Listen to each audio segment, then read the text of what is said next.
Why, hello everyone, and welcome to Hobbit Day Celebrations. Hello, welcome back to another live stream. I'm your hosting guide, Zollin Ironshield, here on Voice of the Rings, and we're going to have a blast today, my friends. So, what our goals are today is we're going to be following in the footsteps of Bilbo Baggins. Alright, so that's what we're going to be doing in the Lord of the Rings Online MMO here. It's fantastic, it just turned morning in the game, so we're going to have an absolute blast. Welcome everybody, welcome.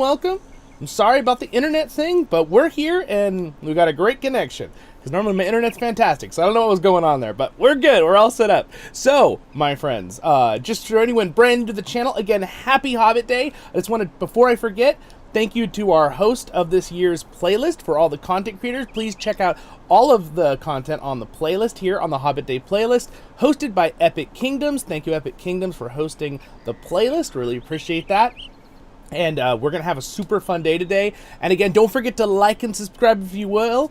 I do a lot of different things here on the channel. I'm a big Lord of the Rings fan. If you just joined my channel, I cover a lot of Lord of the Rings to the Lord of the Rings Online MMO, which is super respectful to Tolkien. I just really love the game in general. I use it as my canvas for a lot of stuff. I do lore videos, I do voiceover series, I do all sorts of things like that. I do replica reviews, all of their games, Return to Moria, Battle for Middle-earth. I really like Lord of the Rings, so I'm definitely a gaming channel, but also I just consider myself a Lord of the Rings channel in general, because I do a voiceover series. I want to be a voice for Tolkien, kind of a double meaning of the name of the channel, and so anyway, we're going to have a blast today. So anyway, with that out of the way, let's have some fun. Alright, welcome everyone. Let me say hi to a couple people who are here. Andrew, what's up? Bean, Black Helmet, Colin, alright. Queer hello. I love that hat picture, by the way. It's fantastic. Baggins family. Hello. Yes, welcome. All right. Canel, hello. And if I mess up your name, I'm so sorry. I'm not fast on the draw there reading. All right. Sweet. Welcome. All right. So again, by the way, before I forget, just so you guys know, let me show you something real fast here. All right. 1 second.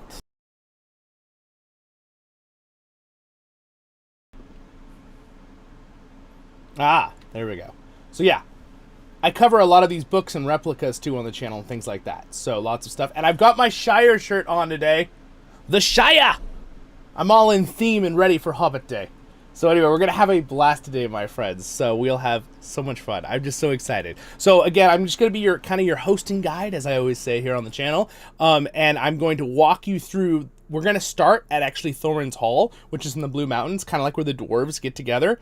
And then we're going to walk over kind of like where they go to meet Bilbo. All right, and then we're going to follow in the footsteps of Bilbo, because it's Bilbo and Frodo's birthday today, if you didn't know what Hobbit Day was for. I'm sure if you're watching this video, you probably already know that. But it's the 22nd, right, of September. Make sure we don't get the wrong month, even though we're in September. Anyway, so let's have some fun, guys. I'm going to switch it back over here to LOTRO, and we'll get started. All right.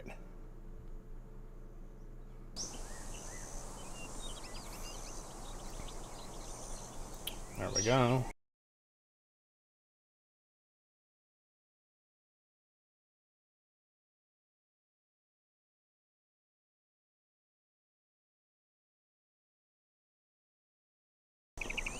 All right, we're set. So this is my little hobbit house here. I actually have a hobbit house here in the Misty Mountains. I know you're like, wait, what? It's the River Hobbit area in the game, so it's a little bit of thing. And awesome. Looks the chat is working there. Good. I wasn't even going to worry about that, but you should start seeing the chat pop up here between, you know, YouTube, Twitch, and Kick. All right? So anyway, my friends, so we'll go ahead and start on our way here. We'll start with seeing this cute little bird. Hello there, little bird. How's it going? You ready for Hobbit Day? Yeah, because we all are. All right, let's do this, guys. So I'm actually going to take a little fast travel here. These are my horses. But we're going to do a little fast travel here to Thorin's Hall. All right, I should have it right here. All right. Do my little magical smoke trick here. All right. Thank you, Andrew. Appreciate it, my friend. Thank you for the super chat. Happy Hobbit Day to you too, my friend. And awesome. He's prepping us with some cool lighting effects. Thank you, sir. All right, very cool. And congrats on 9K. Thank you. And by the way, welcome to everyone who's joined the channel. And one thing I do on this channel is that I want it to be a super fun community for everybody. And also, we cover Lord of the Rings stuff, and that you're having fun and I'm having fun, and it's in a positive light.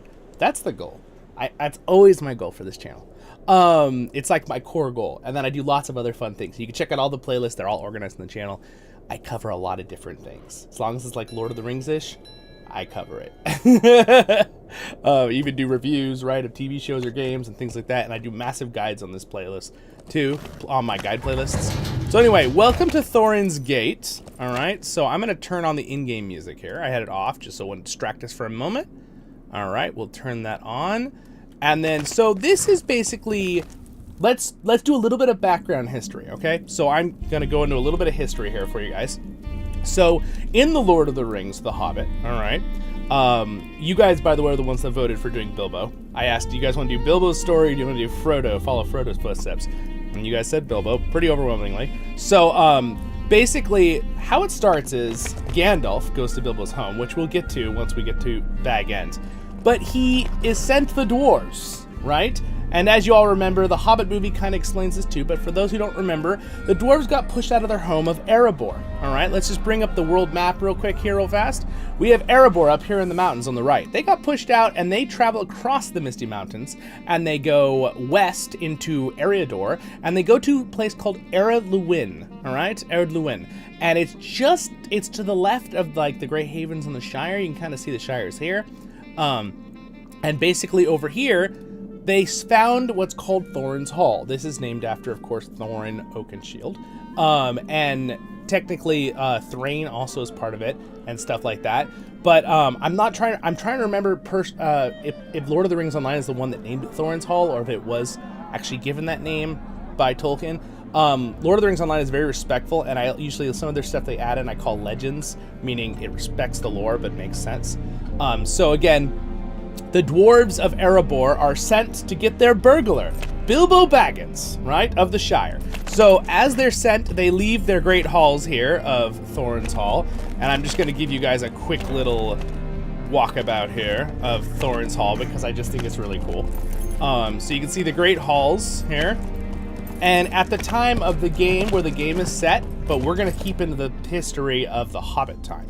But technically this is set after the Hobbit, in the Lord of the Rings series, so it's like about 80 years later-ish. Not quite, but something right about there. So this is, again, the Great Thorin's Hall. It's a beautiful hall. You can hear the echoes of my horse's hooves in the game here, but it's very cool, and I'm a very big fan of the art style and graphics of this game, and I am streaming it at very high quality for you guys, so hopefully you can get most of the immersion of the quality.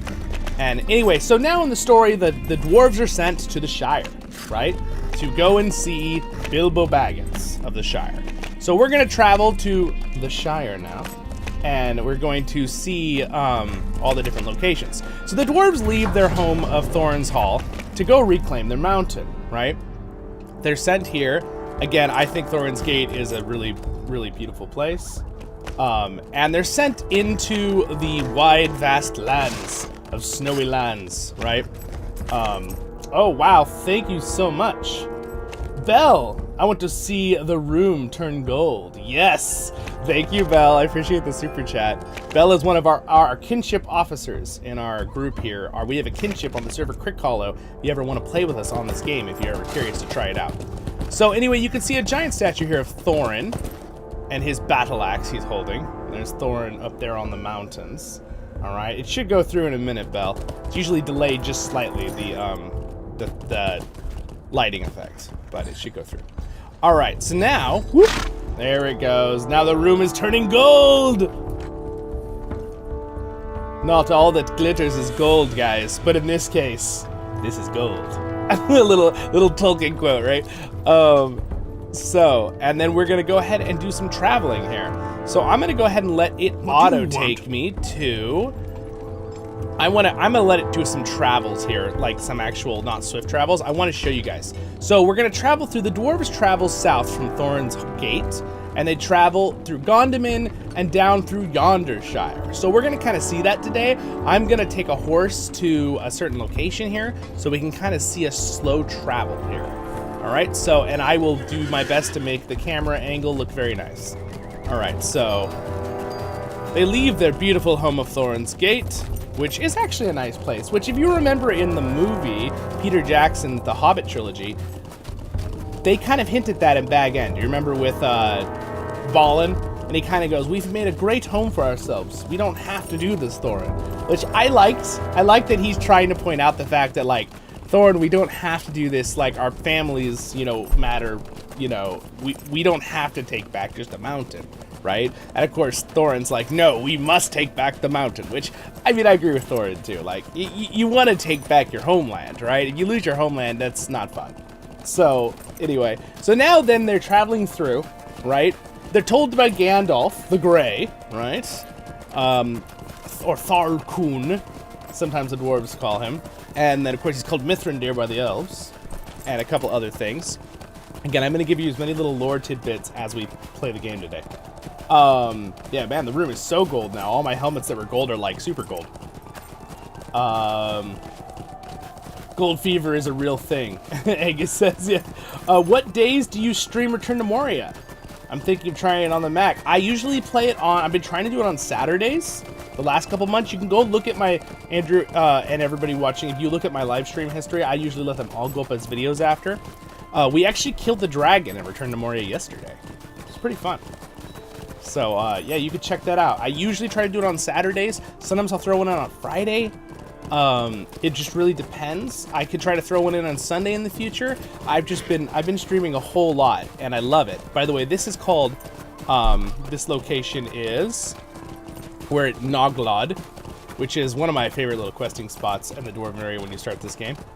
Alright, so now we're entering the Lowlands. This is not to be confused with the Lone Lands. The Lone Lands are where Weathertop is, and they are to the right, of, but we will get there in this. We're going to pass through the Lone Lands today. Because technically the Hobbits, yes, they did. They went through the Lone Lands. Bilbo did too, right? Because they went to Rivendell.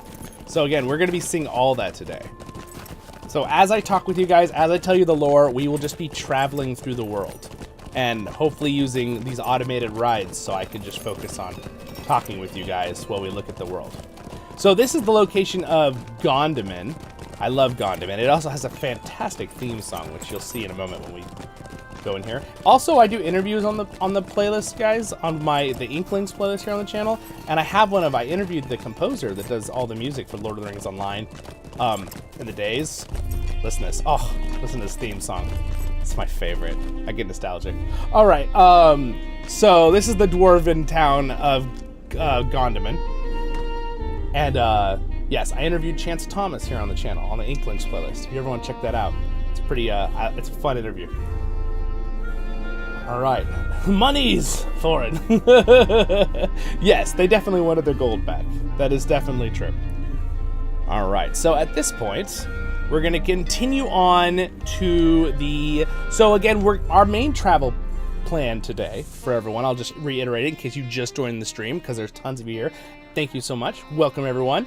So I'm going to just reiterate. We're traveling right now through the story. So the dwarves are leaving Thorin's Gate, or Erd Luin, and they're going to get Bilbo at Baggins. So we'll see Baggins here in a couple minutes.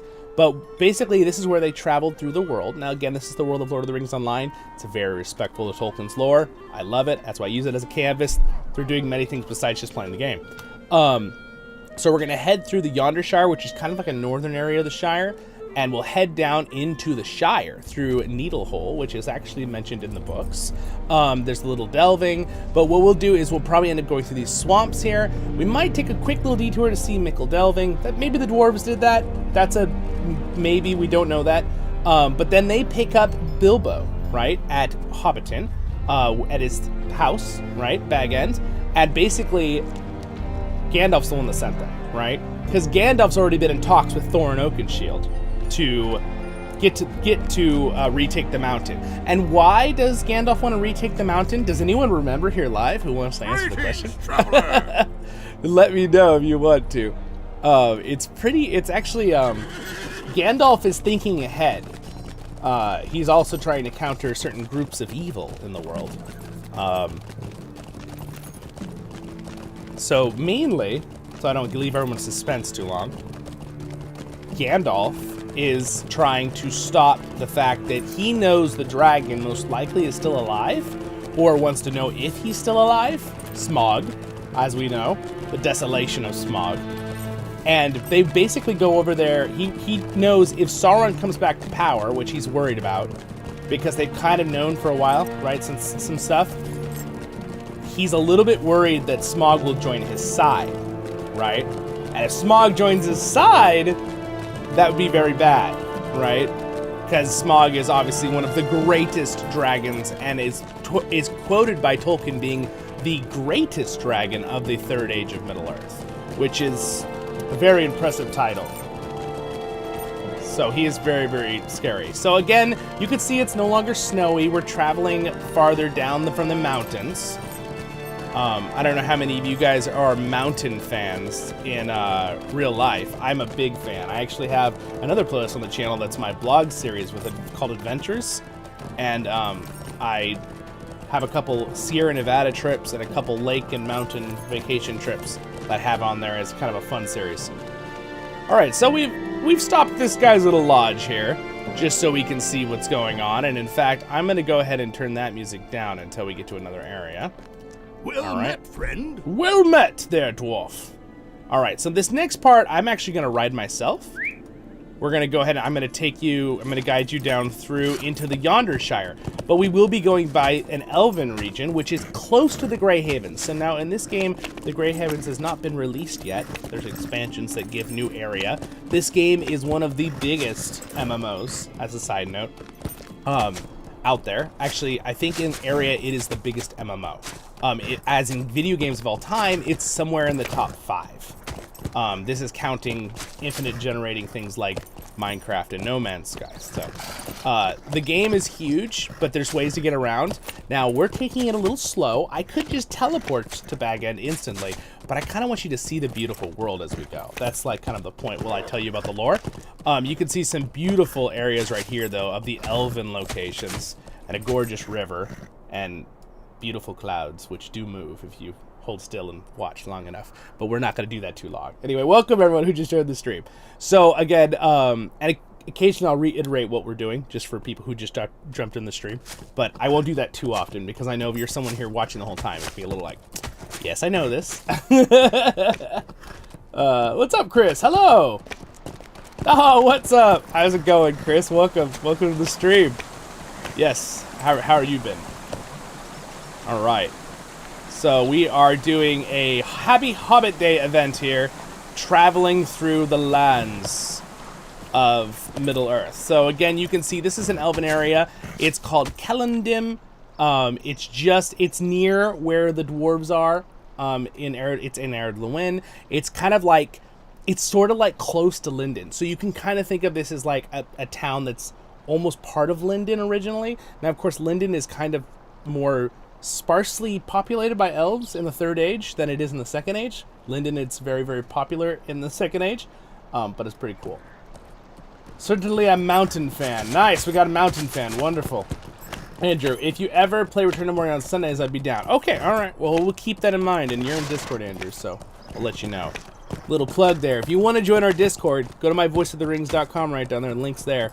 The social media tab. You can join our Discord. We do all sorts of fun Lord of the Rings stuff in there, and the whole goal is just to have fun and have a blast. It's all organized nice in there, and people, and if you don't want to get spammed, you can mute channels you don't want to listen to pings, and just leave my announcements open so you know when events are happening. All right. So again, one thing that I always laugh, my regulars we're gonna giggle, but if you're new to my channel, I always make the joke, wow, look at that water. I'm a really big fan of the animation, and the reason being is this water used to look terrible back in the day when this game came out, because this game is an older game, but all things considered, I think it holds up quite well as a very beautiful art style and graphical style. I'm a very big fan of it. But the reflections of the water in this game are pretty amazing. In fact, some of the waters are different. It depends on where you go. So like this puddle's not quite as good as some rivers, blah blah blah. But I'm always impressed at these reflections, not including like you can see your like own horse if the lighting is right. There's the shadow, but it's so funny because it's so bad back in the day. the water kind of competes with a lot of things. All right, so this is called the East Way. The East Way travels into an area called Yondershire. This is sort of mentioned by Tolkien, but I think a lot of this is kind of pieced together by the Lord of the Rings Online lore team, because obviously Tolkien gives us a lot of detail. He is one of the most detailed people.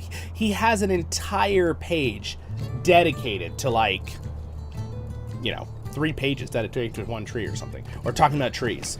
And I know some people are like, oh, that's lame. I'm like, no, it's not. It's awesome.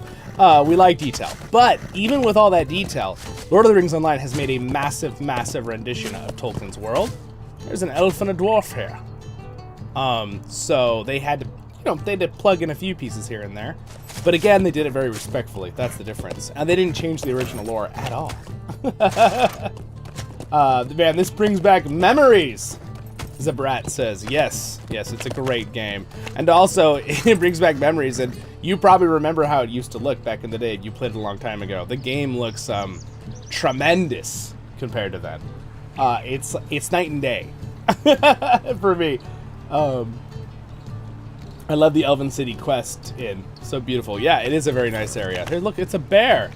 He's staring at the water down there. So, what a good bear. Alright, let's go ahead and travel on here. I better keep riding or we're gonna run out of... So, in this game, there's day and night cycles of, I believe it's... I'm trying to remember how many hours off and on. It's like an hour and a half day, and it's a little less of that for night. And it's really, really beautiful. But I did try to plan this stream at daytime. And then, of course, we were delayed 20 minutes because of that internet thing. But it's still noon in the game, so we've got lots of time of daylight. We'll be able to see the Shire all in the day. That'll be really fun. So, we're going to have... I'm just so excited. If you can tell, I really like Lord of the Rings stuff. So, I was really looking forward to doing Hobbit Day with everybody. It's super fun to just talk about anything lore. If you have questions for me live, feel free if it's a lore question. So... Now we're heading into, you're going to notice a difference and a change in the terrain. We're now in a more, like, weathered, northernly, little drier of the northern Shire area. You'll know when we're in the regular Shire. It will look like what you see in Peter Jackson movies, okay? So that's where we're headed right now. I'm going to go a little higher up so you can kind of see the terrain. All right, so we're going to head through a northernly Shire town here momentarily. And you can see back there, those are the Great Mountains of Ered Luin, also aka the Blue Mountains. If you didn't know, that was Elvish for Blue Mountains, Ered Luin. So we're gonna keep traveling this way, and then right down here, you're gonna see this big hollow, and basically there is some northernly hobbit holes here. So this is one of their big gates. This area is actually a newer area. It's only a couple years old in the game, considering the Shire originally was a lot older. But again, I love the music in this game. One question I asked the composer of this music was, I asked him, how many do I remember? Oh yeah, I asked him, why is your music, your Shire music, like so similar in theme feeling as like Peter Jackson's, John Howe's music, right? For like the Fellowship. And he goes, I said, did you hear the Fellowship music in the movie first before making it and kind of got some inspiration? And he goes, no. He said, I never watched The Lord of the Rings at that point when he made this music back then. He said that, he's like, I drank from the same Tolkien Kool-Aid when he composed the music. So, that was a good answer. So, there's never a wrong answer, but, it was a good answer. It made me laugh. So anyway, here's one of the Hobbit towns. This Hobbit town we are in is called Tyfield. And again, this is a more northernly Hobbit town. It's not going to have the exact same looks you might imagine that in like the books, but we'll get to we're going to get to Baggins soon, and then it will. But it's kind of fun. You can see a lot of the hobbits here, chilling out. There's some butterflies flying around. Whoop, whoop. We got some chickens. Run, chickens! Run for your lives! Okay, all right. Sorry, I'm chasing chickens. All right, we'll keep going. So. The elf and a dwarf side by side. What blasphemy is this? Yeah, no. The Lord of the Rings Online does a really good job of going in some of the original lore. The dwarves and elves actually got along pretty good, all things considered, throughout Middle Earth history. There's just one or two times that things get a little a little dicey. All right, so we got a crossroads here. I believe I need to go south. In fact, you know what? We're going to cut straight across the fields. It'll be the shortest route. All right, so we're going to go on heading this way. Is Zollin from the Blue Mountains? Oh, my lore of my character. That's a good question. So I actually have a whole background lore of my character and his family. Zollin Ironshield. His father is Zollin Ironshield. His older brother is Zollin. So it goes Zollin, Zollin, Xylin, Zarlin, Zorlin, and Zarlin. Those are the brothers. He's got 4 brothers, Zollin, in my lore of my characters. And yes, I have those other characters on the Lord of the Rings server. But he is actually originally from Erebor. He's also grown up a little bit in Thorin's Hall, but he was, at the time of the Lord of the Rings, he's quite a bit older. He was 18 years old when Smaug attacked Erebor. So you can do the math. That's my fan lore of my character. So he actually fought him to an extent in a certain way. It didn't really go that well, but in the future I'll have a lore video on that for fun. It's just my made up fan lore. But back to real Tolkien lore for a minute. So now the Hobbit, the dwarves are traveling along. Most likely they probably traveled through Yondershire in a day or 2, maybe a little longer. The Shire's a lot bigger than it feels in the movies. Granted, it's quite a big place, right? So we're talking like, I don't know, across. How many is it across? Trying to think kilometers and miles here for you guys, but I don't have a straight number off the top of my head. But if you, there's some really good resources like called Middle Earth. What's the really good one? Middle Earth Atlas. The Middle Earth Atlas. I think you can get it on Amazon. I put it on our Discord a few times. It's my most used book. It's so worn since I've had it. I got it pre-high school, so I've had it for a while. Actually, I got it even when I was littler. I was like a little kid when I got it. But, alright, so this is the Little Delving. Am I going to the right place? Yes, I believe I am. Yes, I am. Alright, so welcome to Little Delving. So now we're gonna be moving into the Shire. So at this point, the dwarves of Thorin's company are going to pick up Bilbo. Or they don't know who he is yet. They just know he's a hobbit.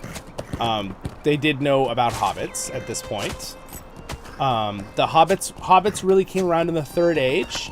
They're not in the Second Age, from what Tolkien says. But, we're not going there. The hobbits basically are in the Third Age, and the dwarves and elves do know about them. The men know about them. The Rangers kind of keep tabs on protecting the Shire, and yes, the hobbits do work. Oh, another player. Hello there.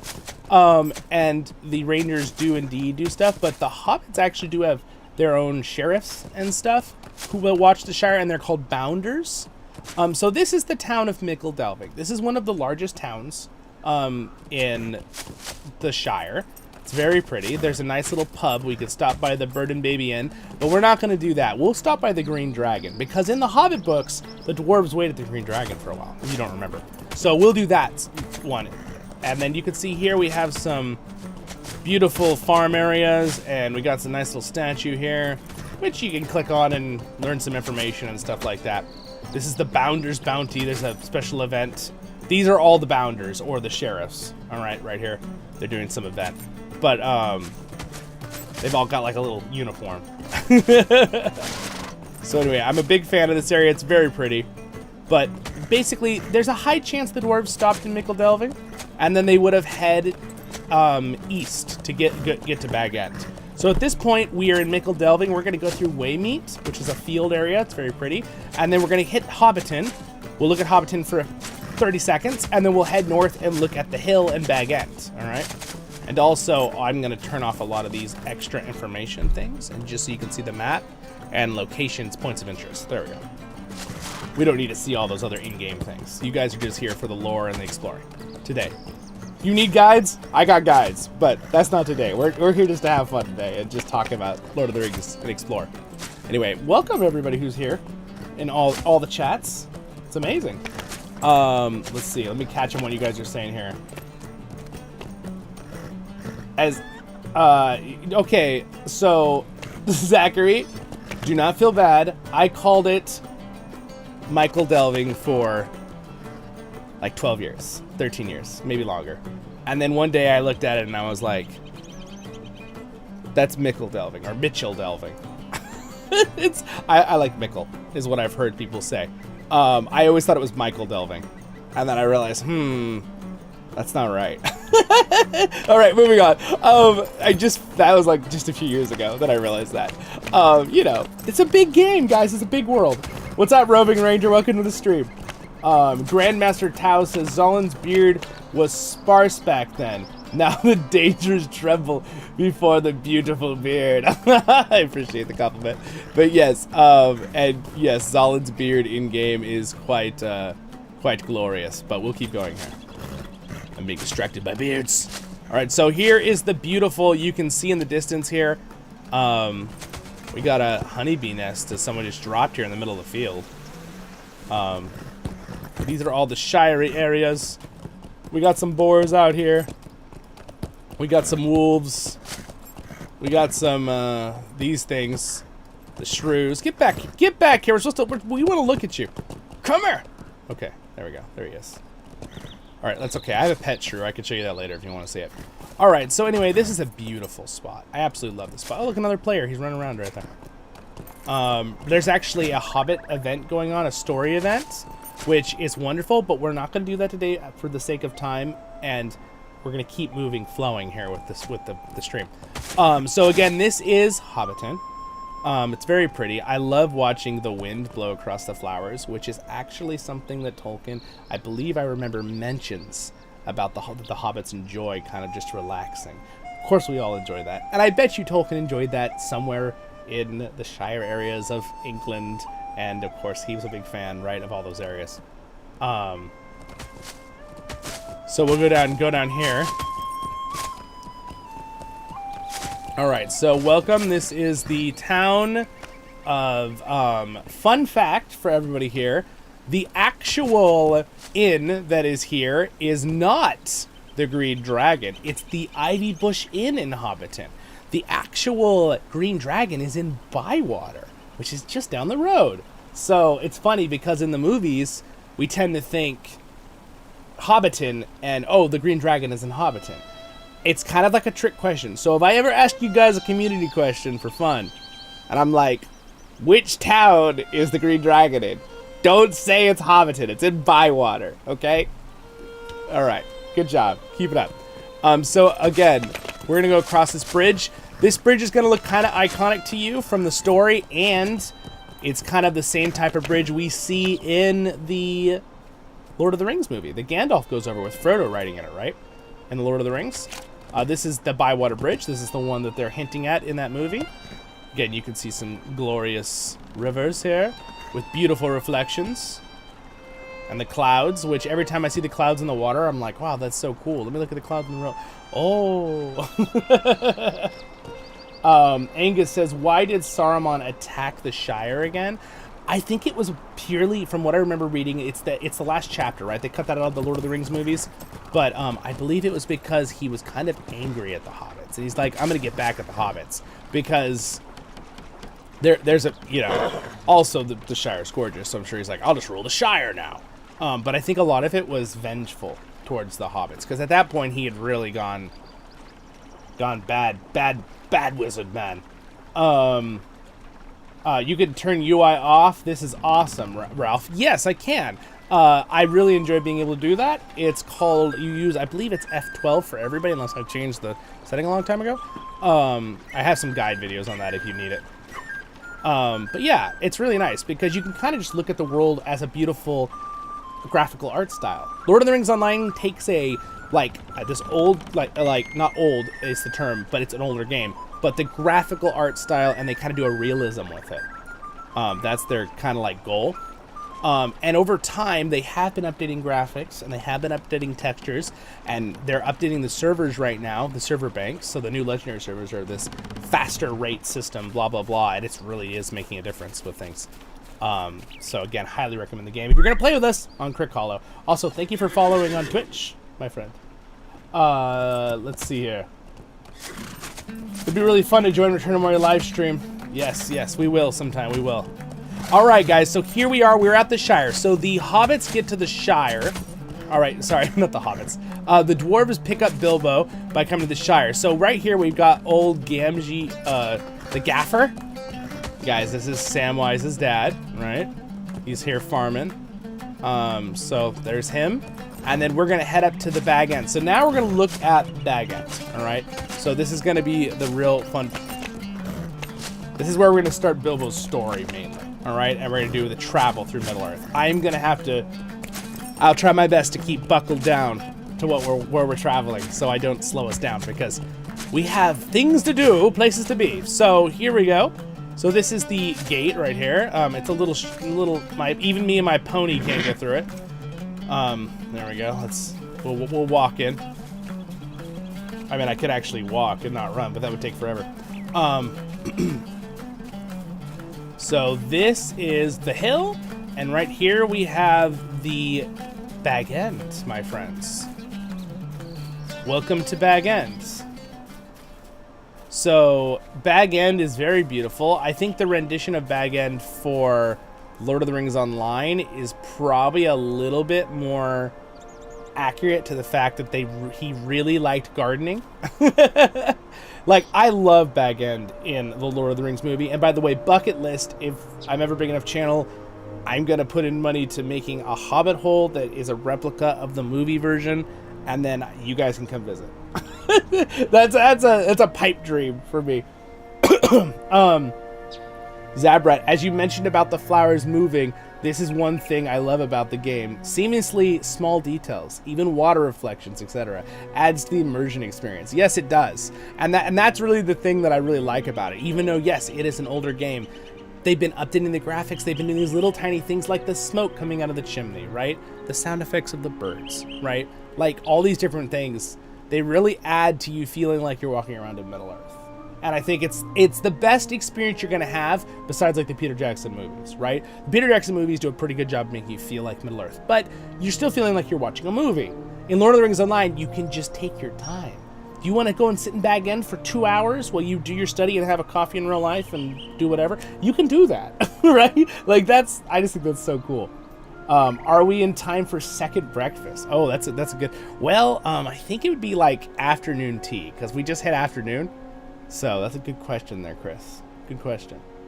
And also, I'm glad to have you here, Chris Johnson.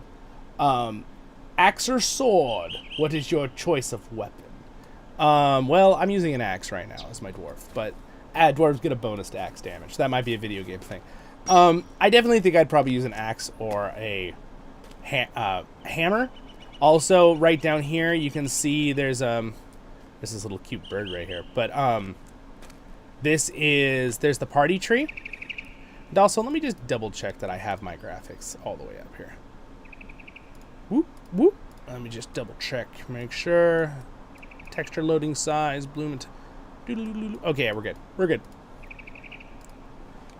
So anyway, that is the party tree right down there. We're not really going to do too much at the party tree here, but it's still very nice. And over there is the Took Burrow, where Pippin and the Tooks live. They're just over here in these mountains. Mickle Delving is over there. Hence that way goes down to Bywater. And Farmer Maggot's crops, or the Hobbit, he lives way over there at the part, but we'll actually pass by, so we'll go there. So anyway, I'm not going to read any lines out of the Hobbit book. Last year we came here, I read lines out of the Hobbit book, so I'm just going to explain to you guys. But in a hole in the ground, there lived a hobbit. Not a dirty, wet hole, filled with oozy things. Okay, I'm not just going to say it all by memory. But I do like that. Oh, that whole thing. It's so fun. But it is a gold knob with a green door, which is what Tolkien explains. So Lord of the Rings Online does a much even better job than Peter Jackson did, which Peter Jackson did a fabulous job with the trilogy, okay? I'm not insulting it. But they were able to, as an MMO and video game, go into even more detail of following what Tolkien wrote about things, right? Now, I do tend to lean towards enjoying the Peter Jackson Hobbit hole the most, because it's like, visually real. But I still love the Hobbit hole in Lord of the Rings Online. It's really cool. Now, we'll go around here. You'll probably see some iconic spots. This is a reading area. This is basically kind of where they would have, in The Hobbit, sung, the Lonely Mountain song, Far over the misty mountains cold. It's way too hard to sing that song while the flute is playing, so we'll just not. And then we got a study here of Bilbo. And then over here, you know, his mother's glory box is probably like right here. And this is probably where, what's his name, wiped his foot on it. Keely. Or, yeah, Keely. And then here is where they had their whole meeting. So now we get into the story. Let's jump back into lore for a minute here. Bilbo, they come to his door and they start doing the 2x2 thing and dwarves are falling in his door and he's like, why are you guys here? Right? And they're like, well, there's an F on your door. You guys remember what the F stands for? It stands for Gandalf. Now, why is it not there outside? Because they repainted the door, right? The Sackville Bagginses. But at the time of this game. So, yes, they keep track of those things in the lore for the game. Now, here's the whole house. We can't go in the whole house because basically the Sackville Bagginses are kind of like moving in. Basically, Frodo's gone and they're like taking over the house. Here is the kitchen, which it's gone blue.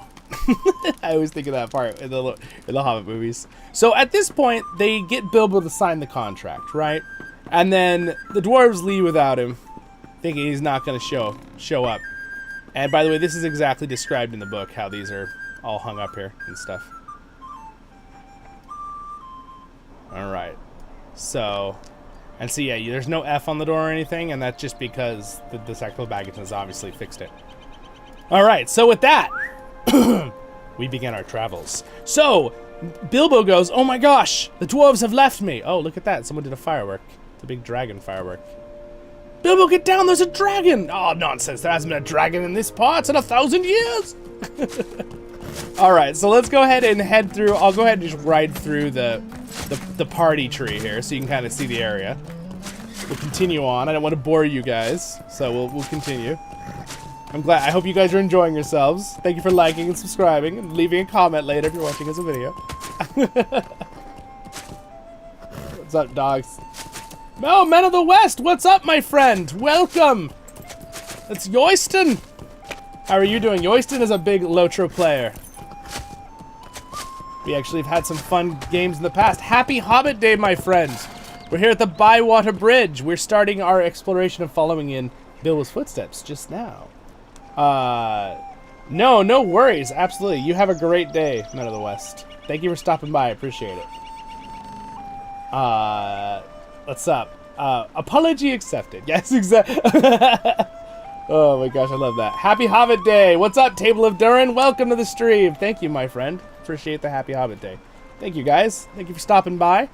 All right, so now that Bilbo's like, oh no, I gotta catch up with the dwarves, right? So then he leaves this area, right? I don't know, he doesn't have... In the movie, they make him just run, right? So he kind of runs across because he knows they're at the Green Dragon, right? Because he said they'll meet them there in the morning or whatever. You know, Gandalf made a comment. The books is slightly different than the movie Peter Jackson trilogy of A Hobbit, but it's pretty close. Also, this is a great place to fish in the game. A little side note. I'm going on an adventure! Exactly, Angus. Exactly. Well said. So he runs down to Bywater, thinking, oh no, I hope the dwarves didn't leave me. His adventurous spirit getting the better of him, right?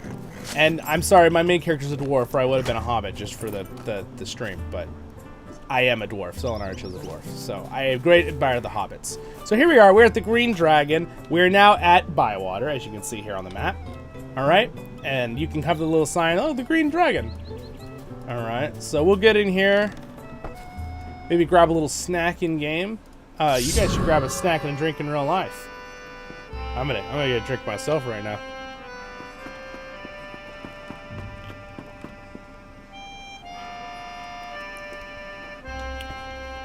If I don't drink something up, I'll start losing my voice. We can't lose the voice. I'm voice of the rings. All right.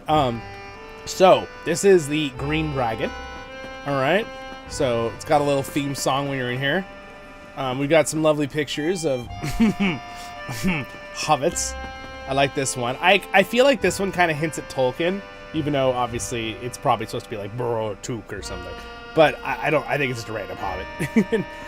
Here's a little bit of art of Weathertop, which we are going to actually see in the game, but I love how they have like a piece of art on a wall in the game that you can actually see in person in the game. All right, sir, what do you got for me? Quit dawdling and tell me what you want. Hey, excuse me, Mr. Hobbit. This is Hobbit Day. I know it's your day, but he's like, I don't want to work on Hobbit Day. All right, you're an NPC, sir. Let's see. We got some yummy foods I can get here. Let me see. Let me just filter food. All right, I'm gonna get tasty rations. All right, and then this is where we can role play and go find a seat. Ew, what's this? You gotta clean this table, sir. All right, and then we'll eat our rations here. Delicious, delicious. Okay, all right, our break is over. We continue the story. So he meets them down here at the Green Dragon. They didn't leave, right? The dwarves. And they gave him a pony. Give him a pony. And then he signs it, and then the one guy in the Lord of the trilogy throws him the money. Haha, I knew that Bilbo, pay up, I knew you'd come here. I love that so much, that part. That's all made up for the trilogy, but I'm a big fan of the Hobbit trilogy still. Yes, there's problems with it here and there, but overall it's amazing. So we're gonna head on over. We're gonna head, granted I was also grew up watching all those things, so. We're gonna head through Frogmorton, which is mentioned, I believe, obviously mentioned in the books lots, but it's mentioned in the movie too, right? Frogmorton. So this is Frogmorton. It's a little bit of a swampy area that these hobbits live at, but it's very pretty. Got some whomping willows and things like that. Voiceless of the Rings. Yeah, Table of Durin. That wouldn't really have the same ring to it, would it? Yeah, one voice to voice over them all. Yes. Yes. Going to Dwarven style. I always think of a lot of the voiceovers they did in the Battle for Middle-earth game. If you guys know what that is. Absolutely love that game. It's amazing. Thank you for liking the stream, guys. We're almost at 40 likes. You're the best. Thank you. But I always think of it like, oh yeah, and all the different voiceovers they've got. Like the one guy's like Dwarven steel. Where do you want me? all the different voice characters. I like the one guy too. He's like trying to remember all the different voice lines they say. I have some of them memorized that I can do them on the spot, but I love the spearman too. Gosh, I had one yesterday that I was saying on stream and I forgot what it was. Fine dwarven craftsmanship. That's the one, the worker when you move around. Where do you want me? Work's done. All the different sound effects they have for that when you click on the little builder and stuff. Those get stuck in your head if you heard them 1,000 times. But I love them. They're such good voice actors. All right, so now we're in Stock. This is also mentioned in the books. It's where the Golden Perch is. So it's interesting because there's actually a lot of these inns and pubs are actually in England. Not all of them, but a majority of them. Off the top of my head, I can't tell you which ones are which. But a lot of them are real places, and some of them, Tolkien mentions a bunch of them that they're in the Shire. So obviously he was a big fan of them because that's where he'd go to kind of socialize, right, with his Inklings Club. There's a bunch of stuff, right? The Bird and Baby Inn is one in the game, and I believe that one is one that's actually, I'm trying to remember, is that the one? Anyone off the top of their heads remember the big one? What's the one he actually talked in with the Inklings? I'm trying to remember which one. All right, so here is Farmer Maggot's field is right here. So I have to show you this, and I want to show you Buckleberry Ferry. So we're gonna go this way just for a little tiny detour for just a second, and then we're gonna head through Bree. All right, so this is the marshes. So you see, there's lots of mushrooms. The hobbits are very into mushrooms. If you didn't catch on in the movie, probably Google it. Let's just Google it. Google will know. Where did Tolkien's Inklings group go to write? Oxford, England. Well, obviously Oxford. What's the pub? What's the pub that Tolkien always spent time in? Yeah. Oh, I visited the Eagle and Child. I was right. The Eagle and Child. Okay. I was right. Look at that. I shouldn't have doubted myself from a few minutes ago. All right. So, yes, it is the English Child, and that is a pub, actually, in Micheldelving, I believe, near the Matham House. I didn't show you when we walked by, but it's there. I mentioned it, though. I mentioned there's a pub. So here is Farmer Maggot's farm. This is the same Farmer Maggot that basically, in the books, is a lot more stern towards the Nazgul and kind of tells him to bug off. With his giant dogs. Here's Grip. He's one of the named dogs in the book. And you could tell he's a very big dog. I mean, look at, I'm a dwarf, right? This dog is literally as tall as I am. You know, I'm 4.5 feet or something, right? Almost 5 feet. This is a big dog, all right? This dog is probably bigger than my dog, Brody, the panda dog that I say here on the channel. We have our dog. We have a mini horse too. I cover those all on my one playlist, a LOTRO Life with animals. At my shorts playlist on the channel. We do lots of stuff with Brody, the panda dog, and stuff. Here's Fang. There's the other one. So again, this is Farmer Maggot. You can talk with him. If you need something, speak up. And you can buy stuff from him and whatever. But we're gonna continue on. Let's go see the Buckleberry Ferry. Where's the crossing? Buckleberry Ferry. He's like, the bridge, 20 miles. So here's some of the swamps we'll cross through. I love the little details of the differences on your sound effects when you walk in this game. I don't know if you can tell so far, but like there's like grass, swampy sounds, water, tile, if you're or you know, road if you're on the road. So here's Buckleberry Ferry. There's one of the officers, the bounders. There's some salmon in the river there, but you can and yes, you can fish in this game. It's kind of fun, a little side hobby. That is the great where Mary Brandybuck is from. It's their big hollow. That is Buckland on the other side. So, fun fact for all my viewers, we're gonna go across the bridge. Actually, you know what? We're just gonna swim across. I don't know where the ferry is, useless ferry, but we're just gonna swim. So that is the bridge. Now, it doesn't look like 20 miles, I know. But they did that because, you know, they had to condense some things in the game for realisticness. For just being... also, this guy, sorry, friend, but there's no room for another. Oh, really? But I'm stuck in the water, man. Come on. You guys don't remember the tragic story of Frodo's parents. They drowned in a boat on the river. So, that's why Bilbo adopted him. You didn't know. And he just liked his adventuring spirit, and they had the same birthday, which was kind of irrelevant to the fact that he adopted him, but you know, you get the point. So anyway, right here, this is the great Buckland. So Buckland is technically not in the Shire. It's technically across the Brandywine River, and it is in the, you know, Breeland, which is very interesting. A lot of people might not know that, but this is the Brandy Hall. So you can see we've got old, where's that? Sarah Doc's Brandybuck right here. Yep, there he is. Which are, some of these characters are named in the books that, you know, because if you guys don't remember, Mary is actually, I believe, Frodo's cousin, right? Or second cousin? What's up, elf friend? Hello! Elf friend has a video, guys, on the content creation playlist too. You should check out after the stream. So then we have Crick Hollow here. This is actually where, not that we're really going into what Frodo did, so we're going to kind of skip the Old Forest. Sorry, guys. But this is Crick Hollow. This is where Frodo actually moved and stayed for a while while he was trying to avoid the whole like ring wraith and people, because he had the ring. Because it actually was quite a bit longer in the books than it was in the movies. But we're going to go back to Bilbo's story in The Hobbit. So, but also my server I play on in game here is, its namesake is Crick Hollow. That's what it's referencing in the books and this part. Alright, so again, there is the bridge. This is Newbury. Alright.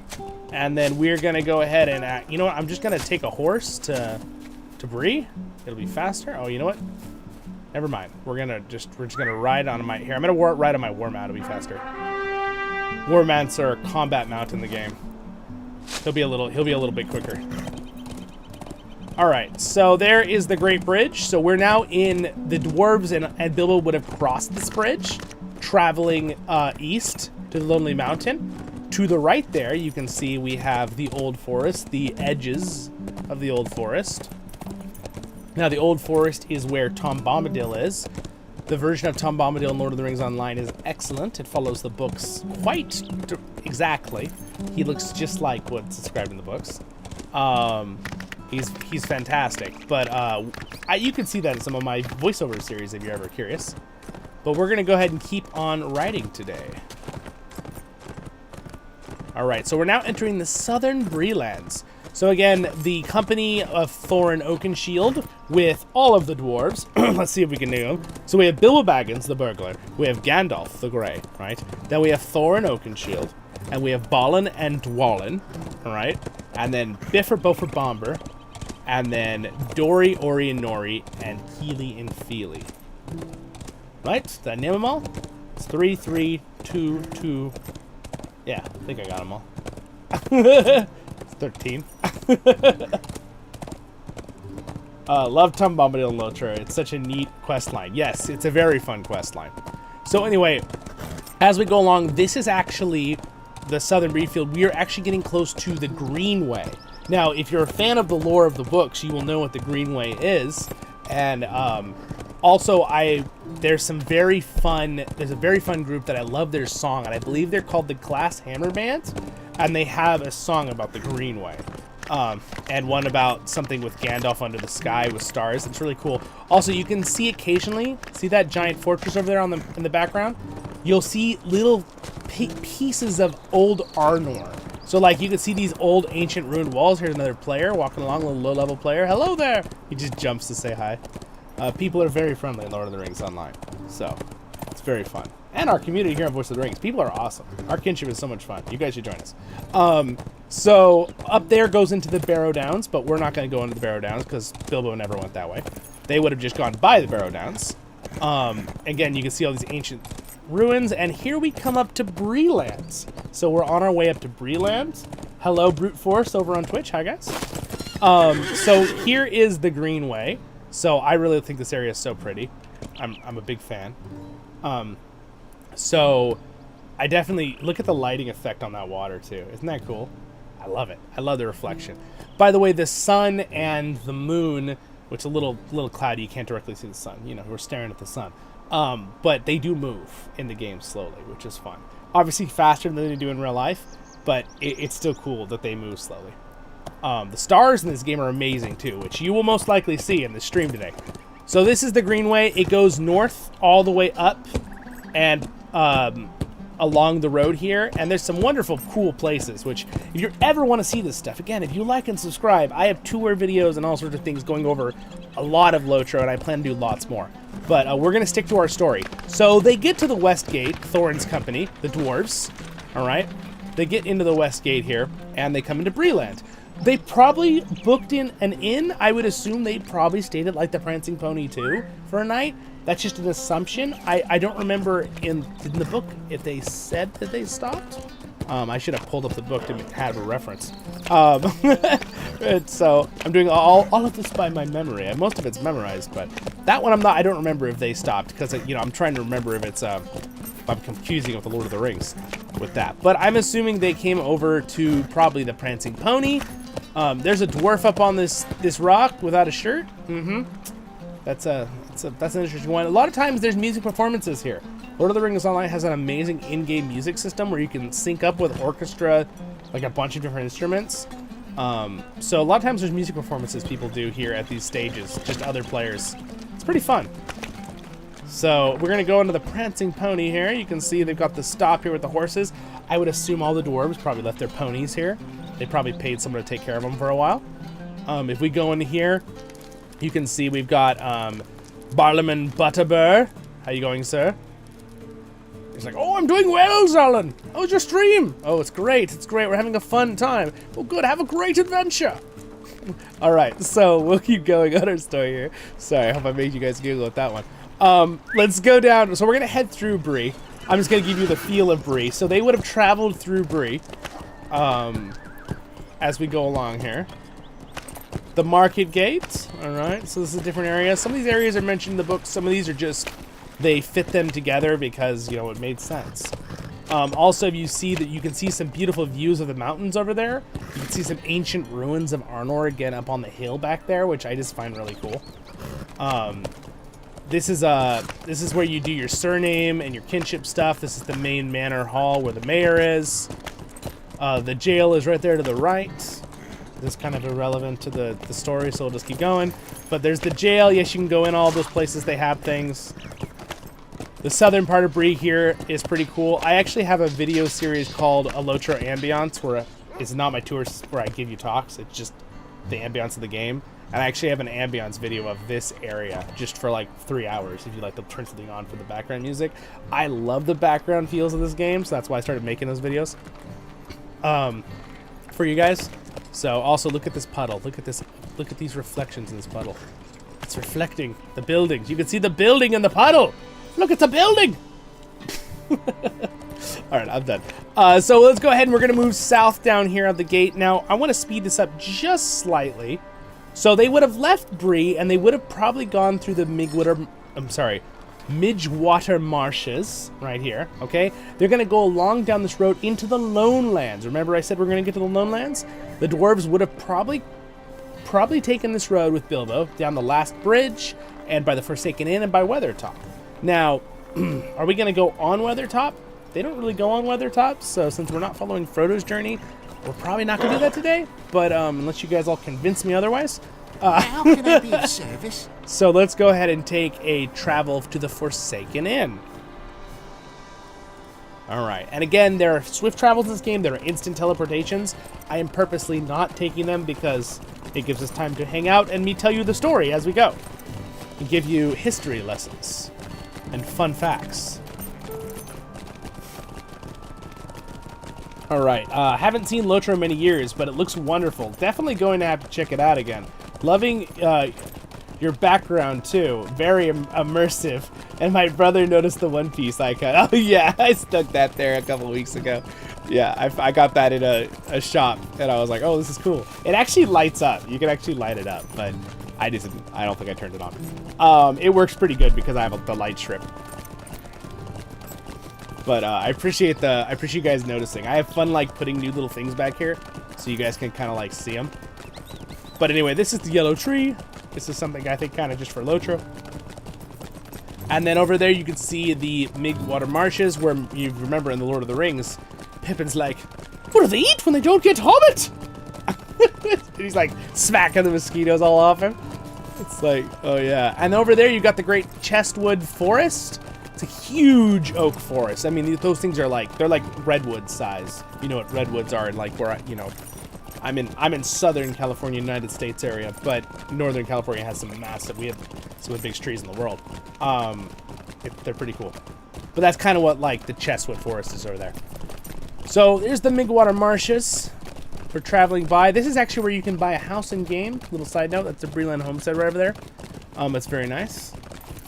Again, I have all kinds of guide videos for that. If you ever need that or need to know about that, I will answer that. We're almost at 50 likes. You guys are the best. And welcome to everyone who just hopped in on both the streams. When did this game start looking so dang good? You like that I censored the one word? It really has started looking good in the last, like, I don't know, 5 or 6 years. They started doing a lot of graphical and texture updates. Now, I get a lot of times where people are like, why does it look so good, your stream? I've done a lot of work to make it look this good. Right there, we have a beautiful shot of Weathertop. You can see it from here already as we're coming up to the Lone Lands. It's actually very pretty behind the thing. Are you guys going to convince me to go on top of Weathertop, or should we just keep going? I'm kind of thinking we'll just keep going, because I'd like to get to Rivendell.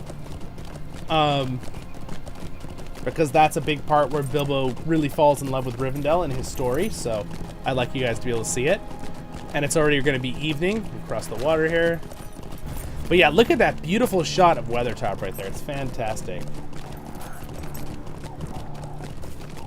It's so cool how you were following the company's footsteps. Yeah, thanks, Andrew. Yeah, I find it just also a new music change because we're down the Lone Lands. New theme song. Oh well, I thought it was gonna be a new theme song. All right, so we're just gonna get a nice look here at Weathertop. I have a lot of videos on Weathertop. You notice the lighting is we're getting in the evening, but it's really gorgeous. But there's a beautiful shot of Weathertop in the distance.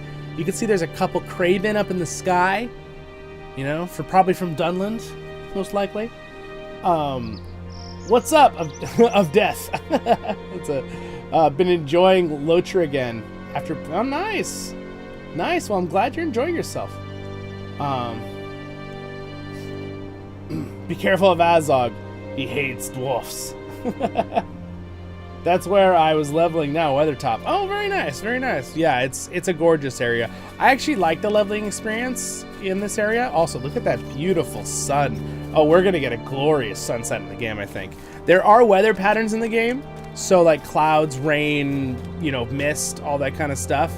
So that's gonna happen. Greetings. It's like out of my control, just like real life. Just throwing that out there, guys. I have no control over that. I want to go to Candace camp. Can I go to his camp? I was kind of hoping I could just teleport over to his camp. Is there a way I can do that? All right, tell you what. I think you guys we're gonna do a slight detour. We're gonna go up on top of Weathertop real fast. It'll only take us 5 minutes. Let's do it. I'm gonna slightly turn down the music. Tell me if it's too quiet or too loud. I will adjust it more. Seems a little bit loud to me, so we'll just adjust that slightly. I've been playing through LOTRO again while listening to Lord of the Rings on the way and from work. It's like a double immersion. Yes, indeed. Yeah, I will tell you, if you are a gamer fan of just any game, video game in general, and you also are a fan of Tolkien's works, as a Lord of the Rings fan, I kind of feel like you should try this game just a little bit, even if you don't plan on, like, you know, getting really into it end game, getting all your gear, playing end game stuff, just to explore and just feel the game, walk around in the Shire since it's low level. It's really fun. It'll be an experience you won't forget. And of course, you can also do that through following my channel and subscribing, because I do a lot of that stuff with you guys. So, you know, both are good. It is definitely fun to do yourself, but you can also do it with me. If you're on the server Crit Hollow, you can come play with us on our Kinship. We do lots of fun events. All right, so here we are. This is a cool little spot, by the way. This is like a little tidbit of information that some people might not know. A little fun thing. So again, we got some cool shadows happening from the trees and the water. There's actually a secret cave back here. Ta-da! It's a little hiding spot. Hide behind the waterfall. No one will ever find you if you're playing hide and seek at Weathertop. Alright, yes, we have done that we played a hide and seek stream. It was actually pretty fun. We did it in our neighborhood. You gotta put rules down though, or it's way too hard to find people. The world's too big. Alright, so let's climb up to Weathertop real quick. So we remember in the Lord of the Rings, since we're doing a detour, we'll pop over real quick. So Frodo, obviously, and the hobbits get caught up here, right? Fun fact, the Nazgul can't quite see that good because they're kind of in the unseen world. So that's the reason why in the movie, when he puts the ring on, they can see him so easily and they stab him. It's like it kind of betrayed him. So here we are. This is the top of Weathertop. I knew a little sneaky path to get up quick without having to wind up. They do a music event here on Weathertop every year on a different server, but everyone from all the servers goes to that server to watch. I actually covered it on the channel here. It's called the Weatherstock event. If you ever want to see it, it's one of my live streams. I've covered it twice. Plan to do it again in the future. Here we go. There's the glorious sunset that I was telling you about. Oh, look at that. It's glorious. So that is looking quick directional. That is looking to the west. That is going back to Breeland, then the Shire, then the Grey Havens, and over the ocean to Valinor. Okay, so that's the west. And then we got over here, we have the south. All right, that would be going towards Swanfleet, Isengard, Rohan, and Falas out into the ocean. All right, if we turned and looked that way just slightly, we'd be looking towards like Gondor, and then past that like Harad, Mordor, right? And then over here, we look out this way. This is the way we're going today. So we'll be going east And there will be the, oh, I'm a little bit stuck. I gotta go around, hold on. Clicking out this way, Rivendell will actually, so we're gonna be going through, this is the Lonelands, and then we're just where you can see the edge of the mountains, that'll lead to the Trollshaws. We'll go through the Trollshaws, which will get to the Fort of Baruna, and then we'll go up the Fort of Baruna. There's a mountain range where we start heading into the Misty Mountains, which we can't see yet because it's too far away, but that's where we're gonna go today. So that'll, and then of course, over the Misty Mountains, into the Andywil, Mirkwood, Erebor, all right? So that's where we're going right now today. And then to the south, to the north, obviously we see northern Breeland, and then it goes up to the North Downs, Fornost, Angmar, and off into Forestshell, okay? And just so you guys know, I'm telling you the truth. You can see we're right here on Weathertop, so that's the way we're looking this way. And then it's North Downs, Fornost, Forestshell, Carndoom, south, right? We've got down here is Rohan, and then we going east would be going through those areas. So that's where we're going. So we better keep traveling. We're gonna run out of our times here. Whoa, whoa! Oh, well, Zollin doesn't fall and break his legs. And again, who remembers what is Amon Sul, Weathertop? That's the double name, right? Weathertop is the generic name given to it by Breelanders. Amon Sul is the original Numenorian name, and it was the watchtower of Amon Sul. And if you don't remember in the original story, it's basically it was part of a city of Numenor. Well, not Numenor, but the Numenorians in Arnor. Okay, when they founded Arnor. So again, all of these ancient ruins are all part of that ancient kingdom of Arnor. Later, you could see them. This whole place was, this whole valley was probably part of a city at one point with tons of different towns or all connected as one. It's pretty cool. Happy Hobbit Day, Epic Kingdoms. How's it going? I just realized I do not have my Discord on. Let me turn that on here. All right. Hello, thank you. Epic Kingdoms is our host, you guys, of the Hobbit Day playlist this year. So again, you got to check out his video and stream. He will be streaming later today as well. I don't know if you remember you can tell us the time, Epic Kingdoms. People can check it out later. Zabrat. I've never seen that cave before. Nice. Yes. I found it a few years ago. What's up, Robert? You filthy little hobbitsies. Yes, we are traveling to the Lonelands. So the dwarves and Bilbo and Gandalf would have traveled through the Lonelands here. Remember, Gandalf hasn't left them yet. Gandalf travels a very long way with their company. The only reason Gandalf leaves, which is kind of implied in the movies, but is a little confusing in Peter Jackson's trilogy, The Hobbit, is that he leaves to go find out about some stuff, and then also he helps with the whole, destroying of Dol Guldur, with Galadriel and all of them, and Celeborn and stuff. I was in Weathertop with you, by the way, but didn't want to interrupt you. you were just on there? Oh, nice, bro. I did not realize that. What's up? Yeah, no, you can always wave. If you see me walking by, that's fine. You can wave. Just know that if I don't respond, I might be doing a voiceover series or something. If I'm on my Voice of the Rings character. So I'm always down to say, that's fine. It's kind of fun. Sorry, I got distracted. I saw ore. My little greedy dwarfness, I just had to pick it up. So this is called Osguruth. It's a spot in the, it's a very big questing area for the game. Gradagast actually resides in here for a while. He's just temporarily over here trying to help deal with a evil forest issue. Again, you can go watch some of my other series for the details on that. We're gonna stick to the main lore of Bilbo today. All right, so he would have traveled through here. This would have been a long and pretty arduous trip for Bilbo. This is not a, granted, I'm sure you guys are like, holy moly, this game is huge, right? As we travel along for, so long. But it's, we're getting there. We're almost to the Trollshaws. All right. So when we enter the Trollshaws, great, we're going to be entering at night. We're going to be attacked by trolls on the road.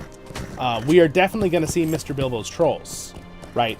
We have to see those. Those are in the game, obviously. You have dragon sickness? Well, I mean, it wasn't gold. Drew in the house.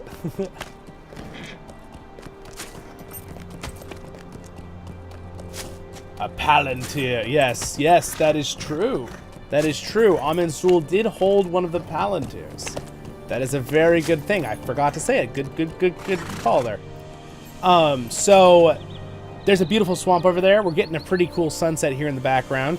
You can just make out the hill of Amensul, but it, if I got a little closer, it'd probably load the top part, but they've updated the render distance of the game over time. But they're still working on more. When the new servers get updated, it'll look really good too. You can see right here, there's an old elven fortress over there. So again, we are getting near the last bridge, is what they call it. I mean, technically there's other bridges in Middle Earth still, so I don't know about it being the last bridge, guys. I think maybe the elves were being a little bit extreme. But so here it is. We're coming up on the Trollshaws with a beautiful sunset, mind you. It's very pretty. I'm very happy we got such an amazing sunset for the stream today. So again, the dwarves would travel along here. Next time we should next Hobbit time we should role play, and I should get a bunch of people on. We'll get 13 dwarves, 1 hobbit, and a wizard. That'd be fun. So anyway, we're entering the Trollshaws. We're gonna get a slightly different lighting effect that usually changes slightly depending on the area. So let me turn the music up. We get some very pretty background elven music. Gotta have some elven music. You can see here, there's actually, this area was added originally. We're not going to go into that too much because most of you aren't going to care about that right now. So, unless you're a longtime LOTRO player, you wouldn't care. So, there's the river down here. Here's some elves. Hello there. My friend Barchel keeps camp to the southeast, atop a shadowy hill. Okay. Good to know. She gives quests originally. We get some beautiful water right here. Oh my gosh, look at those reflections. Look, you can see the ripples and the clouds. And the clouds actually move in the water like they're moving in the sky, just ever so slowly. Everyone look at the cloud line for 5 seconds and just, you can see it moving just slightly. It's rotating like this. You guys see it? Compared to the mountain edge? I think it's cool. Okay, I'm nerding out. Okay, let's keep going. All right, so this is the Trollshaws. Wonderful, wonderful theme song.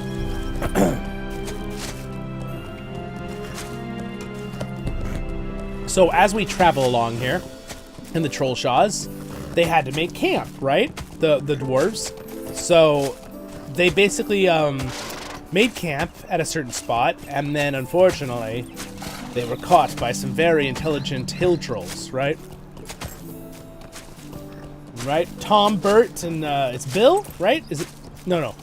Tom, Bert, and wait, is the other one? No, it's not. I'm thinking of the pony Bill. Bill the pony.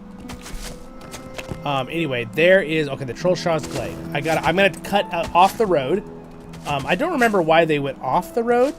I'm like, ore, give me the ore. Okay, I'll stop. I should just turn off my ore tracker. I have an ability that lets me see where it is. Then it won't tempt me. All right, so we're going to the beautiful Trollshaws. This is where the dwarves would have traveled along this road right here. This is a cave claw. These things are awesome. This is a Lord of the Rings Online edition animal, but they are creepy as creepy can be, but they're also really cool. So these are kind of like, the dwarves kind of have like a hate and love relationship with these creatures. So they'll like make them pets because they love to dig and they love stonework. So like, they're kind of like giant stone termites. Does that make sense? That's how I would like categorize them. Whoa, okay, buddy. Keep your distance. But they like, so they dig underground. They're like kind of like, well, that's why it kind of looks like a creepy naked mole rat creature. So they use their big horn to kind of like dig really fast. But basically in the story, they are like, the dwarves will sometimes tame them and they'll be pets to work on stuff, and then other times they're a pain in the butt because they're digging into their dwarven stonework and collapsing their mines and things like that. So it really just depends. Virginia got it. Did you get it? Very fall. Yes, it does feel like fall in the Trollshaws. It's because it's just so many trees all the time in the Trollshaws. So anyway, we need to find Tom and Bert. I kind of know where they are. I just don't want to miss my... Okay, it's very easy to get lost in the Trollshaws, all right? I'm pretty darn good at directions, even in video games and in real life, but it can be very easy to lose your way very quickly in this game. I believe it's this path here. And that's a dead end. Oh, it's this path. So they have updated this to be a more like a Google map where it actually shows the dents of the land. It used to be a lot of them were more of an art style, which I like the art style maps too. I thought they looked really good, but I do understand it's a little easier for updating and also easier to kind of navigate with the map. The radar up there helps too, but all right. So we're heading into Trollshaw, northern Trollshaws. We're gonna get some scary sounds because there's trolls about. Oh, look, a troll. No, that is not our troll. That's not the troll we're looking for. These aren't the trolls you're looking for. Aha! I did a Hobbit mind trick. I'm crossing sci-fi and fantasy. What am I doing? Alright, so I think this path will take me there. Here's a troll. He won't attack me because I'm too high level. So we can kind of get a good look at him. What's up, sir? Sounds like your uncle's a little having a bad day back there. You should probably help him out. So these are some of the stone trolls. It's interesting. They actually come out at different... Sometimes certain creatures will come out at different times in the game, depending on night and day cycles. We're very close now to finding the stone trolls. So, also here's some big scary worms, which are related to dragons. And also look really, really cool. So I just thought we'd look at them real fast there. All right, keep moving on, moving on. You can always pause the stream and look for yourself if you want later as a video or whatever. All right, there's another cave claw. Also, this cave claw looks a little bit more like the ones that aren't quite as gross because of the color scheme. It looks a little bit cooler, but just a little, yeah. All right, so I think we're just about there. Yeah, it's right down this road. So right here, here's a fun little thing. This is actually where this is Tom and Bert's house. So this is where the troll horde is. And let's see this keyhole. So this is actually the troll horde. And I love that part in the Hobbit movie where he's like, Dwellin's like looking at him. He's like, Glowin's like, we're making a long-term deposit. And Dwellin's just like, oh gosh. They're like burying the treasure. It's so funny, which is what Bilbo, on a side note, digs up later on the way home with Gandalf in the books and in the movie, obviously, because they're following the books, and brings that home. That's where a lot of his treasure is. Now, granted, he has the mithril shirt and a bunch of treasure from Thorin and from all the dwarves of Erebor, but then he also gets the treasure hoard. The dwarves are like, hey, don't forget to pick up our long-term deposit, wink, wink, wink. So that's why in the Lord of the Rings movie, Bilbo makes the joke, or the thing to Frodo. He goes, it still smells of troll, his treasure, because it probably does, because Troll Horde is not a wonderful place. So anyway, there's a bunch of side notes. We're almost at 50 likes. Thank you, guys. I appreciate that. Thank you for liking and subscribing. You're the best. All right, so here we are. We're at the Troll Glade. It's actually just became evening. All right, the Stone Troll Glade. All right, so this is where Bilbo would have snuck up on them, right? He would like in the bushes and been like, oh no, they've got my friends, right? He's like, what do I do? And then we get the whole awesome moment in the books of him talking with the trolls. So again, you can see we got a little light beam here. That's kind of just giving a cool effect, unless you know it's a special spot. But we know that Gandalf kind of lets the light in. He's like, saves the day after they do all that stuff, right? There's also like a trap here. Why is there like a bear trap? It's kind of scary. I don't know why that's there. I forget. But anyway, you can see here's the different trolls. So you know, they're pretty big. They're pretty big guys. There they are. There's like that spot right where he's pointing at him in the Lord of the Rings movie. He's like, Mr. Frodo, look, it's Mr. Bilbo's trolls. Sam says, remember? And then we got this guy doing a big like, ah! So anyway, there's the trolls. There it is, guys, the trolls. And we're gonna continue on to Rivendell.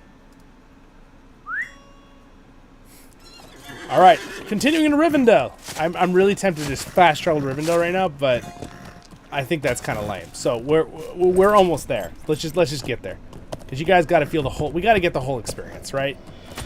Someone's watching as a video later. I guess they can fast forward, but you guys here live are the best, too. Thank you, thank you. You're all the best. Viewers later and viewers live. Thank you, thank you. Also, you notice the theme song's changed. We got a evening song now. This is something in Lord of the Rings Online that I love. It's nighttime, you have a different theme song than daytime. Depending on where you are, they're all different themes. I am gonna slightly turn it down. Tell me if it's too loud. It sounds a little loud to me. All right, I have found the road. I'm no longer lost. So there's where the stone trolls are. I need to remember in the future it's better to just go like this to get in there, okay? All right, so we will continue down the road here through the beautiful lands of the Trollshaws. We gotta endure the long walk of the Trollshaws, yes. Oh, it's really pretty. By the way, the stars are coming out. Not quite yet. We're now entering the Bruinen Gorge, or Bruna. It's the Bruinen, could also probably be how you say it, Bruinen Gorge. I've always said Baruna, but it's like how that is. The moon's out. You guys see the moon? It's just peeking out right there. Just peeking out. Oh, and by the way, look who came out because it's nighttime now. The stone trolls. So how you doing? That face. Only a mother could love. That's so mean, but it's not. It's true. All right. I don't know. Do trolls? I mean, I assume they probably have mothers. Maybe. Actually, I need to double back here. I need to stay on the road. Stay on the road. Stay on the road. Or actually, no. Frodo yells, "Get off the road!" But I'm gonna stay on the road because it's easier. All right. So off. Here we go. Keep on traveling. Keep on traveling down the road. Do, do, do.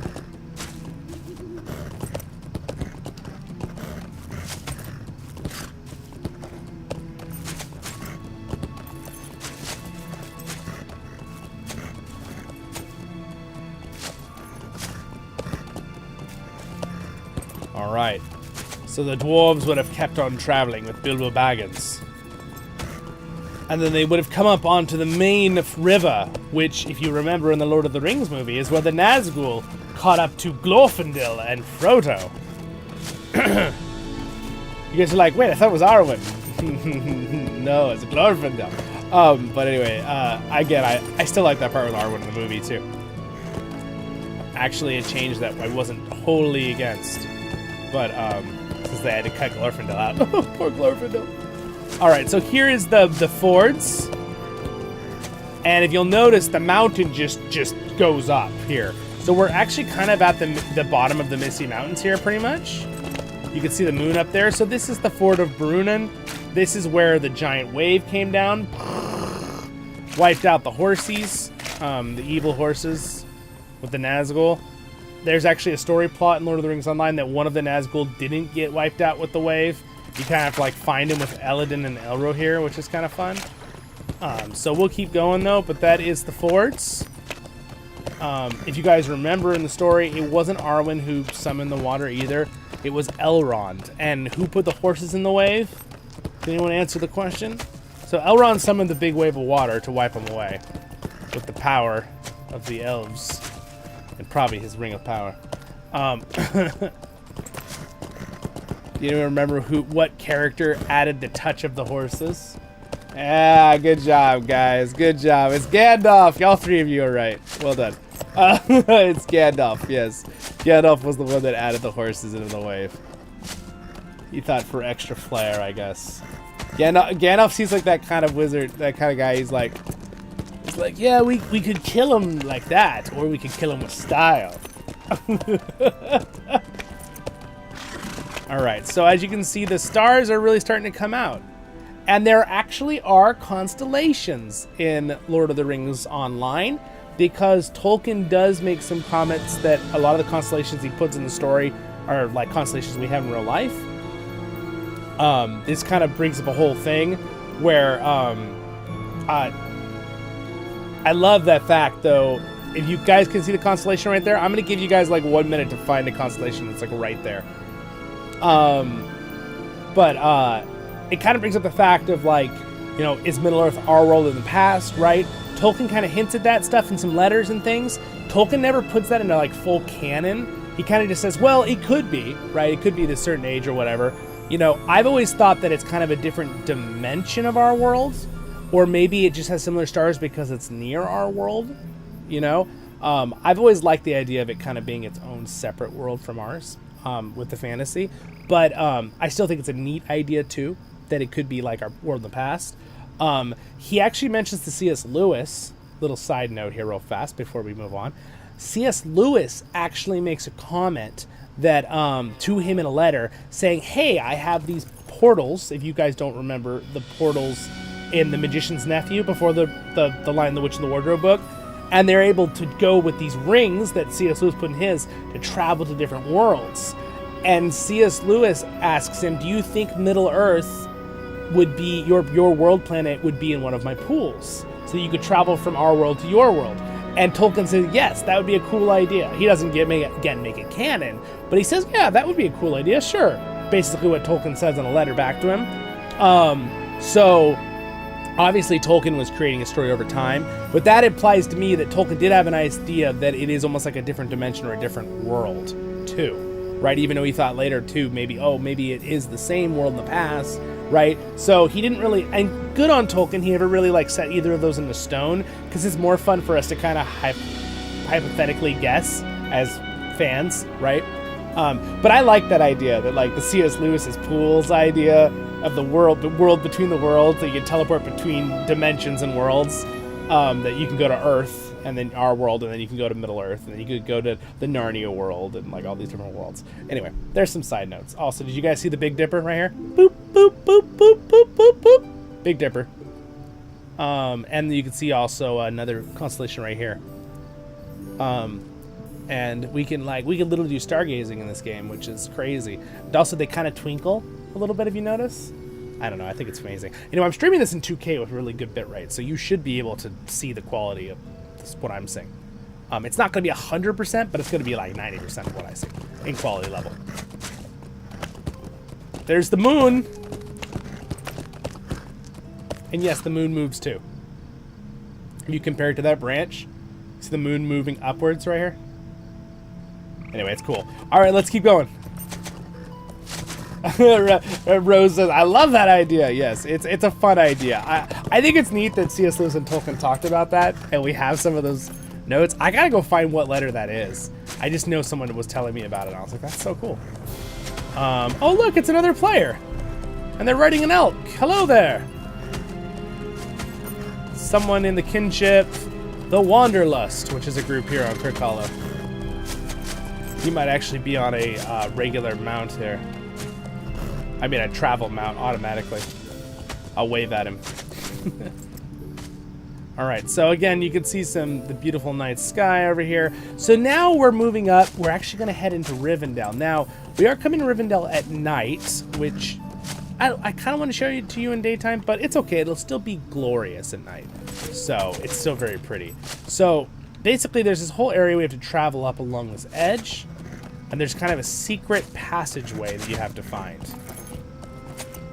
I also thought that's one thing in the Hobbit trilogy I always thought was funny, is how he just knew to jump behind this rock and it led into this passageway. It was kind of ingenious and also like, really?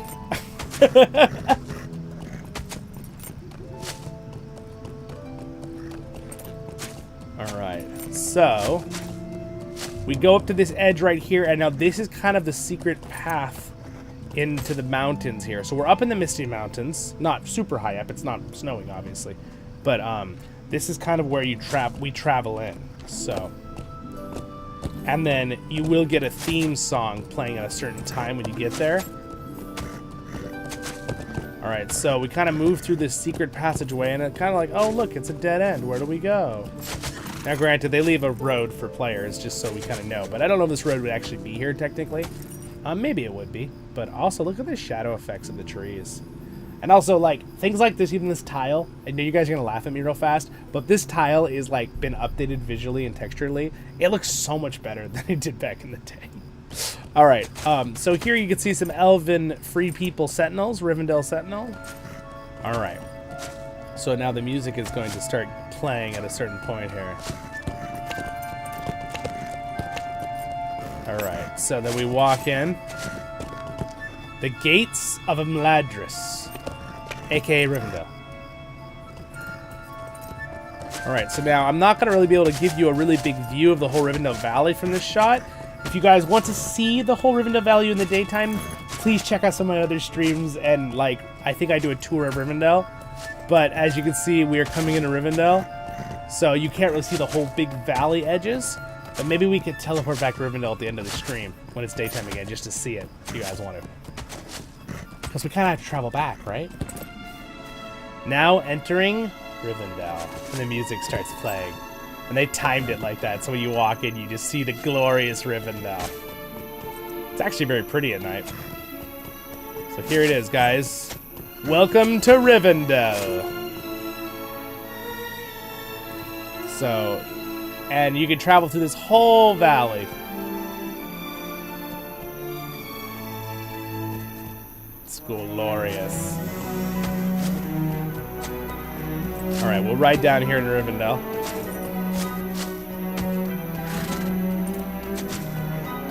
So this is where Bilbo falls in love, right? With Rivendell. When he gets here, he's just like, oh my gosh, it's the most tranquil place ever. I can make hobbit naps anywhere I want. And do and write all day long.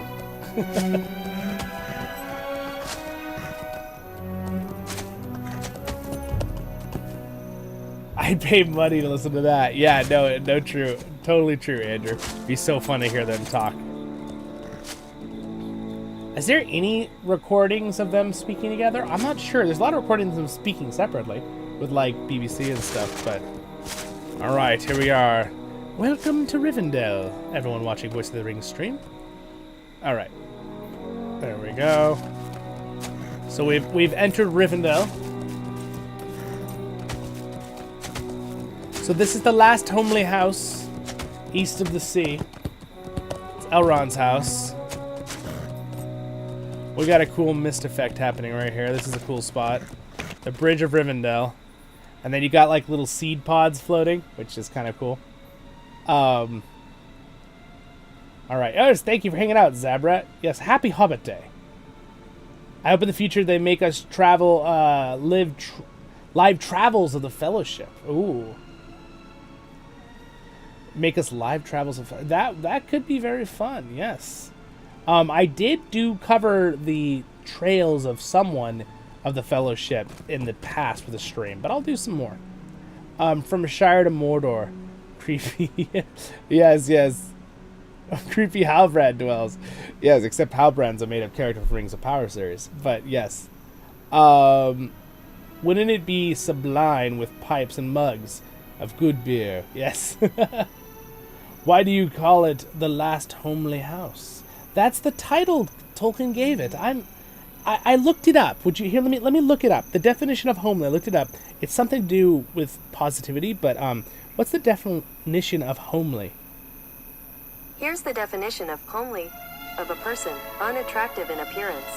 Wait, a place. Here we go. British, a place or surroundings.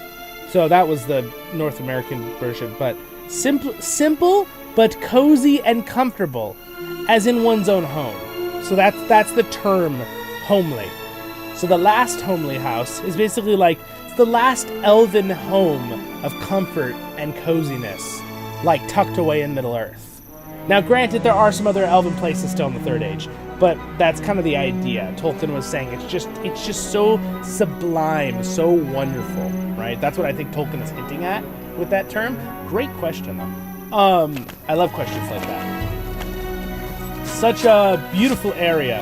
I have a question. Are there any map plugin add-on maps and mods to allow us to zoom in and out like in WoW? Zoom in and out of the map? Like, is that what you're talking about?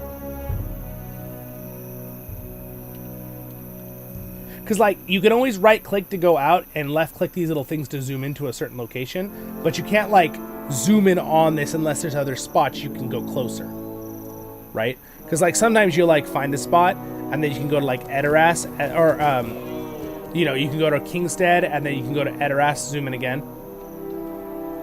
There is I do know of a thing online, it's called LOTRO Google. It hasn't been updated with all the brand new locations, but it's very, very cool, and it allows you to zoom into the LOTRO map. Let's see. Alright, you can see it? Alright, so this has not been fully updated. This is the newest stuff is in here, down here, and there's some missing things. But it's kind of cool because it actually shows you, it's overlaid onto a map, so this is all like the real areas. Then it has the coordinate system just like in game, but like you can zoom in and see it like Google Maps. So like right now we're in Rivendell, right? So you can see here's the Valley of Rivendell, and I can zoom in all the way to there to kind of see the overlay of it. So this is kind of cool. If you guys want to check it out, that's all the info I have on that. I don't know of any plugins or mods. They do have a good plugin system to let you use plugins in LOTRO. I'd be careful to use mods because it's an MMO and it's live, so you don't want to get in trouble, right? They don't want to have to ban your account or something. They think the system might think you're doing a hack. I doubt it, but still, I would recommend just using their built-in modding plugin system. They have one built into the game you can use. Anyway, that link is cool. You want to check that out. All right, let's continue on here. Got some more pod seeds. So when Bilbo arrives at Rivendell, he falls in love with Rivendell, right? He just absolutely loves it. I mean, I can understand why. I'm a very big dwarf fan, but there is a high chance that if someone told me, where do you really want to live in Middle-earth if it was real? Rivendell would probably be on the top of the list somewhere, if not the top spot. All right, so let's go ahead and go into the last homely house, which again, there's the name of it right up there, so you know I'm not kidding you. It's right under the radar, above our chat bar.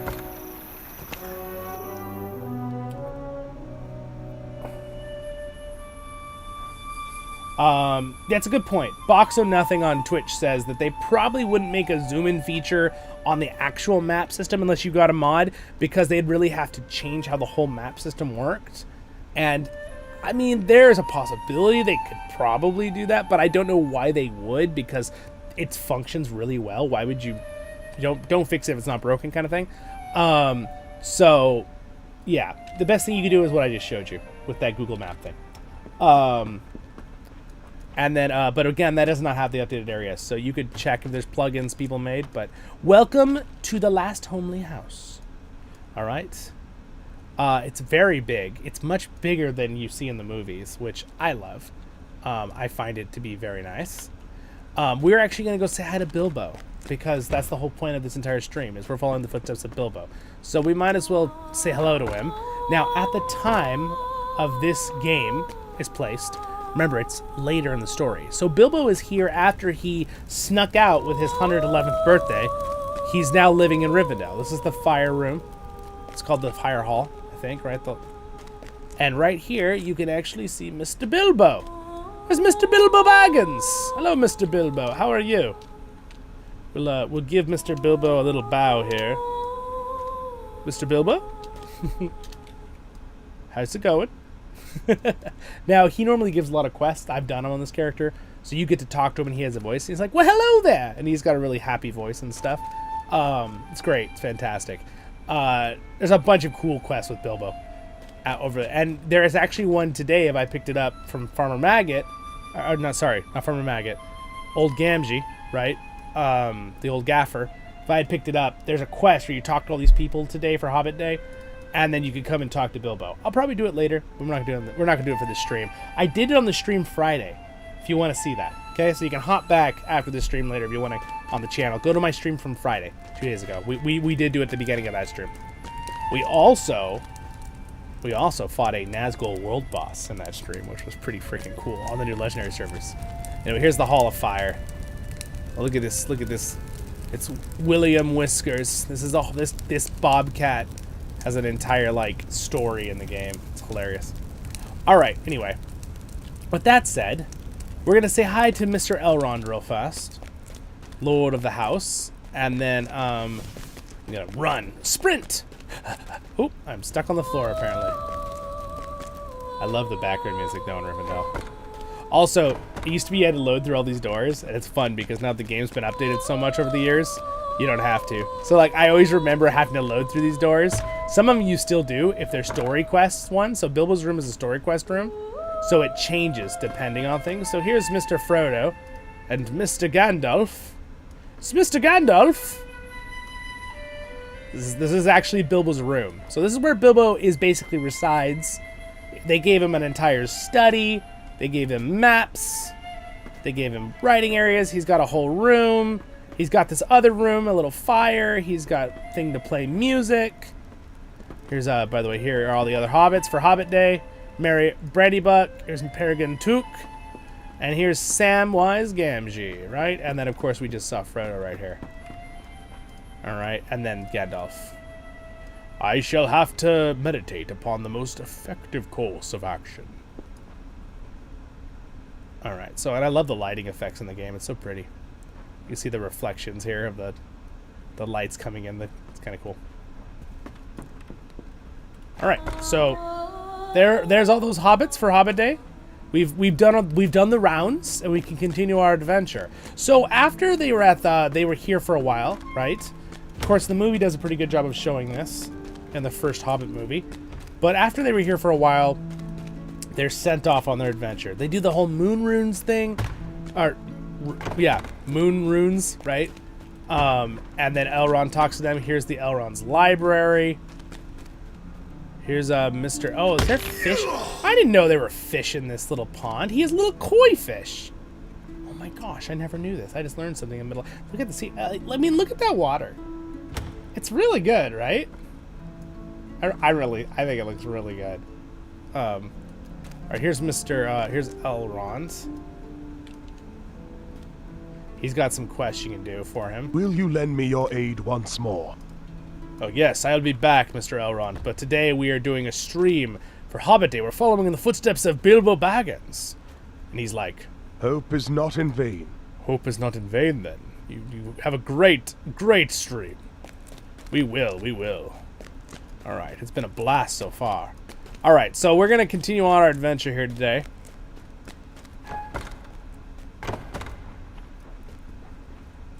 Open sesame. That's not the word he told me to use. That's so cool. I did not know there were fish in his little pond in the library. Those little details, man. What's up, Elvin? Hello. All right. Let me catch up on some of you guys say. Really, Pan, you probably answer this question all the time, but would you recommend this game to someone that hasn't read the books? Also, can you play this game comfortably without paying? Both good questions. I can answer them both very quickly. If you haven't read the books, yes. It's still a very fun game. It guides you through everything without needing to read the books. I'm going to continue walking here while I talk. So yes, it's a fantastic game. I think actually when it comes to gameplay, if you're someone who likes classic MMO, tab targeting type game, quests, storytelling, you know, group content, and then fun solo content with storytelling. Oh, I guess, never mind. Glorfindel isn't here right now. Normally Glorfindel's right there. I highly recommend it. The game for that. Next one, can you pay? Lord of the Rings Online, when it comes to classic MMO, has one of the best free-to-play systems of any MMO. They kind of pioneered the free-to-play system for MMOs. They were kind of pioneering free-to-play MMO when League of Legends started pioneering free-to-play systems for like those kind of games. So yes, it's very good. There are some occasional limitations still, and it's very minor. They did a really big revamp to free-to-play back in 20... Hail, friend, and well met. Well, we're going to have to get back out of this. Let me see where I can go here real quick. Sweet-eyed Malon. They had to do some stuff. They totally revamped the MMO free-to-play system even better than it was before. So it was always good. It was at a really good standard. It was way more like a real free-to-play compared to like not to rag on it, but like World of Warcraft, even though I played that game, it's a fun game. But their free-to-play system was to kind of just get you. It was like hook line, gotcha. Now you got to pay, LOTRO, you could actually do the work and put the work in and do it like free-to-play. There were like one or two things here or there that would have been like, they're like convenience things, right, with being a subscriber. But then they revamped it and they made it like, they cut out a bunch of things that were frustrating, like, there was a money currency cap and things like that. They cut those all out and they totally redid it back in 2022, 23? No, 2022, I think. Or was it 1? It doesn't matter. They revamped it. It's even better than ever before. It's really, really good. Though, if you're someone who plays the game more than, let's say you've been playing the game, you're 500 hours into the game, right? You could probably get at least that much free game time of just leveling and exploring the world. At a certain point, it might be worth getting the subscription because it's like, it gets really fun at a certain point. Okay, so where would hold on to that thought for just a moment. I'm going to go to, let's see, the dwarves would have passed over... they would have. I'm trying to remember where the dwarves would have passed over. Would they gone through the Misty Mountains? Can I go through the Misty Mountains? I might actually go through the Misty Mountains because I think that's where they would have gone. What do you need? So that's where let's do that. We're gonna go to Glowin's camp. All right, let's take that one. All right, finishing the thought. So they revamped the free-to-play system tremendously, and it's super good. So yes, I think it is completely worth it as someone who's played a long time. Now, my alt account is on free-to-play right now, so I do know it works pretty good. And I really like it. Now, I will say on a positive note, Lord of the Rings Online has the same subscription price it has had for 17 years. It has not changed it with inflation and all that other blah, blah, blah stuff, which we're not talking about. We're having a fun Lord of the Rings day. But it's like, again, I'm not sponsored by them. If they want to, that's sweet. But I just love this game. I support it because it's such an amazing game. They really, really respect Tolkien's lore and all that, too. It's a big one for me. Not to mention, it's just a fun game. But yeah, it's just... basically, the subscription gives you a lot of benefits, like a lot of the fast travels all over the place. And you get, like, the shared storage. It gives you more inventory space and things like that. But you can always just make an alt character and put stuff in their inventory if you need more inventory space. If you're on free-to-play. So there's it's like a benefit thing. I think it's like $10 a month if you get the 3 months at a time, or less than $10 a month, and then it's $15 for a month subscription. And again, they give you like $8 worth of points, in-game points every month too. So it's like, it's really, really good. Granted, I know that's a virtual currency, but the fact that they're giving you that on top of it is kind of cool. Yeah, it's worth it. Both of them are worth it. Free to play, fantastic. If you want to pay as a subscriber once you really get into the game, worth it. But you won't need to be hook, line, sinker, have to pay subscribing to continue having fun. The only thing you'll need to do is buy like the very last expansions, the last 2, if you want to have those. But you can a lot of times earn LOTRO points, and a lot of times they'll, like December, they'll go on major sales, and they'll have like a coupon, like 90% off an expansion or something. So they're pretty generous when it comes to money things. In fact, I almost think too much sometimes. I worry, even though it has such a big player base that I think we're fine on that. Sometimes I think LOTRO is too kind when it comes to the money thing. But hopefully that answers your questions. This is a really beautiful place indeed. Yes, Aimless. It is very pretty. I'm trying to catch up with you guys' chat real quick here. They do need to make all the maps in the same style, though. It seems like they have not been up. Some of them haven't been updated, and there's a reason for that. One of the devs was talking about the other day. Since they haven't done any big updates in those areas, there's really no point for them to go and do all the work and put all that work in for the main guy who does the maps when he needs to be working on the newer stuff right now. So they're basically, over time, they plan on doing lots of updates where they're all kind of the satellite maps. So again, this one's like the pretty style map. It doesn't really have the contours like the new updated version of the Trollshaws does, where you can see where the valleys are and stuff. So they'll be doing that sooner or later. Hello, Ampeg. Well, hello, welcome. This is awesome. Yes, I'm glad you like it, Rose.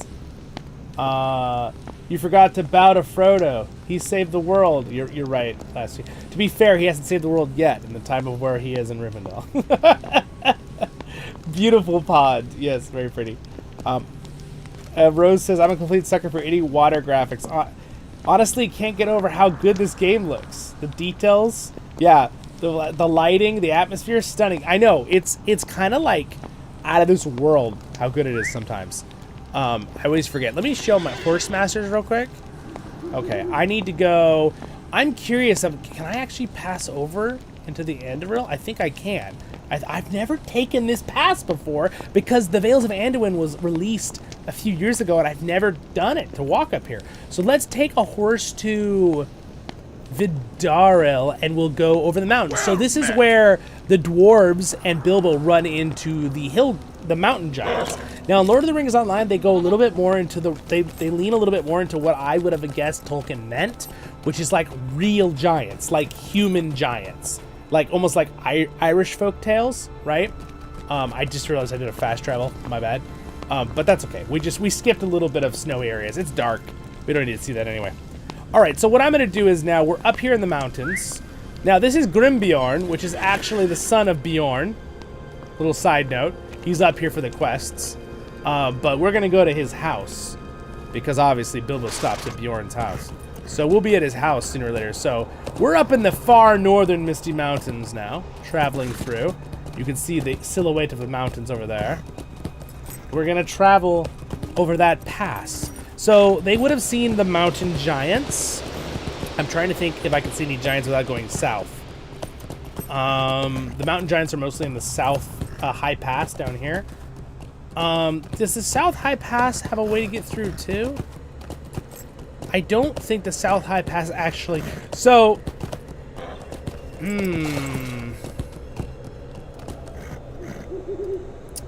hold on. I'm doing the thoughts in my mind. It's the Vales of Anduin where you can pass. Hold on. You know what? We're gonna use that map I found. Where's that map I found? Let me go back. Let me go to my own chat. Click on my own link. All right, hold on. Let's see. Have they updated it so I can see if there's a pass? Let's see. Is there a pass? We can use where Bilbo brings up Google Photos to get over the pass because the dwarves don't know where they're going. He's like, "Oh, don't worry. I've got my little Hobbit device here. It's my little Palantir phone." Let's see. Is there, oh, you know what? Maybe, is there a way over the Misty Mountains? Now, this has been updated. It has the Vales of Anduin on the other side. I'm not 100% sure they actually have a pass to cross. I don't know if this is just updated correctly or... See, because there's this road... Like, there might be something like teleport you through, but I'm not 100% sure. So I don't really want to just walk up there and waste our time right now for everyone here on the stream. So we're not going to. So you're going to have to use your imagination just a little bit. Basically, the high pass is where they crossed right down here. Over there. That's where they would have crossed and seen the giants. But I want to show you a giant in LOTRO compared to what they did in the other series. Because... in the movie series, as much as they're very cool looking cinematically, I don't know if Tolkien was necessarily talking about like actual giant rock monsters. I have a feeling it was more towards like being giants, humanoid giants. But that's up. What do you guys think? I'm curious what everyone thinks here live. Or later if you're watching this video in the comments. What do you guys think with the giants? What are your feeling when you read the Hobbit book? I'd love to hear everyone's thoughts on it. Are you down for the Hobbit movie version, what Peter Jackson did? Do you like what I'm about to show you? Or do you have a whole nother thought on the giants in general? All right, so we're almost to where the giants are. There's some worms around here. I just would like to show you guys some giants. I should be able to find one pretty quick. There's a wolf. There's a couple more rock worms. Here, this is a creature. These are the Gruadane? I forget what their name is entirely, but they're like a wolf people, not lore accurate. This is a made-up creature for Lord of the Rings Online, but it fits in the lore very respectfully. They're like a scary wolf people. They're kind of like, they probably have something to do with like the giants or something. I'm not entirely sure. Wanderer, hello. So can you get there from Mirkwood? I'm trying to remember. You can get to the Vales of Anduin through the Mirkwood if you are trying to get to... Yes, yes. I will get there. I have another way to get there. Thank you. I appreciate that information, though. Supposedly, shapeshifters. Yeah, correct. So maybe they're almost like a Bjorning to an extent. Oh, little. We're obviously on a frozen river, so underground water broke out there. Here they are again. Yeah, they are kind of like shapeshifter. Here, as you can see him right here. He's pretty scary looking though. Look at this guy. How's it going, sir? He's got like the blue paint. He's like the Celtic tribes or something. Or when they called the Romans, called them barbarians. My background's Scottish too. So I'm a barbarian. They went the mountain pass, didn't they? Yes, they did. They went, so the dwarves went through the high pass. The North High Pass. So I guess they would have gone over here. It's funny they have this back and forth. I have a feeling you can go through right here. I'm really kind of tempted to find out. But, like, I don't want to waste our time here on the stream. What do you guys think? Can I get to a pull? Do you guys want me to look real quick? Because if I get up there and it's a dead end, I can teleport out instantly, and it doesn't waste our time. But I'd have to walk up there. So let's do a poll, okay? I'm gonna do a poll. You're gonna have to tell me in Twitch, guys, because I'm just gonna have to do the poll here in just YouTube. I'm curious. Or I will do a teleport jump to somewhere else. Let's see here. Where do I add the poll? There it is. Start a poll. All right. What way?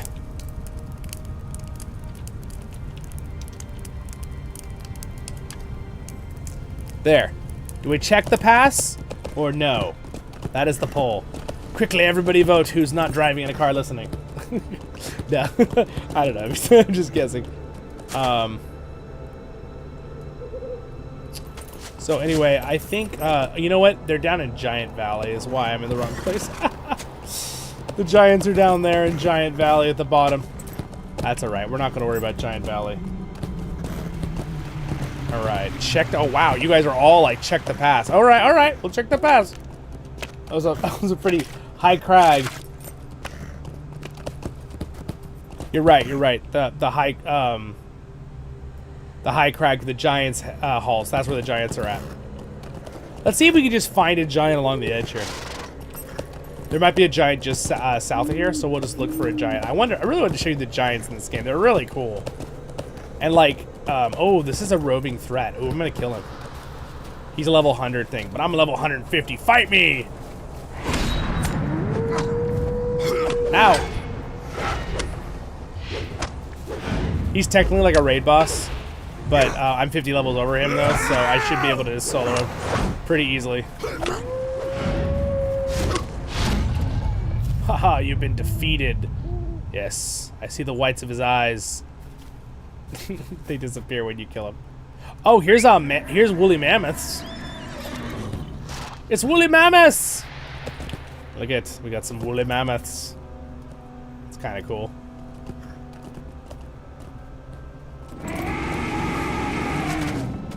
Well, aren't you, Mr. Grumpy? Yeah, they're really cool looking though, aren't they? I love the woolly mammoths.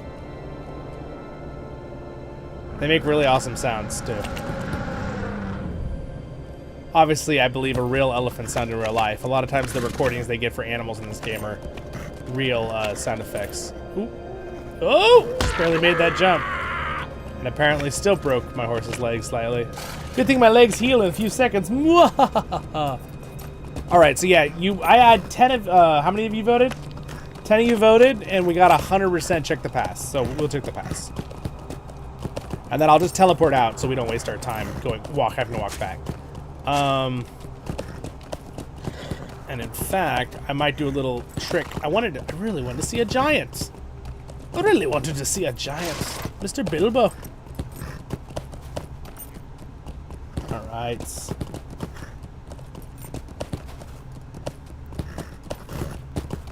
We'll end that. Hey, I didn't know you could do woolly mammoths. You actually could do them on this too. That's freaking amazing. I didn't even know that was a thing.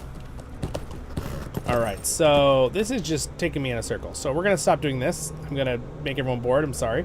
I'm gonna do it there. Look, it's a little deer. Oh, it's doe, a deer, a female deer. Oh, it's a reindeer. Ray, a golden drop of sun. All right, let's get going here. This is gonna take too long. Let me see. I'm gonna get back to Rivendell real fast with a fast travel.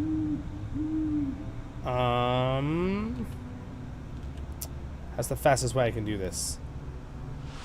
Hold on, let me just look at my travel skills real fast and see if I can get us there faster. Navigating Middle-earth, it's a big place, guys. So let's see, milestones. I want travel skills, and do I have...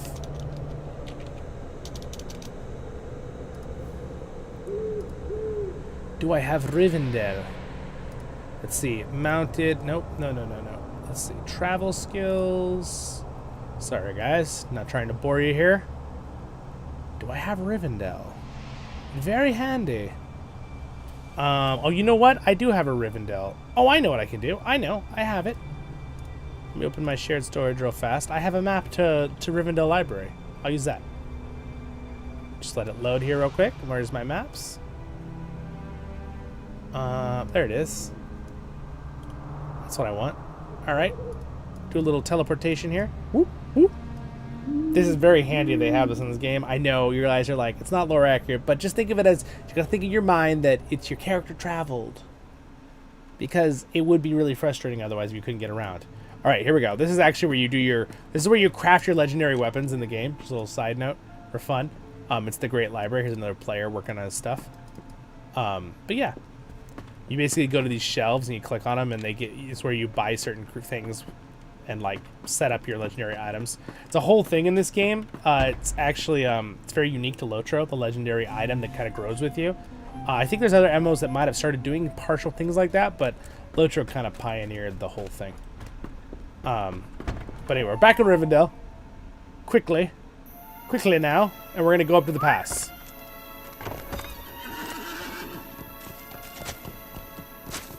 Alright, I'll do a fast travel back up there.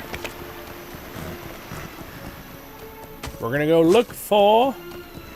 you'll have to Greetings see to giants and... Oh, you know what? I know how to do it. I know how to show you a giant.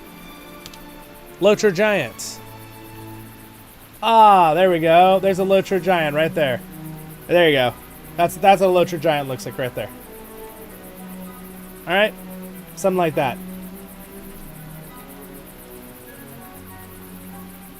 There we go. Giant solved. I should have just done that in the first place. Apologies. Where is... I need to go to...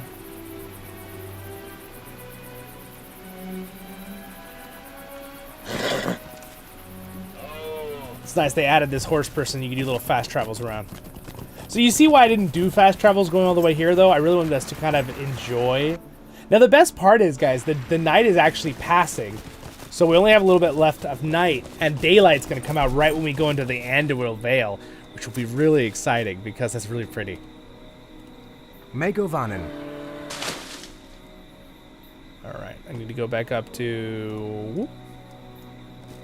There we go. Thank you guys for hanging out with me. I hope you're all having a good time. And thank you for liking the stream. I can't believe we're at almost 60 likes. That's amazing. Hope you're all having a happy Hobbit Day. What's up, Nathan? Happy Hobbit Day. Nuven, hello. Welcome. Do Bilbo use AT&T or Verizon? Obviously Verizon. That's why he has a signal in Misty Mountains. Just kidding. Sorry, I'm just trolling. AT&T is fine too. I don't know what you guys all use. What do you need? Oh, I guess I had to use the Swift Travel before because that was the only one to use. That's why it was my only options. Rivendell is only accessible for Hunters Wardens as a racial... oh, that's true. It's sailing for mariners. Good, Box or Nothing. Isn't on Box over on Twitch, can't you get the Rivendell travel skill, though, with respect? Or did they never make that for Rivendell? I thought you could get... I should go check the barter person sometime. Not right now. All right, guys, we're gonna go to the pass. You voted on it. We're gonna explore. So we're exploring the map. Again, I know most about Lord of the Rings Online, but there are some spots. It's such a big world that even I have not been to it.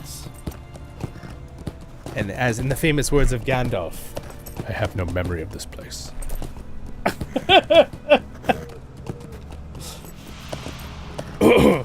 Yeah, I wish I could do a better, like, I've been working on trying to do like an Ian McKellen voice. His voice is amazing. It's so hard to get that Bilbo Baggins, his really low, commanding voice. I'm not trying to rob you. I'm trying to help you.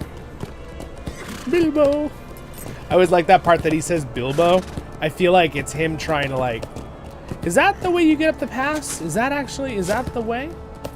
I thought that might be the path. This might be the high pass that they take in the books. By the way, a little side note. This is also probably the high pass they tried to take in the, well actually, now to think about it, the Edenwaith has a pass too right here, which I believe is probably where they Fellowship tried to cross, and then of course they couldn't cross, so they went down into Rigian, or no, the Red Horn Pass. That actually, the Red Horn Pass might actually cross. It's the Red Horn Pass or the high, they took the high pass, right? Not the Red Horn Pass, they took the high pass in the Misty Mountains. So this is the Northern High Pass, so I think this is what they took. This looks like a pretty promising road, so I don't remember this back in the day, so maybe this will work? Oh, and I think we might actually see some giant homes. I think those are giant homes, by the way, and bridges down there. Yeah, this might be it. I don't remember this back in the day. I think they added this when they added the Vales of Anduin. I think we did it. I think we found it, guys. We can be proud of ourselves. Heck yeah. Follow your nose. Yes, exactly. Ah, Bjorn Guard. Yeah, this is it. This is the high pass. Oh, that's why I couldn't see a physical pass like I thought. Remember when I looked at the Google map, I said, oh, maybe there's a teleporter spot. That's why. You just walk through and it ports you to the other side because they weren't able to link it. Usually they link them physically so you can just walk through with open world, but sometimes there's like a limitation in some way. It's probably because they didn't want to, like, I don't know, with the mount. I'm not sure. Looks like this Bjorn Guard had fun dealing with some goblin scum and wargs. Have care, traveler. The pass beyond is dangerous. All right. All right, so that's oh, look at that. Completed. Oh, I completed the Sights of the Vales. Oh my gosh, I've never even been here with my character. That's amazing. I just got a deed done. So this is called a exploring deed for people who are watching who don't know what LOTRO with. I got a new title because of it. It's called Watcher of the Vales. So I could trigger that as my my title after my name, but I have provider event information because I got that as a special event provider. All right, so you know that's kind of what I do here on this channel, so I feel like it fits. So anyway, we are now passing through the high pass into the Vales of Anduin. So we are getting very close. We're gonna have to go to the Karok and see the eagles, obviously, because that's where the dwarves go, right, when they're being chased. So, oh, you know what I didn't show you guys? I didn't show you Goblin Town. Oh my gosh. I didn't show you Goblin Town. Goblin Town's right here. We walked by it. And then they escape Goblin Town and go over the high pass. So we kind of just skipped that. Goblin Town is kind of like dark though, and it is nighttime. Gollum's Cave. Oh my gosh, we have to go back. I can't believe I missed. Oh my gosh, I did dumb. We're going to Gollum's Cave. Yep. We gotta do riddles in the dark. We can't skip an entire chapter. To the Goblin Town. Here we go. Well, good thing we didn't go very far. I'm glad my memory caught myself. My memory was like, you're forgetting something very important, Mr. Zollin Ironshield. We're gonna go see Gollum's Cave, guys. And the best part is, it's nighttime in the game, so it won't matter. And when we come out of the cave later, it'll be morning in the game. So then we'll be able to see the Vales of Anduin at daytime. So, problem solved. All right, so that pathway goes down there. I think this pass probably goes to Goblin Town. This other, I didn't realize there was actually another pass that goes up here. You can kind of see the valley down there. I love the snow. All right, here we are. Yeah, this is it. All right, actually, I believe that's Goblin Town right down there. The Goblin Town entrance, so. Woo! Oh, that's not good. Uh-oh, am I dead? Uh-oh. Oh my gosh, I didn't die. I fell into the water. I broke a leg, though. Everyone break a leg. Oh my gosh, I only barely broke the leg. That's crazy. I got really lucky right there, guys. That was falling distance of death almost. Oh, look, here is Glowin. Now, again, in a game time, we're following in the footsteps of Bilbo. But in the game, this is later. So Glowin is obviously much older, right? Gimli is with the Fellowship right now in Rivendell, traveling to destroy the ring. Glowin's up here working on some stuff, dealing with some goblin scumbags. But anyway, here's the great opening of the mountain's throat into the location of... Here we go.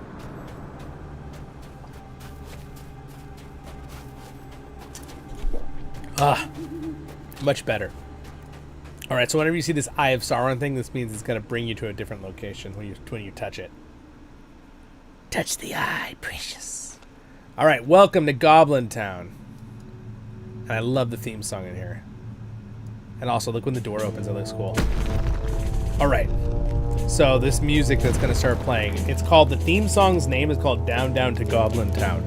Now, I have an entire theme song of words I like to add to it.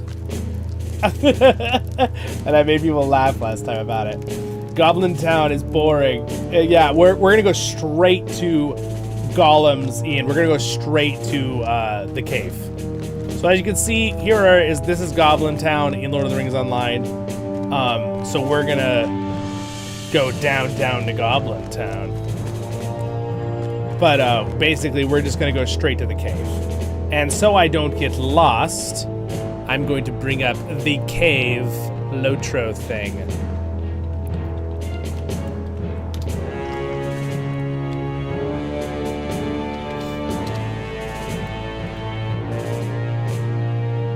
All right. Ooh.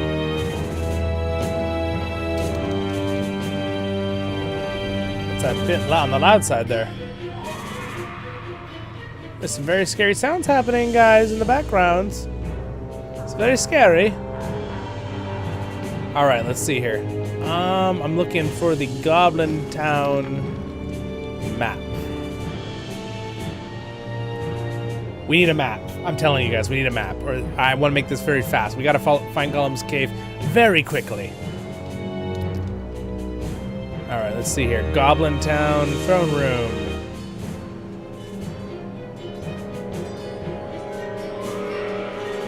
Do you think the music's scary enough, though? Oh my gosh.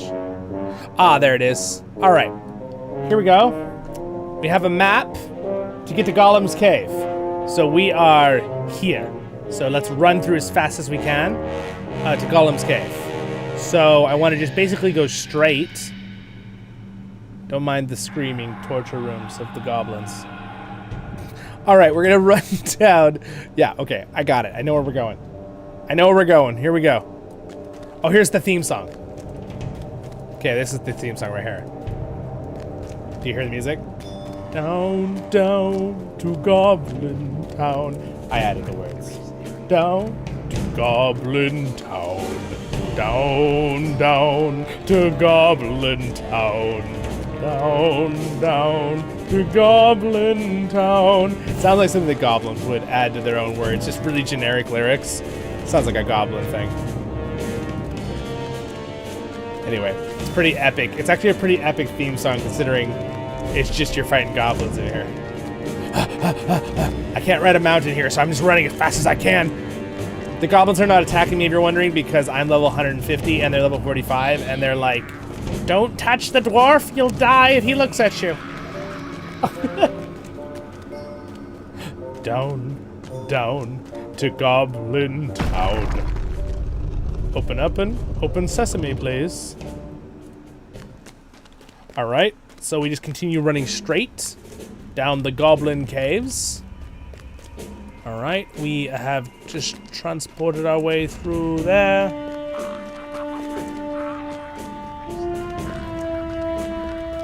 All right, so I gotta go to the end of this tunnel. And don't you worry, guys, I will run out of here very quickly, too. In fact, it'd probably be faster if I'd use my little teleports. Can you get a Rivendell for free from the Moors? Oh, from the Entomors. Oh, good point. Yes, I can. Someone just gave me a good point in the Twitch chat. You can, I can use my fast travel to the Entomors, and then fast travel to Rivendell from there. That's a good idea for the future. I won't have to use my maps to the last homely house. Good call. Good call. Very good call. I like that. Yeah, I don't know if it was Goblin Town. All right. Ian's got the scary faces. This place is huge. Yeah, it's huge. So we're almost done. All right, so I just did another teleport, which means I am almost there. I need to go.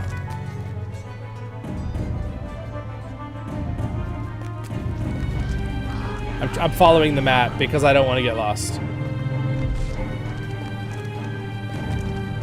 Also, there's a deed in here. So the dwarves get captured, right, by the goblins, and they actually get taken to the Great Goblin's Den, which is at the end of this place, which I could run through real fast, and then go to Gollum's cave.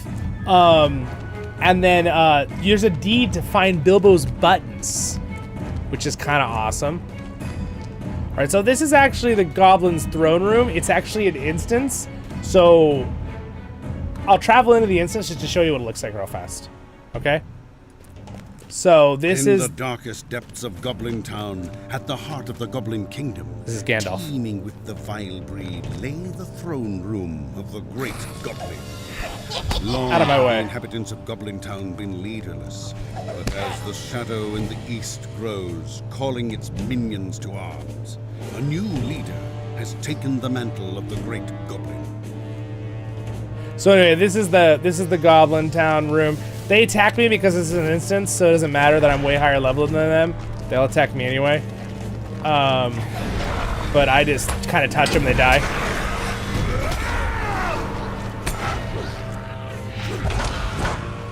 So anyway, there's the Great Goblin. So this is not the same goblin as you see in the... I'm gonna go ahead and just leave though. But these guys are like, where do you think you're going? And now they're dead. So no, that's the Great Goblin room. That's kind of what you see, remember, in the Hobbit movie. By the way, that's one thing. Why did they make the Goblin King in the Hobbit movie look disgusting with that chin thing? We all know what everyone called it, but I'm not gonna say it on. It's not good for YouTube and my PG channel. It did look gross. All right, so let's go. Now we're gonna go to Gollum's cave. All right. Anyway, thank you guys for hanging out. I appreciate everyone hanging out so much. This is amazing. I love how many people are here. This is so fun. Zollin will bring this song to Broadway. Yeah. Oh, yeah. Yeah. Right. You're funny, Elven. Do you plan on continuing your solo MOM series? My MOM series. You talking about a LOTRO tale, Tyler? Because yes I do. I've actually really been missing doing my LOTRO tale episodes. I'm gonna be making more this week. All right, so first thing to show you guys. I think I missed it. Actually, the first thing was right here. All right, can anyone tell me what the goblins have drawn here? Because this is important for what we're doing right now. What do you guys think of this? I love this. It's just too funny. Okay. 9K wargs logging on right now. Oh my gosh, could you imagine? I fell into the pit in the throne room. Huge troll in the pit had me panicking. Oh, that's so funny, Ed. I didn't realize. I forgot about that. The Thanos of goblins, yes. And hanging out while doing a little building in Valheim. Nice, Belloc. That's a fun combo. My Lala says my bigger issue with Goblin Town was the lonely a Looney Tune escape sequence. Yeah. Mines of Moria. Okay, so what this image is from The Hobbit, and this is when the dwarves escape the goblins and the wargs. Remember when they get chased them out of Misty Mountains and the eagles save them? So if you look, they're burning the trees. Well, Gandalf's the one that threw the fire embers, and then they also started burning the trees, the goblins and wargs. And then they're shooting and chasing it. If you notice, they're the dwarves are all sitting, because goblins are such horrible artists. They put them all on one eagle. 1, 2, 3, 4, 5, 6, 7, 8 dwarves sitting on this eagle, and then this one over here has another 1, 2, 3, 4, 5, right? So that's 13 dwarves, and then you have Gandalf with his little sword and hat, and a little Bilbo on top of his back. Look, I can't get much closer to that, so you're just gonna have to. Oh, I'm jumping! Somebody get me a box. All right, so anyway, I just think it's hilarious. It's so funny. So LOTRO does these little things, these little historical things. So the goblins were surely angry, so they like drew their story. Yeah, what's up, Evan Kingdoms? Yeah, I know, it's super cool, right? And then we have this right here. This is, I believe, the Battle of Azbuz Bazaar, or whatever you say it. I can't say that dwarven word. I think that's what this is, but as you can see, it's a bunch of dwarves, and they're like fleeing, and then they're like, you know, this guy's getting eaten by a warg, and this is the Goblin King stabbing a dwarf, and he's like, oh no! All right, so goblin drawings. I'm not 100% sure on that one, but all right. So now if we go this way, we're gonna run into the place we're looking for. Down to Goblin Town. All right, so we're at the end of the tunnels here, and then right here, I wonder why the goblins drew this painting. I wonder what that is, guys, and what's that gold thing on his finger? From the fire, yeah, frag pit into the fire. Yep, chapter was called. Yep, you were right, Lola, correct. That's a nice touch. Never noticed that. Yeah, so anyway, I just thought I'd show you these as we went. That's why I'm your hosting guys on Ironshield here on Voice of the Rings. I got to show you all those little things that you might have missed. All right, Gollum time. Now, I'm sorry, guys. Gollum is in here right now. But you can leave a message. Call back later. All right, so welcome to Gollum's Cave, everyone. Now, Gollum's Cave in the Lord of the Rings Online is probably a little more accurate to what the books say. But it's funny, there is a very big similarity to Peter Jackson's because they both are described. They both follow in the book. So we got some lizard guys here. Some little salamanders just chilling. But that's pretty much all the residents. Stay away from me. Welcome to Gollum's Cave. Here it is. It's got a cool mist effect going on. So this is where Gollum lived for, you know, a cool 500 years-ish, give and take. So yeah, I wonder why he went up crazy. So obviously you can see a lot of piles of, like, fishy guts, kind of just, like, chilling out here. And then we go along here, we can actually see his little wooden boat that's described in the story, right? That he makes no sound when he's sneaking up on Baggins, right?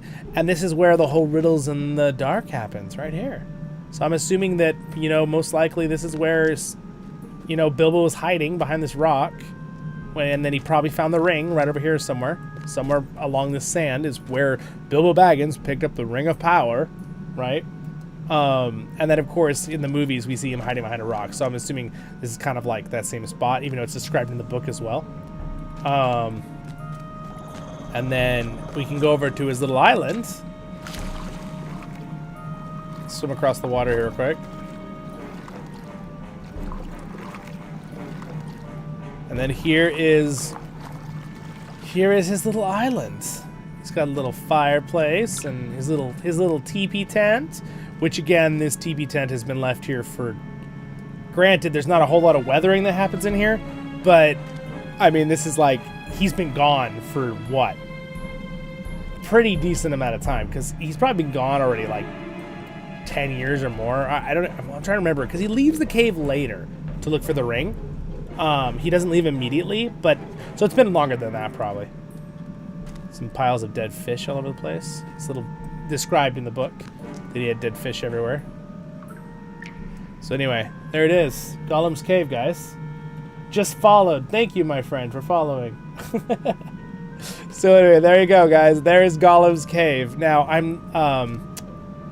think we're going to just teleport out, and I'm actually going to use the trick that the one person in our Twitch chat made a comment. I'm going to teleport to the Entomors and get back to Rivendell, and then we're going to do our little walk back up the... I think it's going to take a long time to walk out of this cave. I think it'll be faster just to teleport. Think of the smell. Oh, gosh, yeah, this... I mean, you'd think maybe after a while it sort of would air out if he was gone for like 20 years, but yeah, it probably smelled really bad. So this is the PvP zone, or the player versus monster player zone, but I'm just going to use the fast travel person over here to get me back to Rivendell. Mr. Rivendell! What can I do for you? Sir, I'd like you to go to Rivendell. Thank you. Thank you. He sent me on a nice little elk.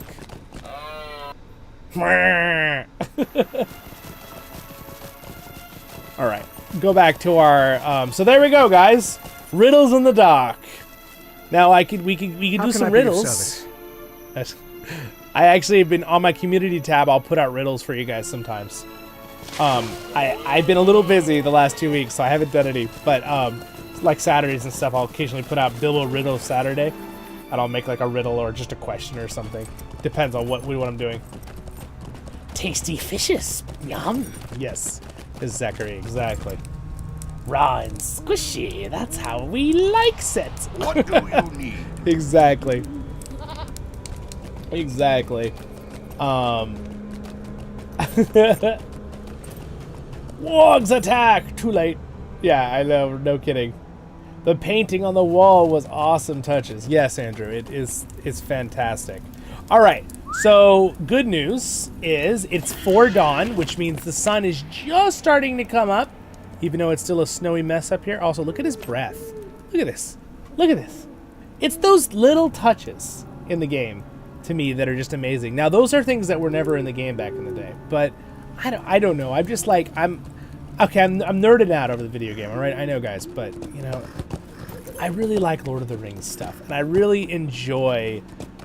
people with the content creation of video games, and also the content creation. I love making videos for you guys, and streams. But you know, it's just really cool that they did the work, right?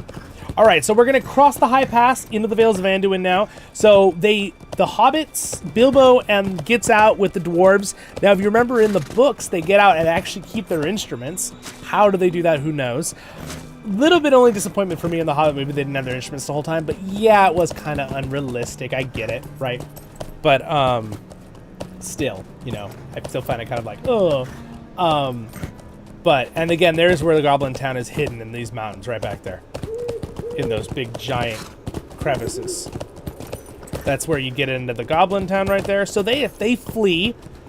Gandalf and the dwarves all run. All 13 dwarves and Gandalf and the hobbit Bilbo Baggins, their burglar, run up this hill basically, and they just start fleeing. Right in the they're all chasing them because the goblins are after them. So as they're chasing them down this path, again, like I told you, there is a deed called Bilbo's Buttons. You can actually collect all of his little brass buttons, which he loses in the book and is implied in the movie when he squeezes through that spot. Remember, the buttons all fly off onto Gollum's face. Remember? Right? So, again, there's a lot of fun tying together between this video game and because of the lore, with Tolkien's lore, the books, and watching the movies, because they're all following the original story, so it's fun with the tie-ins. All right, so he says, watch out, it's a dangerous place. All right, so welcome. We're in the Vales of Anduin. We'll turn up the music here. So now entering Wolf Dennis. Speaking of that, I hear a wolf. Where's the wolf? Maybe just a sound effect. Sometimes if you hear a wolf, there's actually a physical character around. There's goblins. There's a goblin. Town sentry. There's a hill elk. Oh, maybe there's a wolf somewhere in here. Oh, there's a warg. It's a Vales warg. Probably the no long. Oh my gosh, look at this thing! It's terrifying. It's like the most devilish monster ever. He makes Scar's hyenas run for their money. So comes the snow. Oh, look at that. We're gonna turn that music down because it's getting a little too loud for me. So I just got something that says, "So comes the snow after the fire. Adventures and even dragons have their endings." Oh, cool. So I'm curious, was that a deed I got? I'm curious if that has something to do with the Bilbo trip that just popped up, or if that has to do with the other dragon. Because Scatha, the dragon that this one guy fights, which is also a big dragon. Also, look at this mist effect. This is something that's in the Vales of Anduin a lot, and it looks so good. Look at this mist effect. Isn't that amazing? I don't know, I think it's freaking cool. I think it's so cool.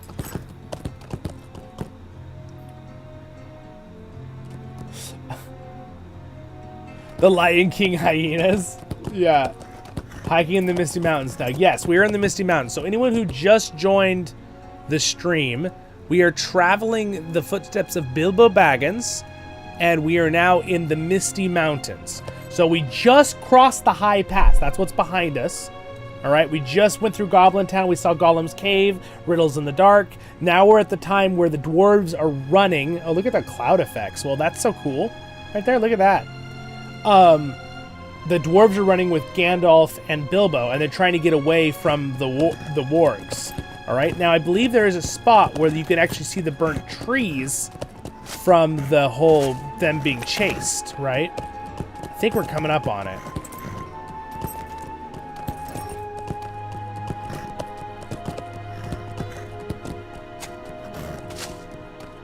Let's see if I can remember where it is. Let's see. So there's some of the great eagles. You can see them right up there, flying. You see them? Also, the sun is starting to come up. Do you guys see the sunset? It's starting to rise. We're getting a little bit of a pinkish tint to the sky. So the sun is obviously going to rise over there. Sets in the west, rises in the east.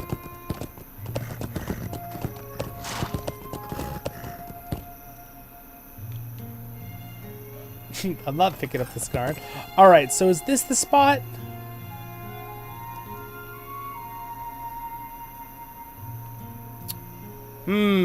It's right around here somewhere. Wait, let me keep looking.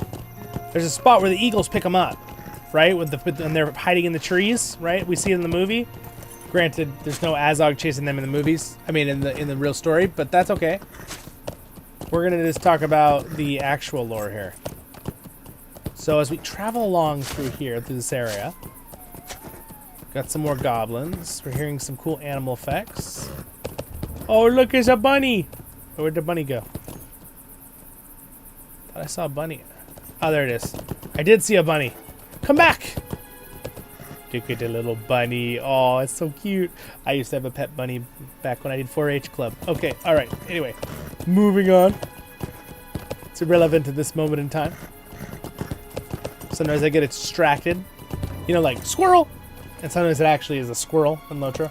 Just saying. All right, here it is. I found the spot.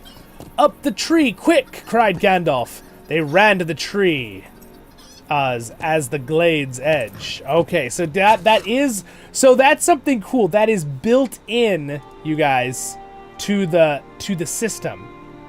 So look, the general chat, it's giving me those things when I appear. So it's giving the quotes, letting you know you're in a spot that's iconic from the story, right? That's really cool. I forgot I did that. That's so cool. All right, so here we are. We're in the spot. So this is the spot they climbed into the trees, and then the goblins set a fire, right? And the eagles came and saved them. And you can see the eagles actually live right up there. So as the sun comes out here, we got some of the scary warg people here, warg monsters. There's something on the ground here. What's this? Oh, it's just a corpse. That's all. Lovely. I just get a bunch of loot on it, so I just looted a corpse. He didn't need it. All right, so guys, welcome to the beautiful Vales of Anduin. It's just absolutely gorgeous. And what rock do you think that is? It's the Karok. It's not just any rock, it's the Karok. So that is the Great Eagle Rock, and their home is right up there in the mountains. So yes, we are absolutely going to go meet and say hi to Mr. Gwaihir, the Windlord, because they're the ones that saved the hobbits. Well, Hobbit and the dwarves. All right, let's go down this hill here. The carrot! Yes. No, the Karok. You're so funny, you guys. It's a K, KC, I think, right? The Karok. All right, so here is, again, we're getting into the beautiful lands of Middle-earth here. So there it is. There's the Karok. Here's the glorious river. This is the Anduin River. Now, we crossed the Brandywine, right? Back at the Shire that led into Breeland and Buckland. And this is the Anduin River, right? Which, again, has beautiful reflections. And look at that. There's an old Dwarven fortress right over there.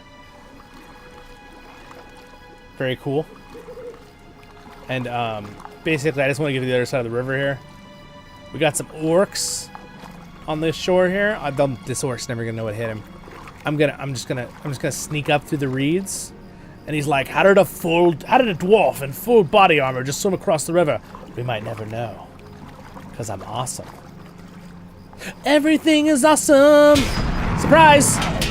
He's like, whoa, what happened?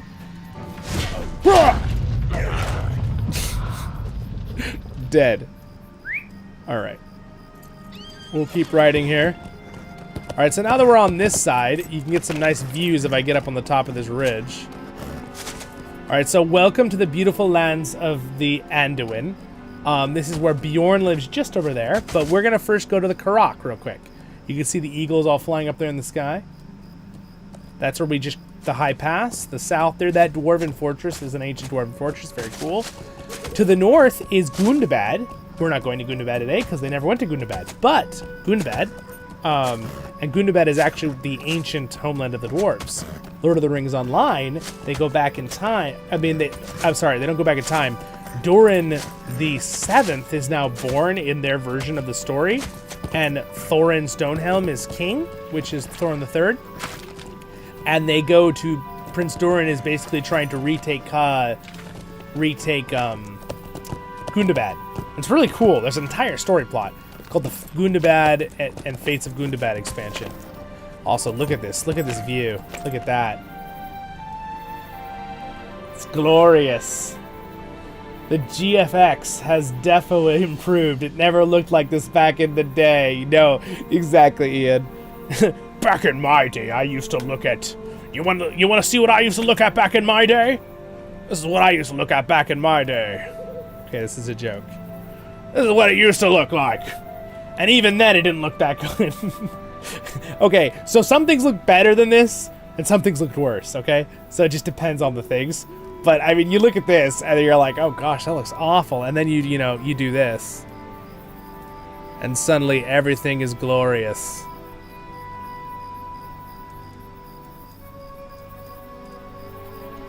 As it loads everything back up, since I just destroyed everything. Let's look away.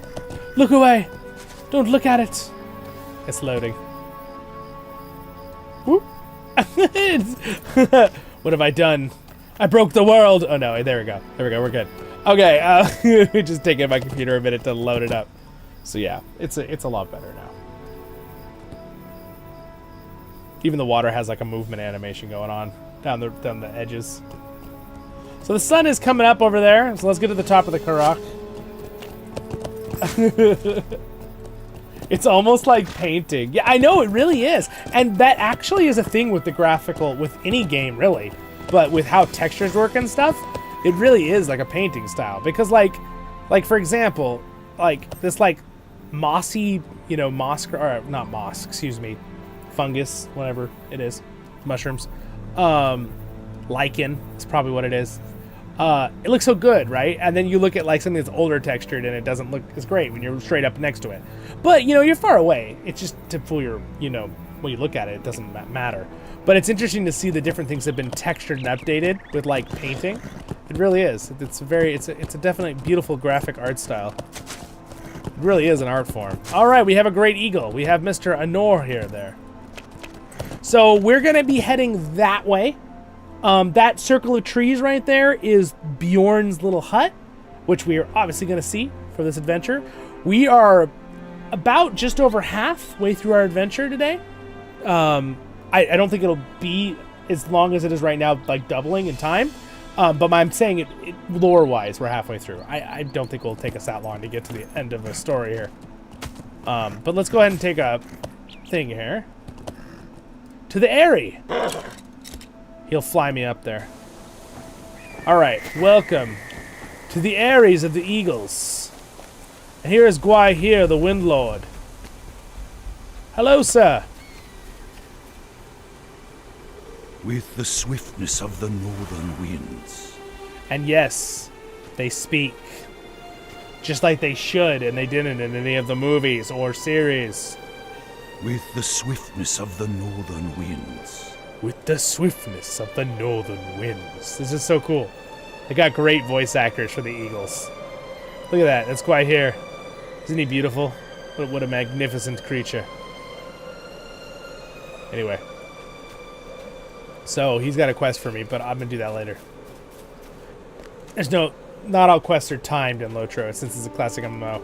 Here's a nice view. The Anduin River, and up north is all that mist is Gundabad, would be far around the corner. And around the mountain ranges.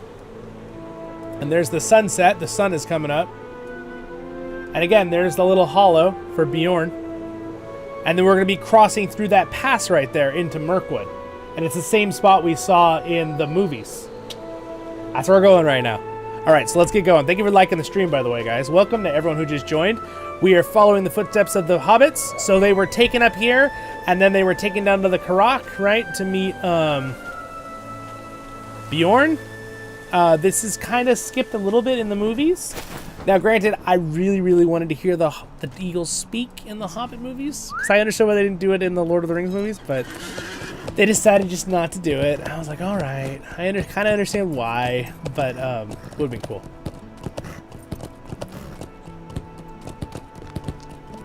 All right, so we're gonna ride our way now to Bjorn's home. We'll be there in 2 minutes. Oh, broken leg. It's all right. It'll heal up. It's only a flesh wound. All right, off we go. Into the great wild lands of the Bjorning lands. You'll say it after me. Bjorning. That is how you say Bjorning. Bjorning lands is what this area is called. It's glorious. It's pretty. There's flowers everywhere. I'm going to go like this, in fact, so you can kind of see them. All right. And also, the music's amazing. Thank you, W, for following on Twitch. Appreciate it. Thank you guys for liking and subscribing on YouTube as well. I appreciate it so much. Very excited. One of my goals this year is I'd love to hit 10,000 subscribers. So thank you to everyone who's joined and who has helped fulfill that goal. I'd love to have you guys in the community. It's been so fun to do Lord of the Rings content stuff. I've just been so fun the last few years.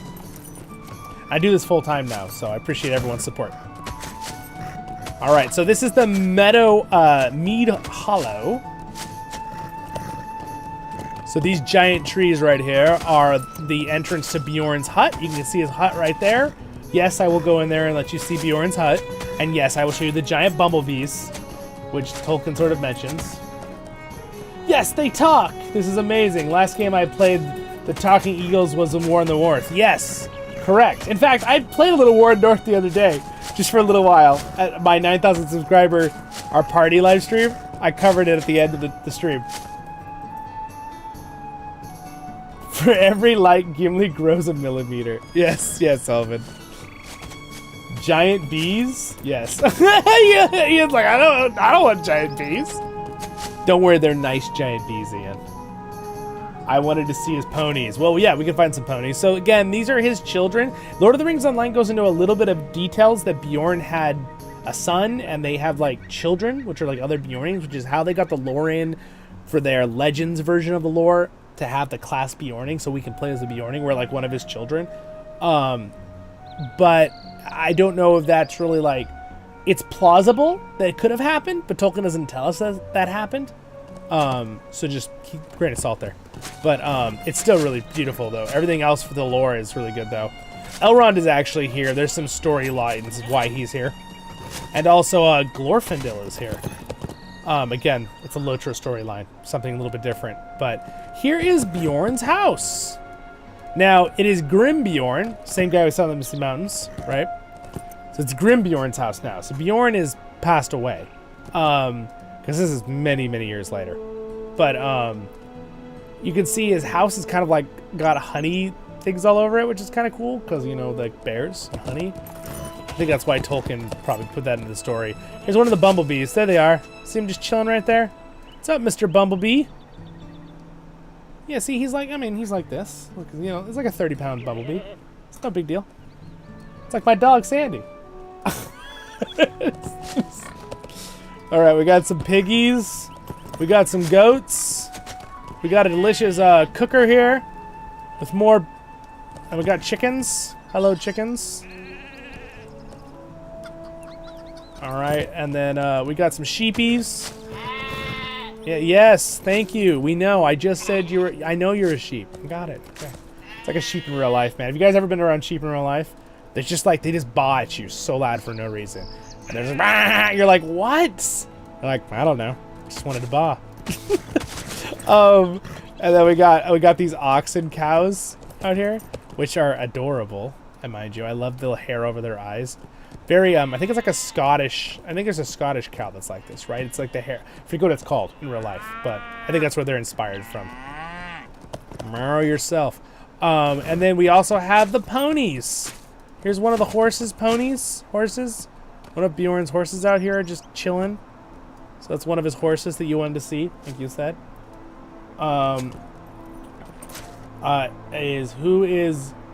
Real question is, who is Goldberry?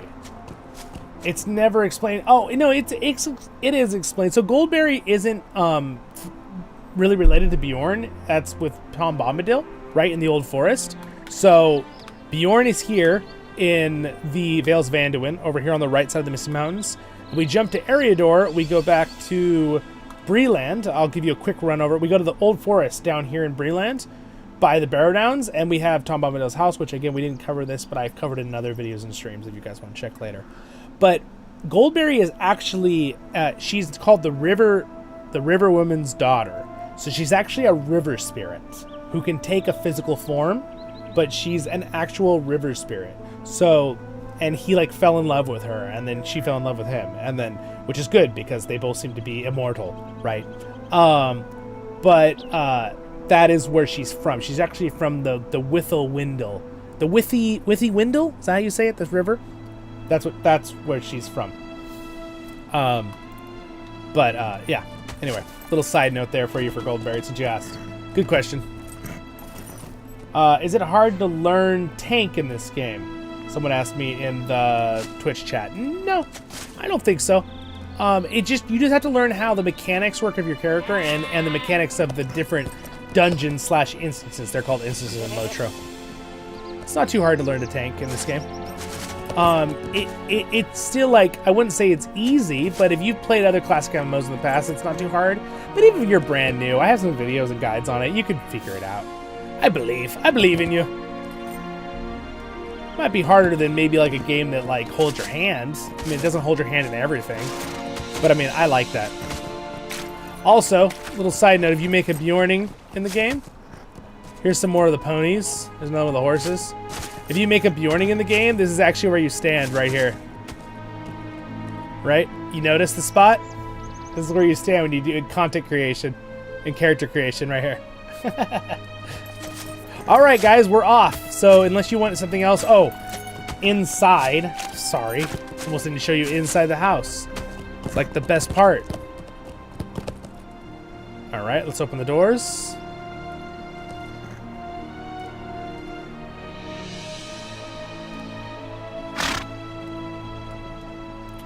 Why are the doors not opening? Is there some magical door word I need to use? Oh, there we go. Okay. All right, welcome you guys to Grimbjorn's Halls, or Bjorn's Halls. So this follows very much the original, like, telling of the thing, and like how Tolkien, if you remember, Tolkien did a drawing of this room himself. Tolkien was a pretty good artist. He has some paintings and drawings he did. This is very close to his original drawing, if you can tell in your mind's eye if you've seen that before. Let's see.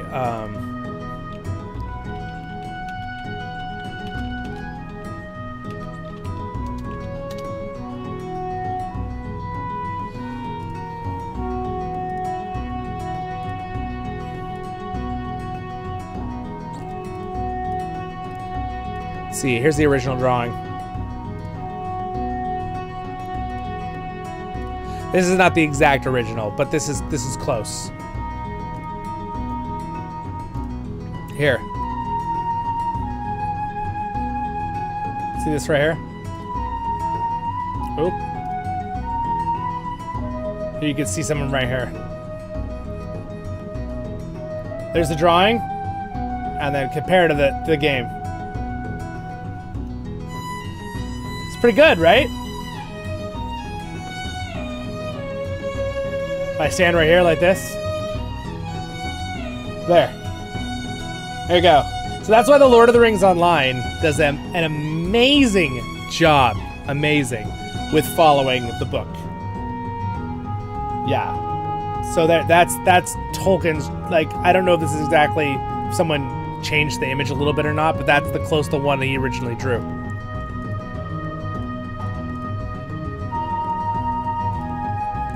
The music is gorgeous, but it's a little loud again. I'm gonna turn it down.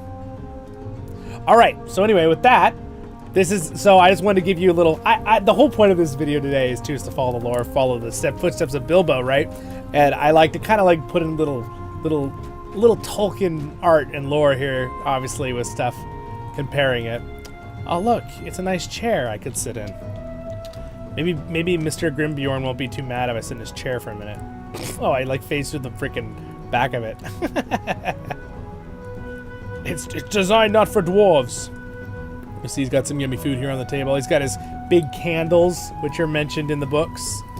There's a lot of stuff here. And also Gandalf the White is here, because it's later in the story. If you notice, we saw Gandalf the Grey in Rivendell. It's because the story is progressing with where you are when you level in the game, so you know.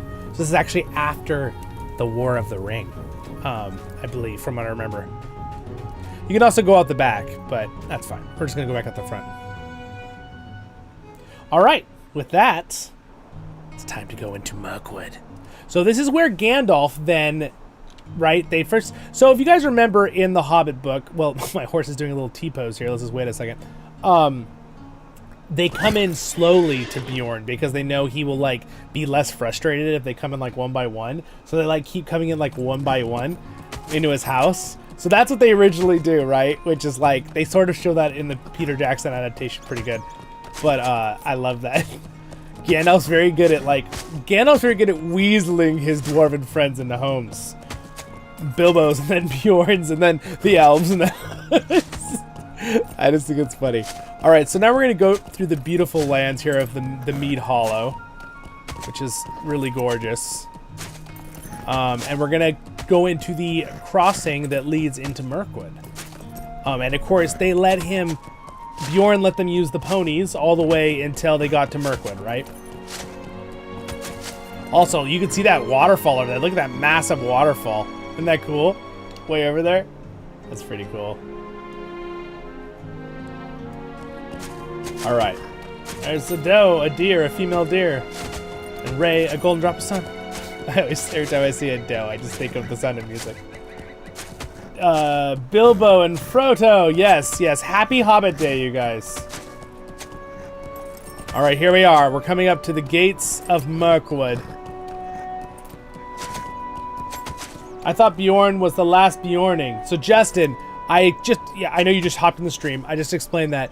So Bjorn, Tolkien never says he's the last or isn't. They kind of imply that in Peter Jackson's because he's like, I've lost, I'm the last one. But in Lord of the Rings Online, they go into the fact that, for a legend's perspective, it's like it respects the lore, it makes sense.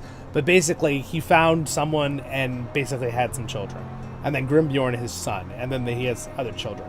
So, does that mean that he married a human? I don't know. They're like half human, half Bjorning. Bjorning is definitely not human. They're a different race. Tolkien's not exact on things, but he's very clear he's not a human. So we know he's not human. Yes, Miller. So that's my guess, guys. That's my guess. My guess is he married human, and they're like half human, half Bjornings now. So they have shape-shifting powers still. They can still turn to bears. Maybe just not as big and epic as Bjorn could. That's my guess. That's what LOTRO's lore is. That Tolkien doesn't say that. So don't like take that as like fact that Tolkien said that. That's a LOTRO thing. I like it. I think it's a fun addition to the story. I think it's plausible. I don't think it's not plausible. But yeah, so whatever you think. I think it mentioned that Bjorn had descendants in the end of the Hobbit book.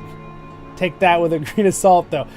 Bean, you might be right. We need to double check that later. We should all check that. Maybe I'll make a lore video about that or something. The versions of Tolkien stuff versus the other thing. They fought in the War of the Ring. Yes, I mean they Bjorn helped to fight. Yeah. Ian, I don't know where you're going with that, Ian, but we're not going there. All right, the Forest Gates. So welcome to the Forest Gates. So this is where Gandalf leaves Bilbo and leaves the dwarves, and basically says go in. And no, they were not guarded at that time by elves like they are now. So we're going to be going into the Dark of Mirkwood. So we are here on the map now, just so you guys know. We're about to enter into Mirkwood. Also, an interesting thing is there's Middle Mirkwood here as blocked out, and yet you can't go to Middle Mirkwood yet. You can only go to Northern Mirkwood and Southern Mirkwood, so I have a feeling they might add Middle Mirkwood sooner or later. That would be kind of cool for the story, but we'll see. Just a hypothetical. So now we're at the Strongholds of the North. We're entering the lands of the elves. You can see it's got some beautiful lighting effects here in Mirkwood, but we are now in the scary Mirkwood. Like and subscribe, that's the only way we'll survive. Just kidding. Alright, Bean, you can tell us in Discord. Also, if you're not in our Discord, guys, join our Discord. It's right down there. You go to voiceoftherings.com, it's on my social media tab. There's always a good link to Discord. And if you ever have the inklings and means and want to support the channel other ways, you can check out stuff there too. And there's also all the free links to the social media stuff as well. So, thank you.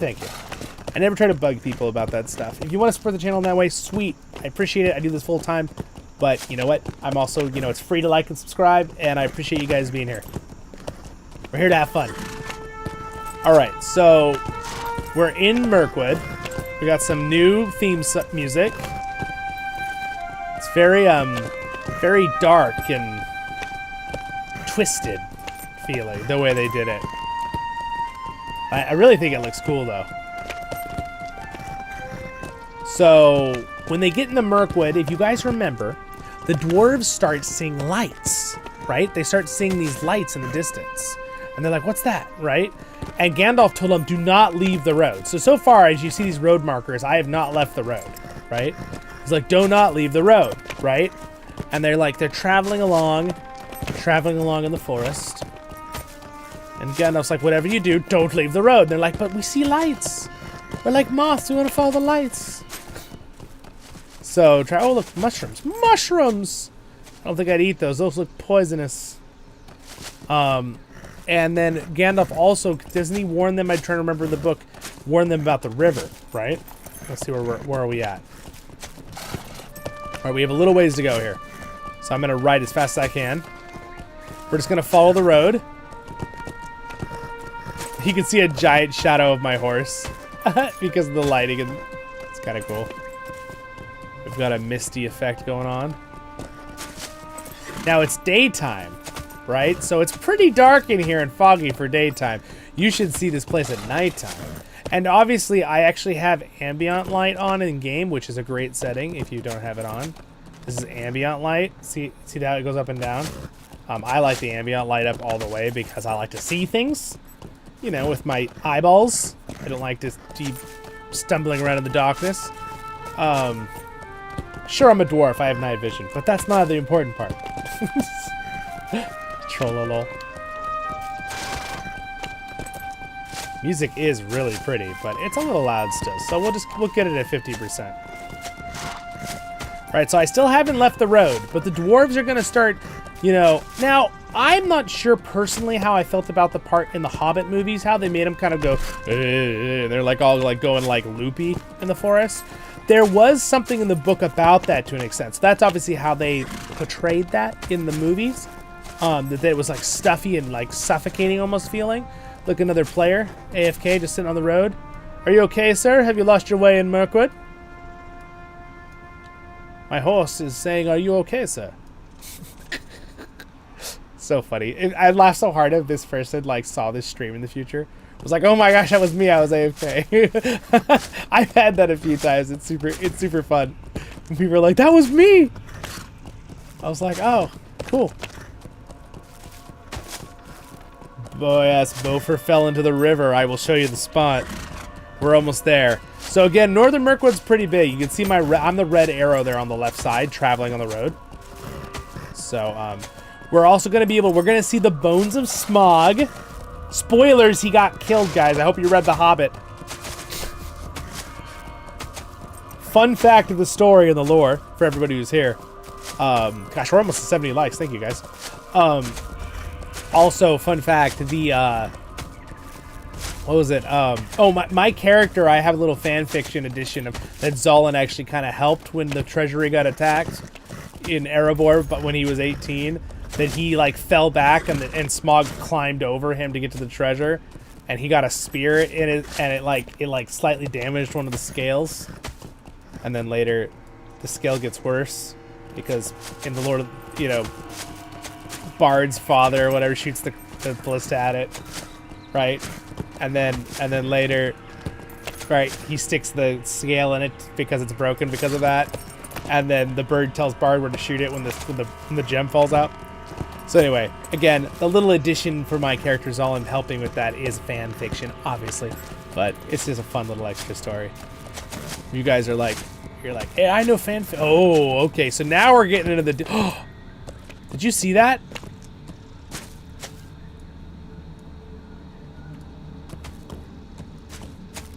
Do you see those eyes? I've never seen that before. That actually gives me the creeps. Did you see that? Did you see the eyes? It's like maybe it's supposed to be the lights that they saw.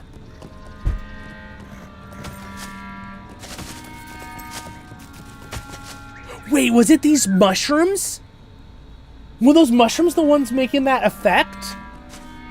Because they look like eyes to me. Wait, that's freaky. Was that just a graphical thing? Oh man, well keep an eye out. Keep an eye out. See if you guys see anything else. If we look in the distance, we might be able to see it. So they kept seeing lights, right, in the darkness, and they were like getting lost. And I mean, to be fair, I have my ambient light on, and look at how freaking dark it is still. You could barely see more than a couple feet. So now we're in the really dark, scary part of Mirkwood. We're not in the pretty outer part.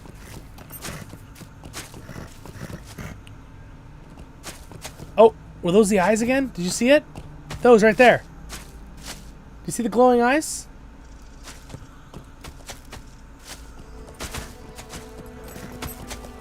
I'm curious, are there mushrooms right up on that ledge? No, there's not. Unless it's these. No. I think that's an effect. I think those eyes, I think that's a graphical effect they added. And also, look at this. This is kind of scary. Now we got some kind of creepy mist. So yeah, we're deep dark in Mirkwood now. We are in the murkiest of Mirkwoods. Used to be called Greenwood, and you can see the first part was Greenwood. All right, so here's the bridge. Now this bridge has been repaired and built, but this is where Bomber fell in the river when they tried to cross, and then they had to carry Bomber asleep.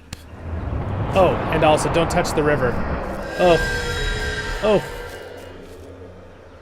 I may have almost been defeated because I almost touched the river. So yeah, as you can see there, I get too close and I got woozy. See my guys, I'll get... I didn't even touch it yet, okay? I didn't even touch the river yet. What the heck? See, so this is why LOTRO is awesome, by the way. Like, these little things they do, they're like, yeah, let's make the river actually do an effect on you if you get too close. So anyway, yeah, don't touch the river, obviously. Well, hello there, Camel, over on Twitch. Hello, hello. Mood. What? Yeah, I know, that was creepy, Andrew, I agree. Scared of mushrooms, yeah. Okay, that's a ghost face. All right, so these are gloom waters. These are like undead things of the river. Hello, sir. How are things with you, sir? He's a very scary man. He's a very scary guy right here.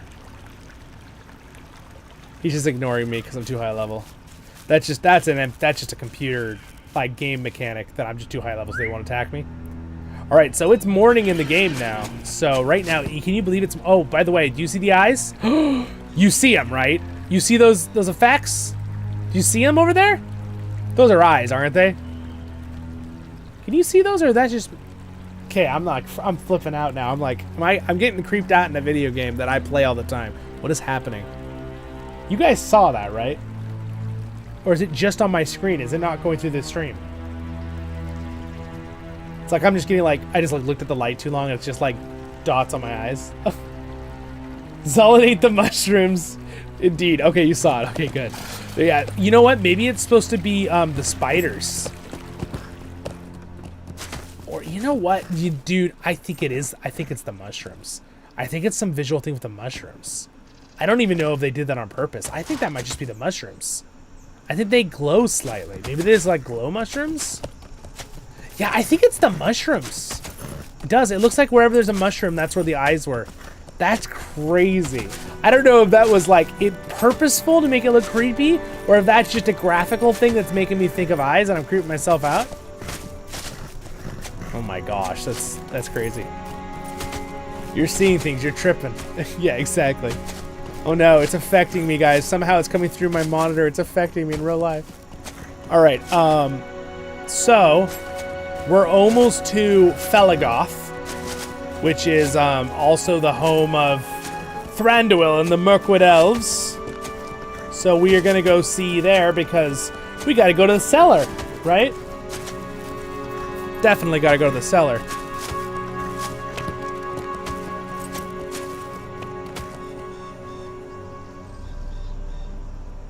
You saw them, you need to put the quality on max. Yeah, I definitely have the quality all the way up for the stream and for the in-game graphics.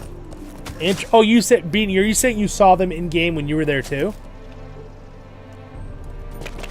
Also, if you notice, this part of the Greenwood is gorgeous because we're very, very close to where this is Legolas's home.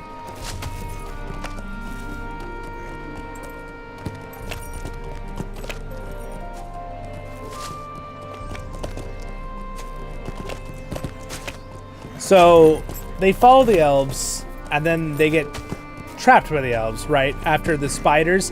Now, just so you guys know, the spider den is somewhere over here. I'm not gonna do the spider thing because it's just dark and creepy and scary, and I need to cross right here. So obviously in the story, we just passed it.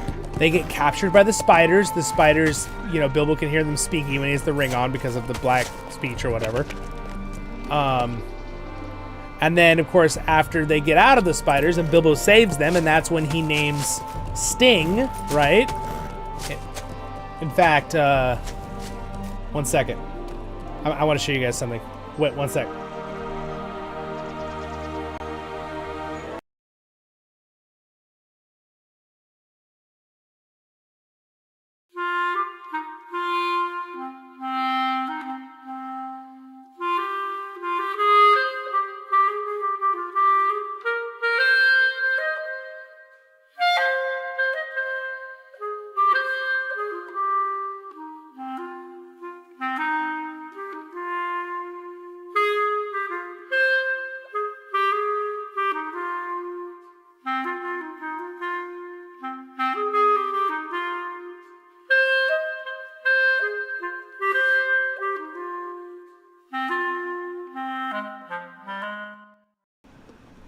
All right.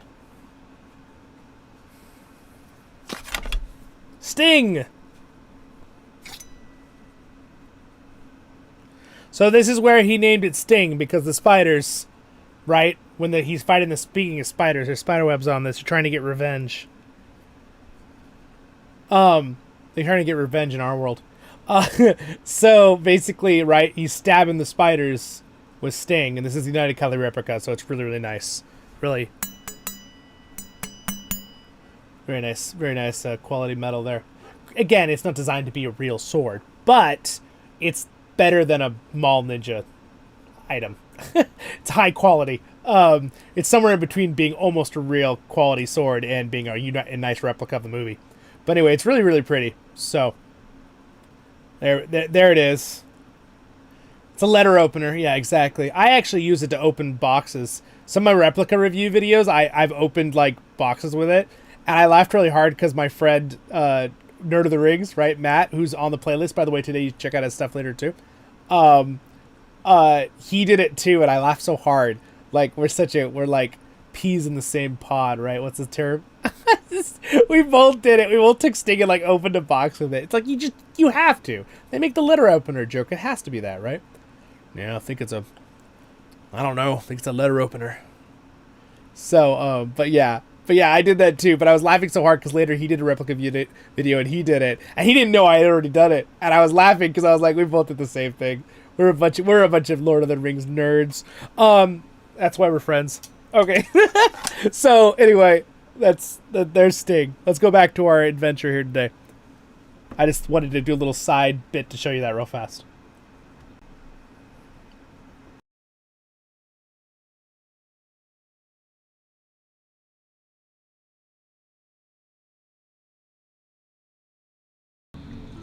All right, you can hear me? Good. Everything looks good still?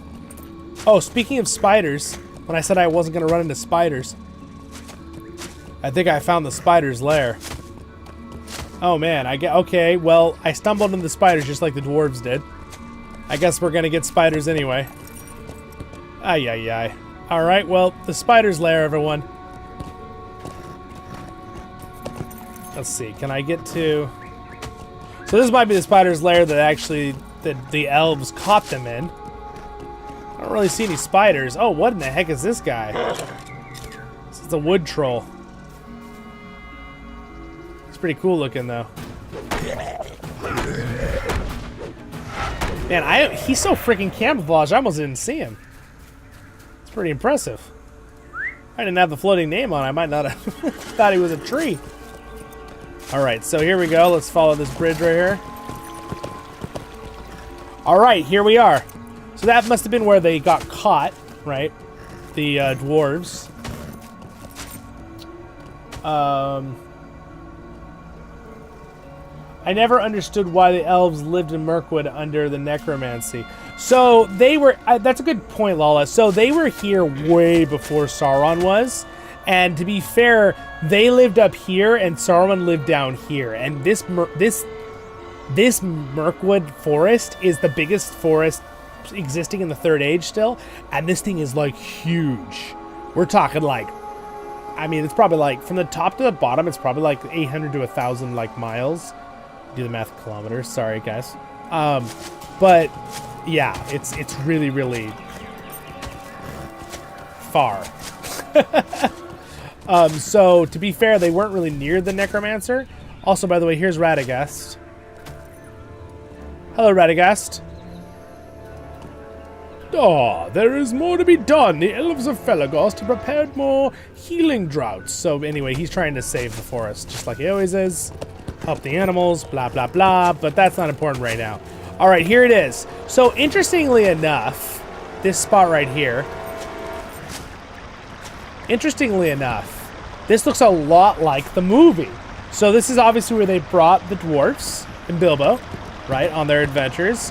Here's the Great River, and this is their secret underground tunnel kingdom, right? So this is the home of Legolas and King Thranduil of Felagos. All right, so here it is. I'm a friend, so I can just come in anytime I want. So in the movies, right, Bilbo puts his ring on and slips in behind him, right? That's what they do in the Peter Jackson movies. Awesome replica. Thank you. Glad you enjoy it. Pretty cool looking though. Proceeds to demolish. Yes. All right. So welcome everyone to the. Oh wow, there's a huge echo in here. Okay. Okay, cover your ears for a second.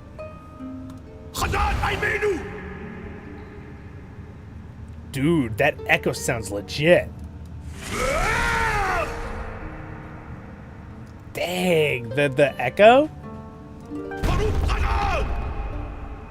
Alright, I'm done. These elves are looking at me like, bro, library, quiet voices. So anyway, welcome guys. This is where they brought this is the version in the Lord of the Rings Online that they brought the dwarves and they brought Bilbo into when they captured him. Here's the guy playing the harp. It's a really nice harp, actually. Can I get one of those? It's like, get your own. Okay, fine. So again, the place is pretty big. So here's the map of it. The whole chamber. Felagos, the halls of the Elven King. So what I'm going to do is I'm going to show you the Chamber of Thranduil and the throne. And then we're going to go through the dungeons where they're captured, Bilbo. And where Bilbo is actually here for a long time trying to figure out how to get him out. And then, of course, this underground river is how he gets him out. So we'll look at all that right now.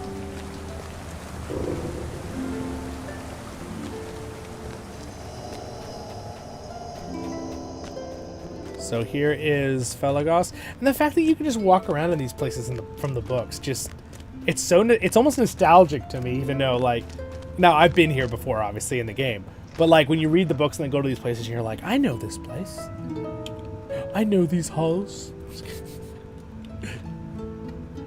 I know your face. I'm just kidding. Just totally go onto a different subject. Yeah, it's really pretty. Here we go. I can do a slow walk, too. Do it, like, very cinematically.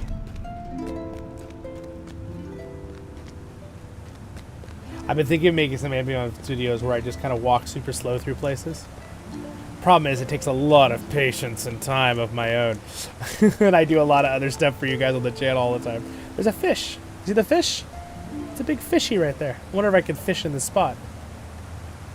Is this where I like just pull out my fishing pole and just like slap it in the water? Just be like, oh my gosh, there's a fish right there. I'm gonna catch it. And the elves are like, hey, what do you think you're doing? Those are our special fish. And I'm like, oh, really? I just thought I'd fish on the spot. And, you know, just might, like, try to get a fish. You know, maybe. Oh, I got one. I got one on the, it's got on the line. Oh, I got a fish. I got one. They're like, how dare they? These dwarves. First they're bathing in our fountains, now they're fishing in them. All right, I'm sorry, I'm done. We're moving on. This is trolling. I'm trolling a little bit. All right, where was I going? Okay, yeah, we're gonna walk at normal speed here, or run. This guy's over here playing a little tune.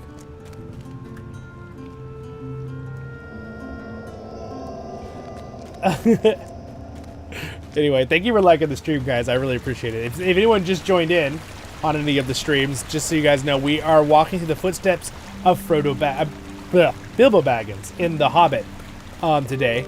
We also did a little bit of Frodo stuff, but we basically are in the halls of Felagos. This is the homeland of Kingdom of Thranduil and the homeland of, obviously, Legolas. Here it is, guys.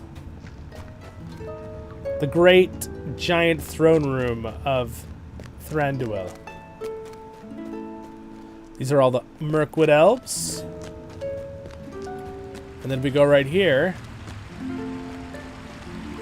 We have Thranduil himself, King Thranduil, Lord of the Green Leaves. Here it is. This is the King Thranduil of...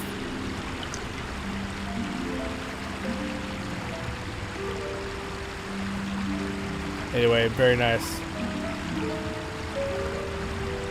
So he's got some quests. You can do some complete quests to aid them. So this is a solo repeatable thing. You can actually earn some stuff.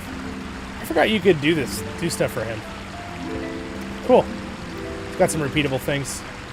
But King Thranduil, this is their version. I really like the version of his throne in the Hobbit movies. I thought it looked really cool. But this is, again, both inspired by Tolkien's works. Got some waterfalls coming down here. And again, they live very underground. You got the very classic, like, stalactite, stalagmite, up and down happening.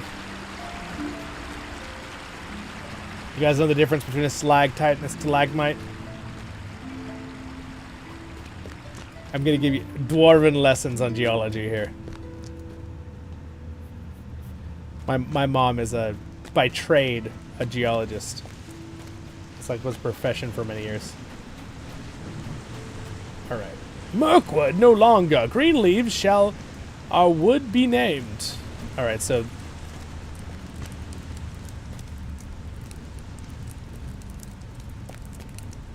yes, it's close.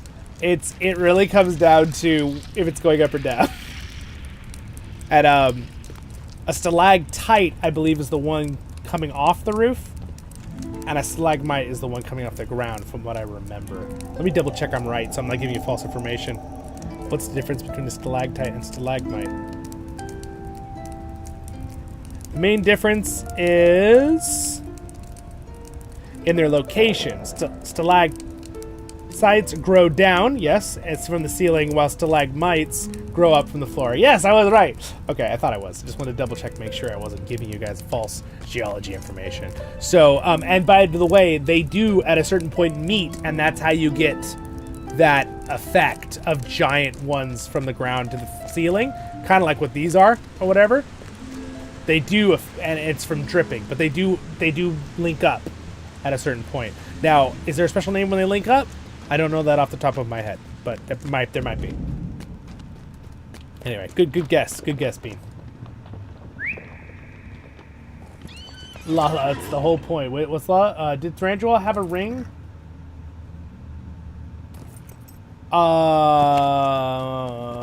Thranduil did not have one of the 3 Elven Rings of Power, no. Did he have a lesser ring, maybe? Possibly. It's plausible. I don't think so. Alright, so now we're going to go into the dungeons. So, welcome to the dungeons.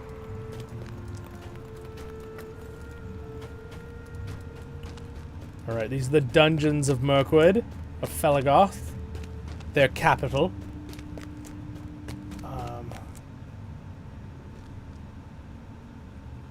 Yes, you are right, 117.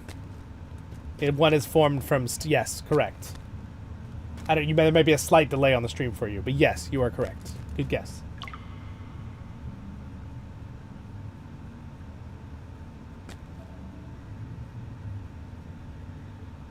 Yeah, Bean, that's pretty good. Yeah, I like that. Stalactites hold on tight from the roof. Stalagmites might get to the top because they're from the ground. Nice, Bean. Yeah, exactly. I like that saying a lot, actually. Very nice, very nice. So you did know. Okay, there's some effect going on here. It didn't matter if he had a ring. It's about the light of the Valar. Oh, yeah. So, yeah, Thranduil is a very old elf, too.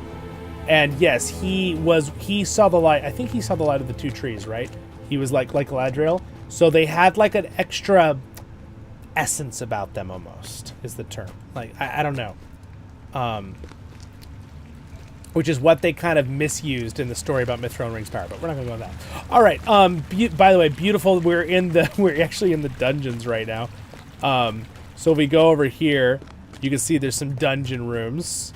So this is where the dwarves were imprisoned for a long time.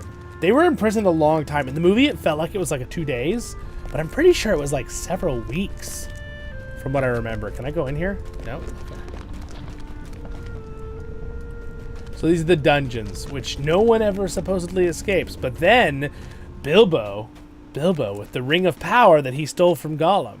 Or didn't steal, it kind of came to him, right? I mean, he kind of stole it, but you get my point. Then Bilbo was like, oh, I can use this, right? And then, of course, they were drinking one day, the elves, apparently a very strong brew, if it was affecting them so heavily, compared to like Legolas. Unless so. And then here is the underground river that they escape in. And then I don't remember if this is something really important, so I'm just gonna check it real fast. But I think we've been here a little bit too long in Felagos. We gotta move on here because it's noon in the game, and I wanna be able to see the bones of Smaug and Erebor in the daylight of the game. So we gotta get there. So we're gonna speed this up just a little bit, everybody. Get to the end of our story here. I think is this a dead end? The crystals are really pretty though, they give off light. So shiny.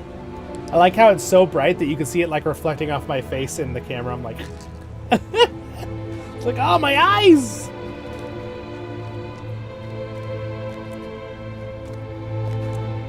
Oh, nice. Proswood, that's cool. All right, welcome to the underground winery. Remember in the books they had this big winery, and you can see, so this is probably where they were drinking and they got tired and fell asleep, and then Bilbo steals the keys, unlocks them out of the dungeon, brings the dwarves down into these areas. I like that they have like swan duck heads for their... All right, so brings the dwarves down here.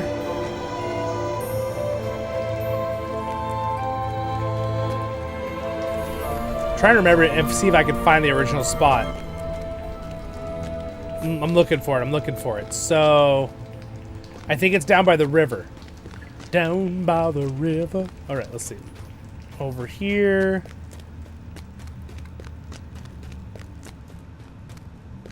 Wow, this is a huge underground cellar. It's insane. All right, I found it. Here it is. Here's the lever. Pull the lever, Kronk. Wrong lever. All right, so this is the lever. This is where the dwarves get out with the thing. And I have this feeling this can be clicked on. And it says requires standing with the elves of Felagos. This empty barrel seems like a great place to hide. I didn't know this was here. I'm gonna right click it. So Bilbo puts them all in barrels, right? And gets himself in one. Ah, sweet. I think we actually get to travel down the river. All right, so perfect. So we actually use that barrel to leave and go down to the bottom of the river where they pop out of the barrels, right? And then they get down here, and then there's some orcs waiting to ambush us. Look, here's the barrel I just rode in. Dwarf, I'm now a barrel rider. Lovely titles. All right, come here. All right, and this injured elf is someone you actually help in the story, but I've already helped him, so sorry, buddy. You have to wait for the next player. All right, so then they follow down this river, and no, the orcs do not chase them and fight them in the barrels as they go down the river. They just float down the river in the story and get out. That's it. That's all that happens. No crazy river battle. Now, some people really don't like that part. Some people really do like that part. I tend to lean towards I think that part's hilarious and I like it. But I do understand why some people don't like that part because it's a little bit overboard. And that's not saying because they're in water on boards. That's not, or going over on a ship. I mean, like, okay, sorry, that's a bad meme. I'm moving on. All right, so anyway, welcome, guys, to the glorious and beautiful land of Lake Town area. So this is an Elven area too down here. It's another little village. I believe they're probably Mirkwood elves, but they live here separately. They don't go here in the book. I'm just gonna ride by it because it's really pretty. But we're gonna go to Lake Town in the next 2 minutes. So it's Lake Town time. So this is Leoglod. It's very pretty, beautiful place. The elves here. And also, I'm going to have to do something earlier on the list, a little bit of a spoiler, but we're actually going to see the bones of Smaug, because he crash landed in the old location of Lake Town. They actually reconstructed Lake Town farther up in the lake. So let me just show you real quick on the map. You notice here's old of old, Esgaroth of old, so it's destroyed, and then they actually rebuild Lake Town up here in the Third Age. So, or they're both the Third Age, but later after the Hobbit book is what I mean. So there's a lot of beautiful lily pads around here, and if you notice, did you guys see that? What's that over there? So as you can see, here's the barrels. So these guys work on doing barrels down at the bottom of the river for the wine barrels. Oh, I guess I can't get on a ship. So he's just traveling around. And then if we go out over here, we're going to go, this is going towards the large lake, and we're going to see the bones of Smaug. You guys ready? This is going to be cool. So we're going through the swamps here. So again, a lot of the destroyed oak, wood you see is the original. Oh, there's a big bear. Okay, we're now entering the Dale Lands. So there is the bones of Smaug. We're getting there. This is the old Esgaroth before it was destroyed by Smaug. And they rebuilt north of here, which we will see it because it's really cool. So we'll check that out real fast. Because in theory, it's very similar to the original. So it's kind of like where Bilbo went. Even though technically Bilbo went to this one and then it was destroyed. Looks like the water's pouring over into the lake here. There it is, guys. Also, look at the water. Look at the water here. Isn't that amazing? I just swim here all day in my full body armor, which makes no sense. I should roleplay and take off my heavy armor. What is that? What? Was that a frog? It was a frog. Yeah, look at this water effects, guys. This water, by the way, these effects are better. Oh, there is a frog.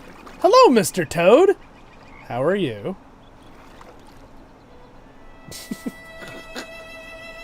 He's just chilling. He's just Mr. Frog Chiller. Just gonna do a little backstroke here. Enjoying the lake. Alright, so Bones of Smaug. Focus, Zollin, focus. Alright guys, so here are the it's been 70 years, 80 years-ish since Smaug was killed by Bard with the arrow. The bones of Smaug. You can see how big he was. Look at how big he was. Okay, this is just the top of his jaw and his head. Look at how big he was. His eyeball is like probably 3 times my weight and size as a dwarf. And I'm like a 250-pound dwarf in full body armor, which probably makes me heavier.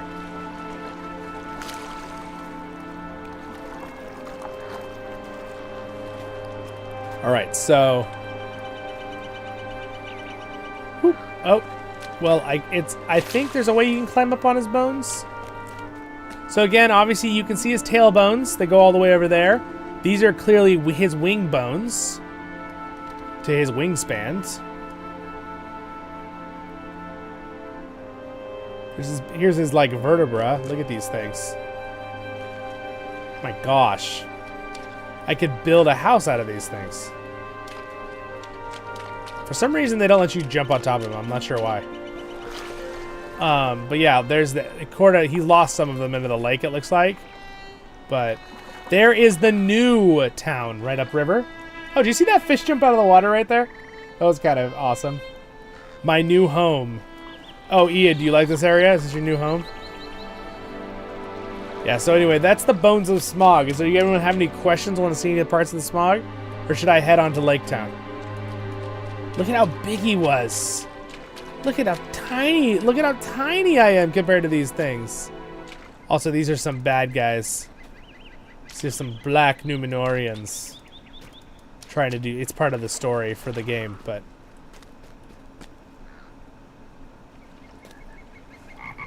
Look at that. The bones of Smaug. It's pretty cool, right?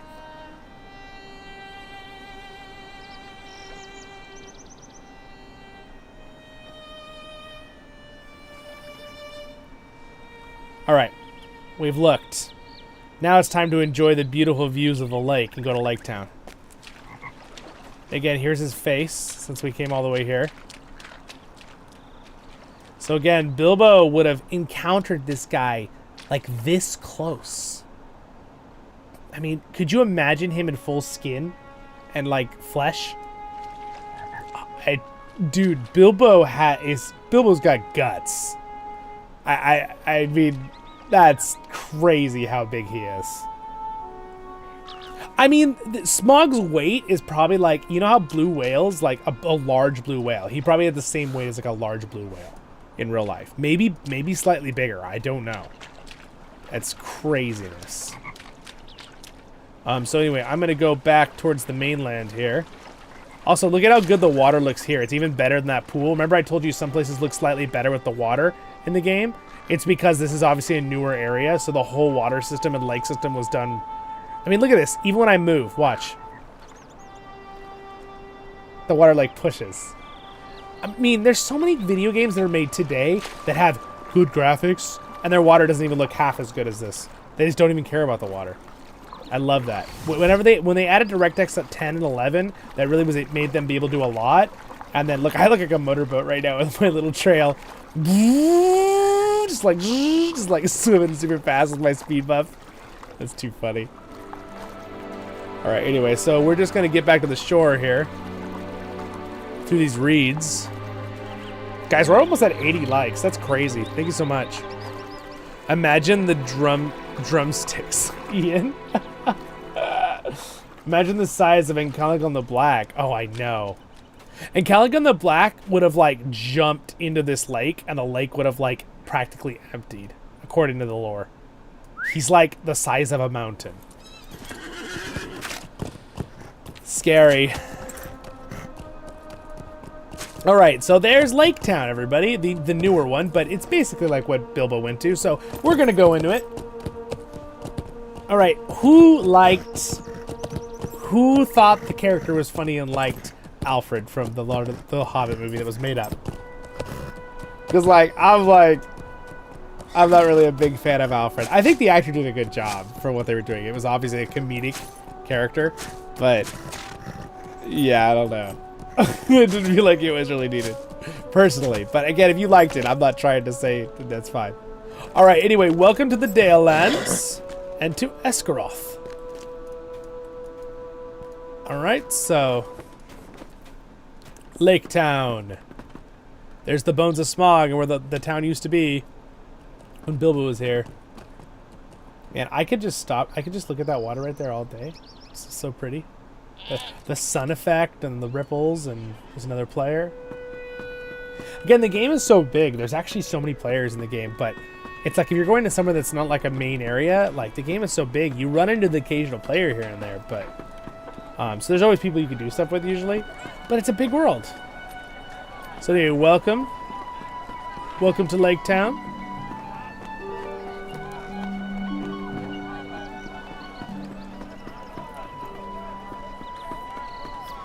There is the tower. Here's a bunch of fisheries, and there's actually some big fish down there in the water. It's probably a fun spot to fish, actually. You can see all these NPCs are fishing. There's the bell tower and where the mayor lives. There's some ships out in the water that travel around, which is kind of cool.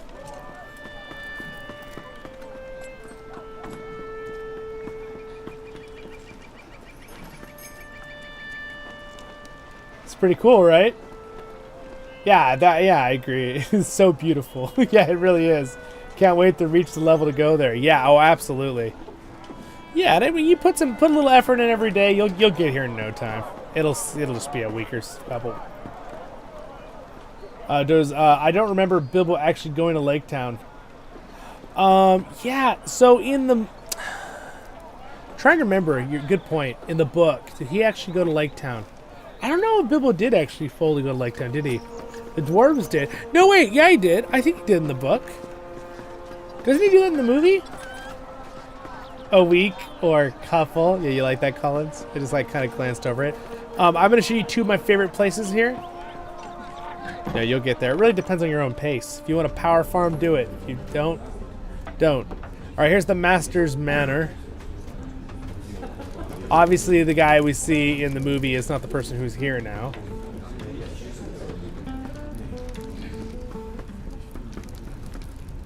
Got a fish. By the way, you can catch fish and taxiderm them. Taxidermy. Thank you. In the game. I think I've been talking a little too long here. My voice is starting to like. I'm getting tongue-tied now. All right. So anyway, you can go pretty high up into the tower.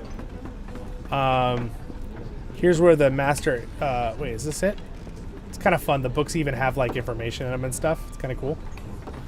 But that's not important right now. We'll keep going. Don't want to bore anyone.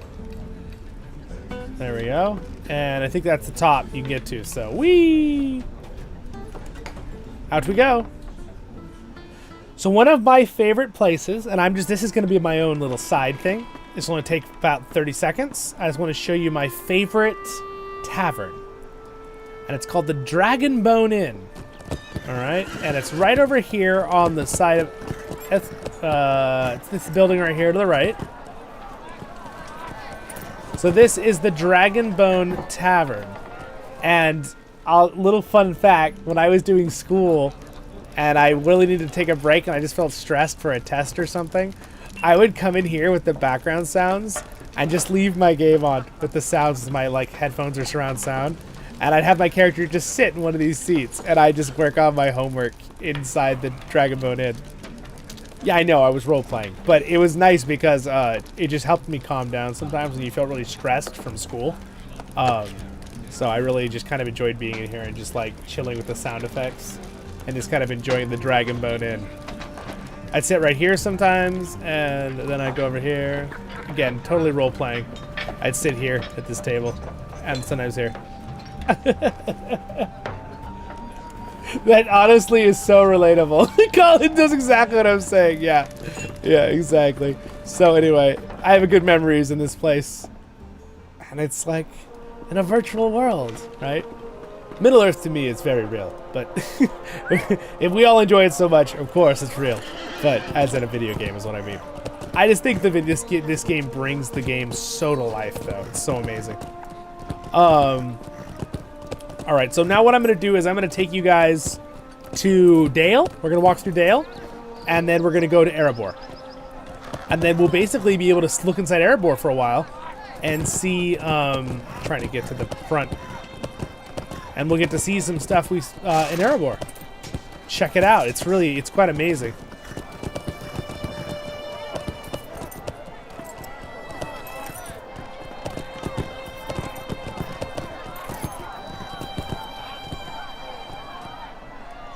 Why, hello there, little hawk.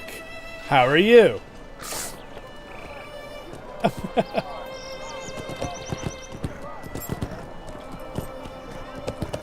Deployable! I sit in the Prancing Pony like almost every day in between things. You know what I mean, then. That's great. Yeah, the Prancing Pony is awesome, too.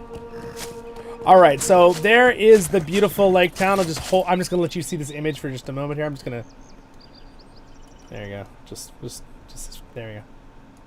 Enjoy yourselves. Take in the sights. And then we continue our adventure.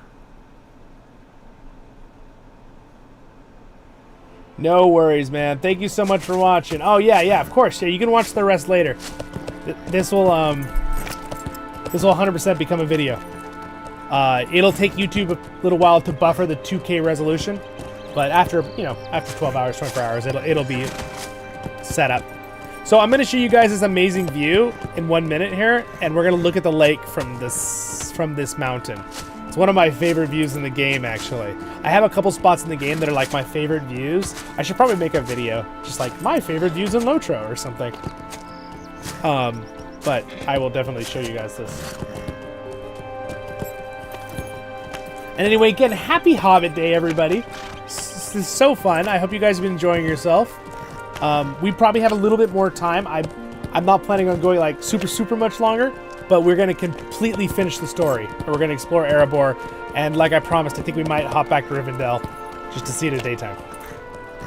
All right, guys, there is the Lonely Mountain in all of its majesty. Being very lonely. All by itself. But I want to show you my favorite view real fast. And then we're going to walk through Dale. And then I'm going to travel up to the Lonely Mountain. And then we'll go inside the Lonely Mountain. And I'll show you a couple cool spots. All right, here's the view. It's right here. Technically, I could get up higher even, but I think I'm just going to go to this ledge. Bridge top. It's my favorite view right here. How is that for a view?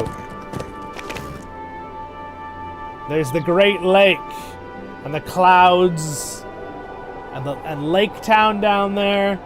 It's pretty cool, right? Busky says beautiful in Twitch. Yes, indeed.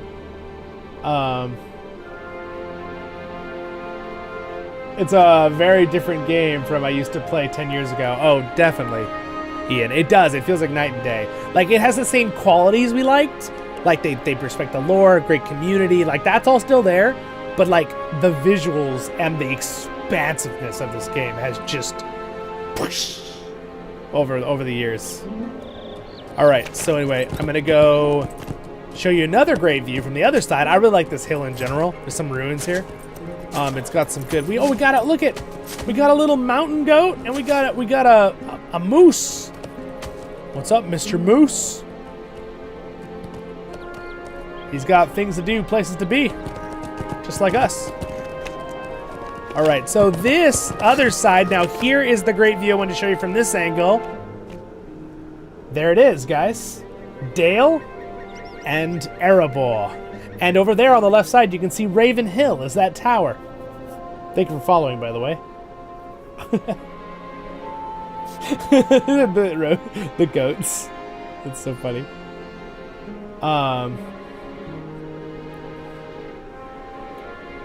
I just realized, did the YouTube chat stop working for this? I mean, I'm reading I can still read the YouTube chat anyway from the YouTube My Connection thing. And it'll still, just so you guys know, whenever you chat, if this stops working for some reason, that chat will always be recorded in the stream on the live chat. I let it automatically record. So, like, if you, like, don't full screen it, you'll still be able to see all of the comments during the live stream. So they'll always still be saved if this stops working for some reason. Sometimes it does. It just decides it's going to plop and just not do it anymore. Let me just see. It says it's still connected. I don't really. Do a refresher. Great stuff. Yeah, it is great stuff indeed. All right. Anyway, I like this spot. So let's go ahead and walk through it real quick. I forget. Does Bilbo go to Raven Hill? I don't remember if he goes to Raven Hill or not. Obviously, in the movie, they kind of make him go over to Raven Hill during that whole like battle scene that they kind of made up for the Hobbit movie, which is really dumb how Keely and Feely dies, mind you. I like how they die in the. I know some people are like, oh well, they just die generically in the book. I like how they die in the book. They die defending their uncle from a giant army.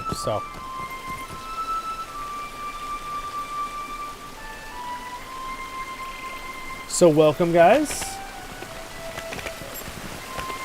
Welcome to Dale. It's a very different feel than... so it does feel like the movie, though. Like how Peter Jackson did it, right? To an extent. It's a little more grand than I think Peter Jackson's movie did it. It feels a little bit closer together. This one feels a little bit more laid out, the way they do the town. But it's still under the shadow of the Lonely Mountain there.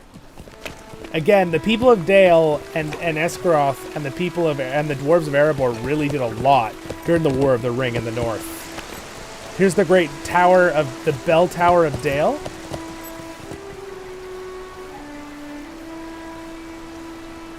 Yeah, Drake, thank you for saying it. Yeah, let me know. Yeah, I know that's what I was just saying. But the good news is, Drake, the chat will always, even if it doesn't pop up here, if this is not my fault if that happens, it's the program I use to put the chat on the screen. Sometimes it just stops connecting to something. In fact, I might be able to just refresh it real fast to see how I can fix that.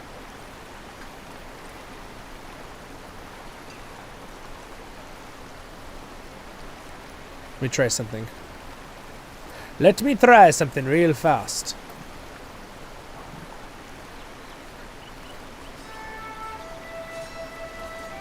Momentary, please.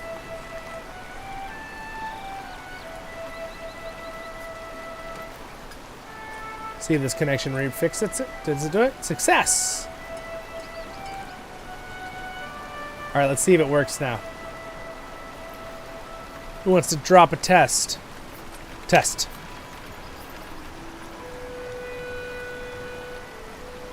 We'll see. We'll wait and see if it fixes itself sooner or later.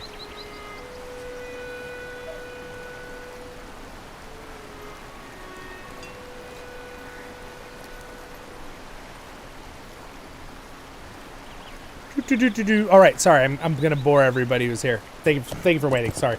All right, let's keep going. All right, so we got this is the Great Bell Tower of. We'll see if it fixes itself. Sometimes it just does, but I can still read all your chats, just so you guys know. And it was all recorded still when you're chatting with me. It'll all still be there on every video and stream. So here it is, even if it doesn't show up right here on the screen. But there it is, my friends, the Great Bell Tower of Dale. There's an instance actually for this, and I believe you can go, and there's again Erebor right there. I love the music in Dale. It's very relaxing. I'm gonna turn it up a little bit. Forgot you can go in here. The Great Heap. So this is actually Bard II, who's now King of Dale. This young man here. And yes, this is the son of Bard from The Hobbit. So there's a whole story plot about helping him out, and he's talking with some of the Rune Easterlings. And they're trying, it's friendly relations, basically. Not all the Easterlings are bad. Everyone always thinks they're like, it's like, no, Tolkien didn't say they were all bad. Oh, look, you can hear the bell within this song. That's kind of cool. Isn't that awesome? The song has the bells in it for Dale, the bells of Dale. It's written into the song. That's just so cool to me that they have that. Yeah, so anyway, that's the town. Man, look at that freaking water. Okay, I'll stop. I have a meme for if you guys are on my Discord, that I have a sound plugin that says, look at that water. It's just as a joke to make people laugh. I believe this is Bard, the bowman who shot down Smaug. So his dad, and I believe this is in Dwarven, and I think it's translated in what I can actually translate. It's the easier version. B-R-A-N, I think it's supposed to be a bard, from what I remember, in Dwarven runes. Off the top of my head, I don't, yeah, I think it's supposed to be Bard the Bowman, but, and his father's name or something, but I could find that off. Another video. We'll do that in the lore video, like specifically for this area. I don't think Bilbo goes to Rivendell. Justin Jackson movie. Yeah, I think so. I think you're right.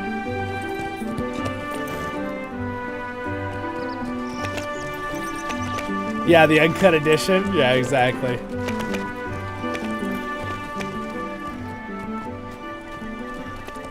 All right, guys, so there is Erebor and the Lonely Mountain, and Ravenhill's over there. So we're going to go ahead and climb up to Ravenhill. So the Battle of Five Armies happened out here. So I think a lot of these destroyed areas of Dale are probably part of the Battle of Five Armies. I would assume the Battle of Five Armies kind of happened all throughout right here. The Dale lands and the Raven Hills and Dale and this whole area. Right? You can also go over to the Iron Hills, which is pretty cool, where the dwarves came from, right? But that's not part of Bilbo's story, so since it's Hobbit Day, we're not going to do that. We also had 80 likes on the stream. Thank you so much, everybody. That means a lot. Really appreciate it. I know it seems such a simple thing, just to click a like button and it's free, but that really means a lot to me that you guys do it. It means a lot. Appreciate it. All right, here we are. The Great Land of Dale. Bitter says, in the movies, it felt like Dale had a lot more stonework, similar to Gondor. I like this better.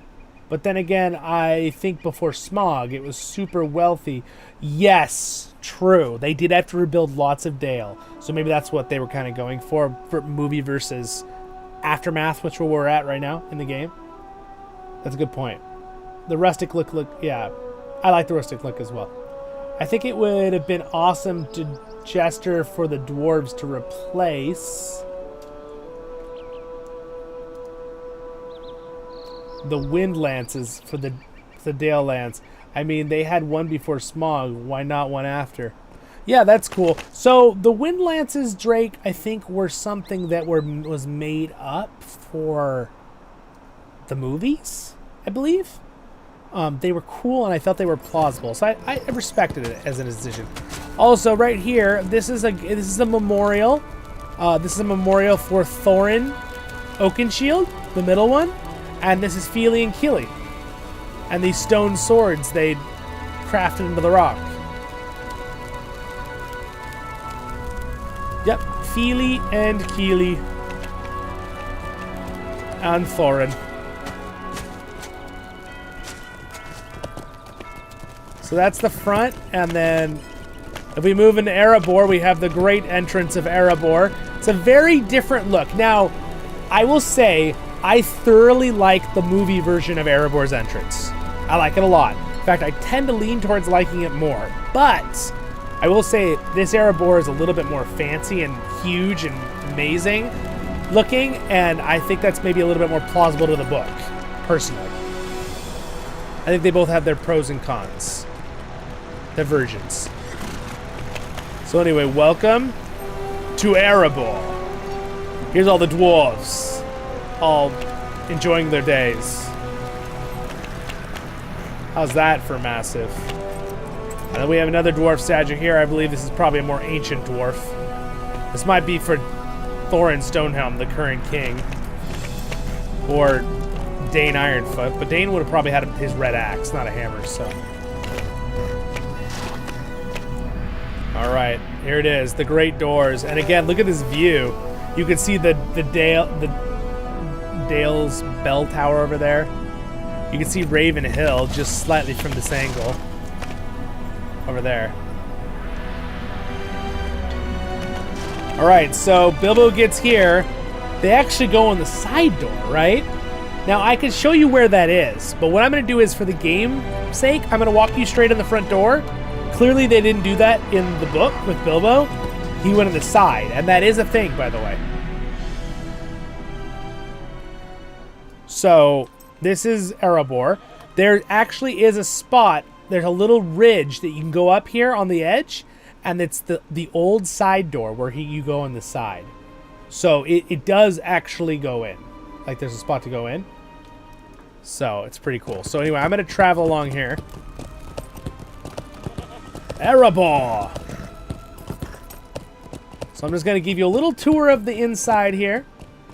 I'm going to show you I might show you the housing area because there's this big thing of gold. So, there's a mining area down here, which is cool. But I'm just going to stick to showing you the inner halls. Alright?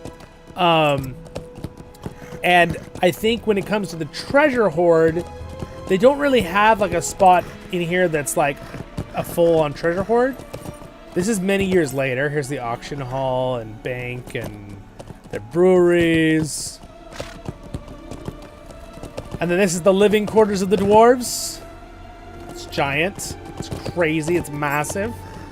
I'm going to show you a couple highlights real fast just to get us through it really quick.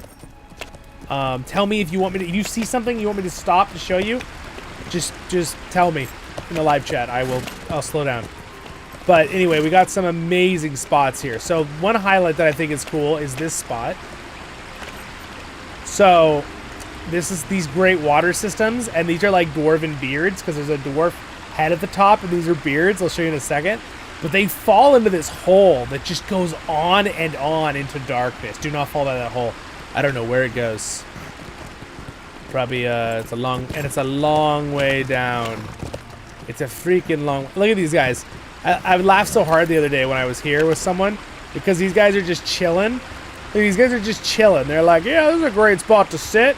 Yeah, there's not like there's a giant infinite hole below us. Look at this guy. He's hanging his feet off it. He's crazy. Gosh, it just makes me get the willies from the heights. But anyway, you can see the dwarven faces from here. See, they're like giant beards pouring out water. It's kind of cool. It's probably their energy system too, no doubt, or something. How they grind up their grain or something. And then if we go this way, this is their great theater. It's really cool. This is a giant theater. It's a dwarven theater. It's where you can come for all their seating.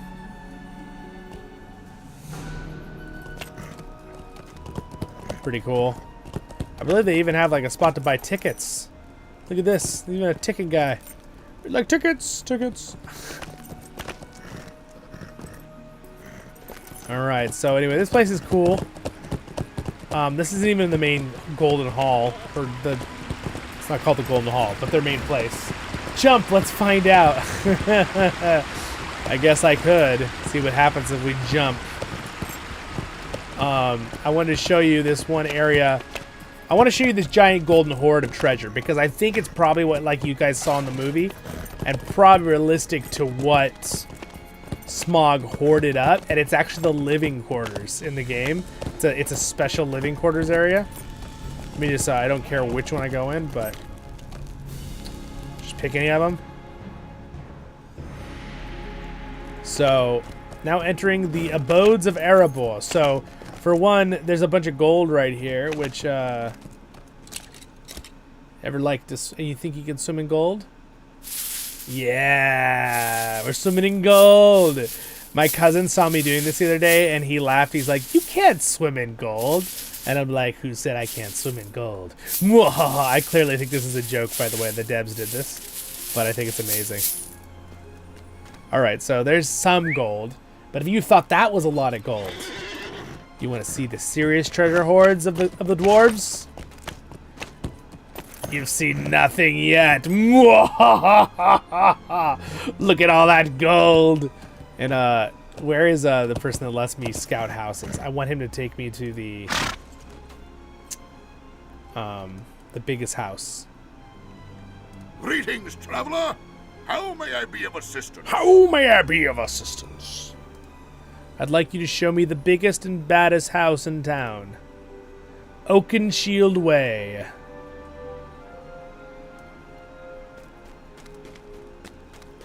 All right, Mr. All right, so you could buy this home for your kinship. It's literally like you own this whole area. Everything past that gate, you own your kinship. Now, it's an in-game. It's not in-game money. You can earn it, I guess, some of it, but you own this whole thing. You own these treasure hoards, and look at this. This is like where Smaug hid the treasure. So much treasure. Anyway, and there's like a cool underground garden area over here, which is really, really cool. But just to finish up this part of the tour, so I don't bore you all, this is the great. This is the treasure hoard I was talking about down here. Look at that. That's all gold.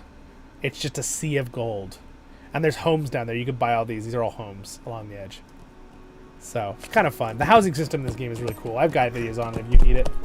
For science. Okay, you guys really want me to jump down the hole? All right. Well, maybe we'll do that. But I'm going to show you this spot right here too. It's a beautiful. You own all of this, by the way. When you buy this, this is like a garden system with the giant light that comes in. So you got like this housing area with all these gardens. It's really pretty. Underground gardens.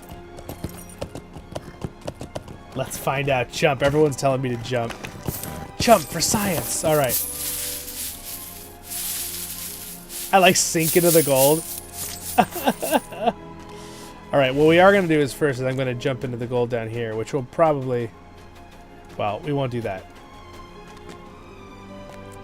Yeah, let's, can I leave with this? I think this is how you purchase it, but I want to leave too. Oh, you know what I can do? I actually have a fast travel to Erebor. I'm going to use this. It'll be faster. Whoop. There's only a few minute cooldown. by us. The gate automatically closed. They've got They got, what is it? Poltergeister? Is that what it's called? Little ghost. I'm calling the IRS over this gold. Nope, they have no rights to this gold, sir. Alright, so to finish up our tour of Erebor.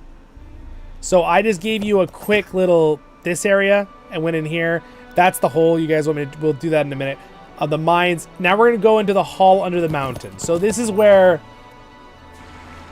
this is probably where, like in the movie, they kind of fought Smaug or whatever. Even though that gold thing was a little weird, how they dump them in gold. But that's not important. So anyway, this is the Great Hall under the mountain, and it's glorious.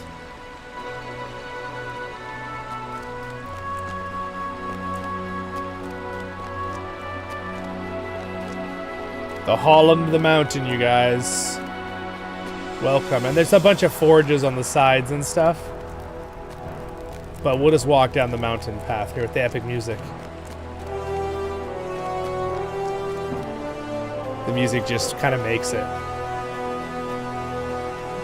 I'm so tiny compared to this place.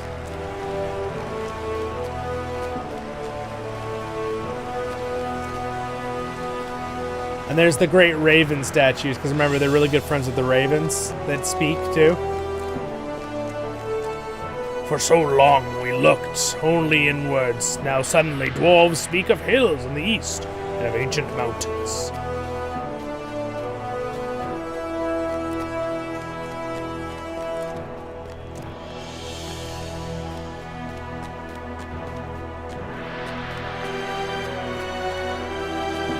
There it is, the great throne of the dwarves of Erebor.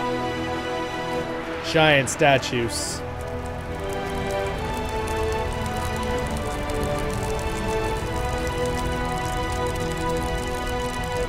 And here it is, the great throne. And Mr. King Thorin III, Stonehelm. Alright, we'll turn the music back down slightly because I left it on because it was epic. My king! Right here, this is where Zollin has to do this. Kneel.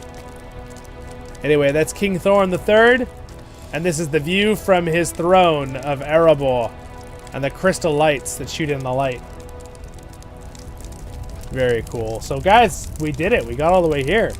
I want to show you we're going to look at Bomber real quick. Bomber is here. Let's say hi to Bomber. He's still as big as ever. After playing LOTRO, it's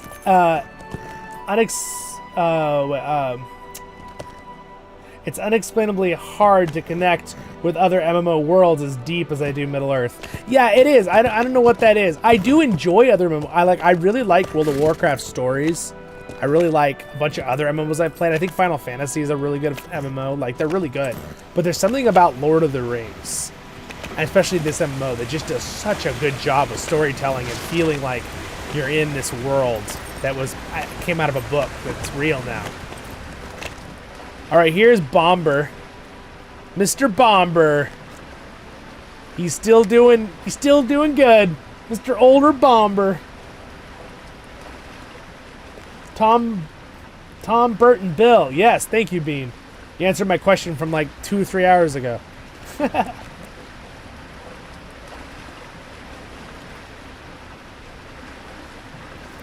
Ian, World of Warcraft is not even half the size of Lord of the Rings Online in area. It's very tiny, surprisingly. Because I'm a World of Warcraft player too.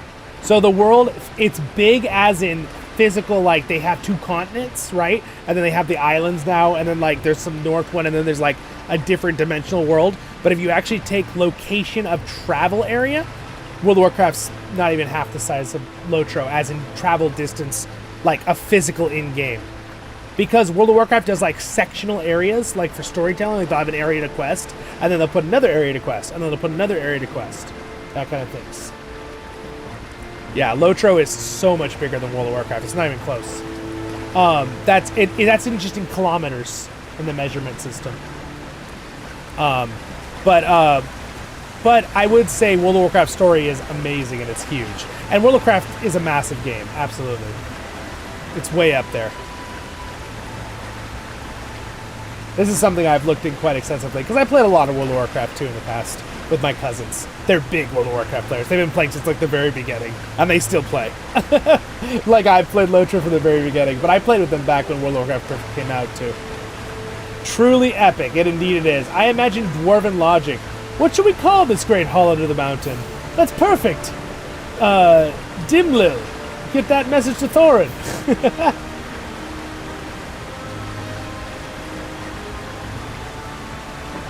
Yeah, exactly. Oh, deployable wasn't even referring to size of the world. Got it. Yeah, I think weren't you referring to like the immersion of the lore and like how closely you feel connected to it?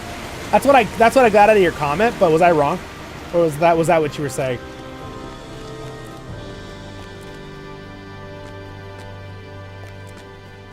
WoW is my rating game. LOTRO is my story.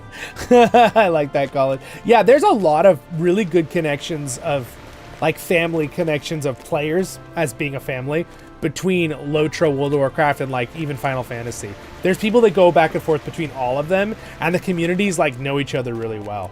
At least that's my own personal opinion, because I have a lot of people I've known for a long time in all of those communities.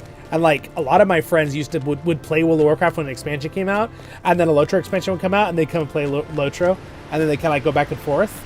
And back in the day, it used to be World of Warcraft and LOTRO, and everyone kind of like iron on iron. Like one of them would do an update, and then the other one would do that update, and then they'd figure out an update. So then the other one would do an update, right? And then also they'd kind of switch off when their expansions came out, so that people would kind of come and all play, and then it wouldn't compete. So then the other game their expansion would come out, so people would all go play that game for a while. It was a very symbiotic relationship. Let's put it that way. From what I remember. A lot of WoW, it's just filler is huge. It is absolutely huge, Ian. Don't get me wrong. I wasn't trying to be like mean correcting you. It's a very big game. World of Warcraft is huge. I was just purely talking about exact measurement kilometers on like movement of your character in like area, like square footage, you know, kind of thing. That's what I was talking about, because I watched some videos back in the day on it, and a more recent one just last year on size and area. World of Warcraft is still up there in like probably the top 20 biggest games in the world. Final Fantasy 14 is the game probably spent most time in outside of LOTRO. Yeah, no, Final Fantasy 14 is very fun. Correct, yes, good, I was correct. Good, thank you, Deploy. The world means more to me than any other MMO world. Yeah, and see, and that's the thing, too, which is kind of like maybe a cheat code for LOTRO, because we've all loved LOTRO forever. And, like, we have World of Warcraft because of Tolkien, too, right? Like, a lot of people, the original designers of World of Warcraft actually talked about how they were so inspired, right, by Tolkien. They loved Lord of the Rings, so they made their own worlds, which is so cool, and I'm sure Tolkien would have loved that. But that's why, you know, we call Tolkien the father of modern fantasy. I usually add modern because, like, the modern being the last 120, 100 years since he's written it, obviously. But, and he tied in a lot of older fantasy too, right? With Norse mythology and Greek mythology and all these other things that Tolkien kind of brought back up into the mainstream. But I think it's just cool that he's like the father of fantasy, because he like brought all of these other people inspiration to make their own worlds, right? And that's just so cool. It's just so cool. It's never this like competition thing. It's like this building thing. Everyone's just having fun building more and more fantasy worlds, because it's just more and more stuff for us to enjoy, right? As a community in the world. I just think that's cool. Elven. It's not that I don't want to play it. It's that I haven't had time to play it. Though we do have one stream that I played Final Fantasy with Elven on the channel. I'm pretty sure. I have to go back and look at my live streams.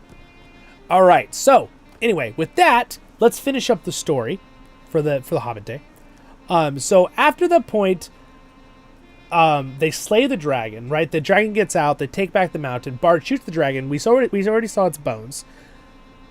The Hobbit, then being Bilbo Baggins, the burglar, is gifted the mithril shirt. Gifted a bunch of treasure. He says goodbye to Thorin a little bit better than in the movie. In the movie, it's very sweet how they do it, but Thorin doesn't die on the spot. He gets wounded. Keely and Feely die in the fight, and he is alive for 3 days after with a really bad wound, and basically tells everyone kind of sorry, I was kind of crazy. You know, I'm sorry, you know, to Bilbo that I was so mean to you, blah, blah, blah. They went a little intense on that for me in Peter Jackson's movies, that whole thing. But then at that point, after he says sorry, he passes away. And then King Dane, his cousin, takes the leadership. And his son, he names him Thorin III Stonehelm. That's who we just met in the game right now in Lord of the Rings Online. So at that point, though, back in Time of the Hobbit, Bilbo heads on home with Gandalf, right? And as they head home, they go to the Troll Horde, and then first they go back to Rivendell, right? So we're gonna travel back to Rivendell here. Maybe we'll get to see it before the light goes down entirely in the game. So they say bye to people, they travel along, leaving Erebor. They travel all the way back, everything we just traveled today, the whole trip. They travel by the Entomors, so this is the Entomors. Technically they don't go through the Entomors, but they travel by it, right? Entomors are cool. I'll show you that in a different video. And they head back to Rivendell, and then once they go back to Rivendell, he spends a little time there with Gandalf, Bilbo does. Really falls in love with Rivendell. Elrond basically tells him, come back whenever you want, you're awesome. That's pretty generic, but you get my point. And then, you know, then he heads on home, right, with Gandalf, and Gandalf kind of gives him a safe way home. Later on in the story, the dwarves actually visit Bilbo a lot. From Erebor, I know that there's a mention that Tolkien says that kind of like when they're traveling from Erebor to Thorin's Gate, where we started this whole entire journey today in this stream, right? If you were here the whole time, you're amazing. Whether live or video later, or if you're just rewatching it later to catch up. Thank you. But then basically like Nori and a couple of them, they stop by all the time for Bilbo. And another thing that a lot of people don't realize, later in the Lord of the Rings books, do you guys know in the movies you see Bilbo walk away singing the door, what is it, right? The road goes ever on and on. And he's like walking out the door and he's like, goodbye, my dear friend. Gandalf says to Bilbo as he's leaving his house. Well, in the actual books, did you go into that Nori and one of the other dwarves actually came and met Bilbo to escort him to Rivendell to keep him safe? He didn't just go by himself, walk to Rivendell. So, like, I think that's really cool. The dwarves were he was such a hero to the dwarves that, like, not only was he, like, a folk hero, they were, like, he's, like, his close friend, which they show that well in the movie, right at the end when they're all kind of crying and, like, we're gonna miss you, you know? So they really, really cared about him. And then later, another fun fact, I'm trying to get you that good view before the light goes down to Rivendell, by the way, is what I'm doing right now, is during the War of the Ring, the Nazgul actually bring the Dwarven Ring of Power to Dane and say, hey, if you tell us where Baggins is and gives us the Ring of Power, because he stole it from our master, we'll give you this Dwarven Ring of Power back, right? And we can be friends and we won't attack you or whatever, right? And Dane basically goes, he hears this about the messenger. Here's the visuals. And he goes, basically says, stick it. He says, you leave, Nazgul. Because Dane immediately is worried, like, oh crap, like, it's our friend, Bilbo, right? So King Dane sends Gimli and Glowin to Rivendell, right? I think the best spot is actually down here. To Rivendell to basically warn about them doing that to him. So anyway, here's Rivendell in the daytime, so you can see it now. It's actually evening, the sun is going down, but there it is. There's Rivendell in the daytime. Really pretty. But I just love that. Dane was like, heck no, I don't want some stupid Ring of Power. Dane's so awesome. And then he's like, and immediately he just sent the Nazgul away.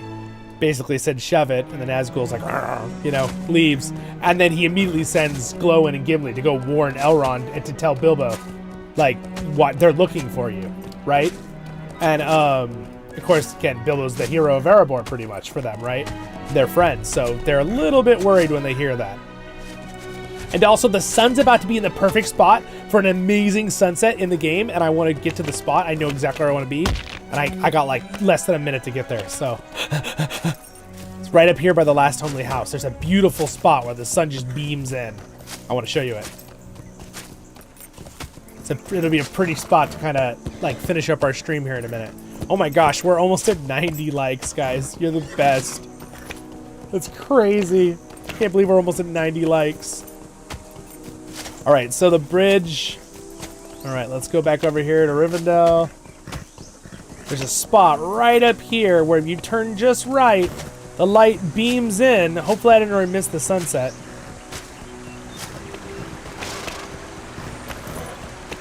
It's right here somewhere. Yeah, there's clouds though. I wonder if the sunset won't do the same beaming level. So it's kind of like right here is what I was normally looking for. The sun just beams in right here, but the sun may have already gone behind the hill, or it's because of the clouds blocking it. It's still gorgeous though, isn't it?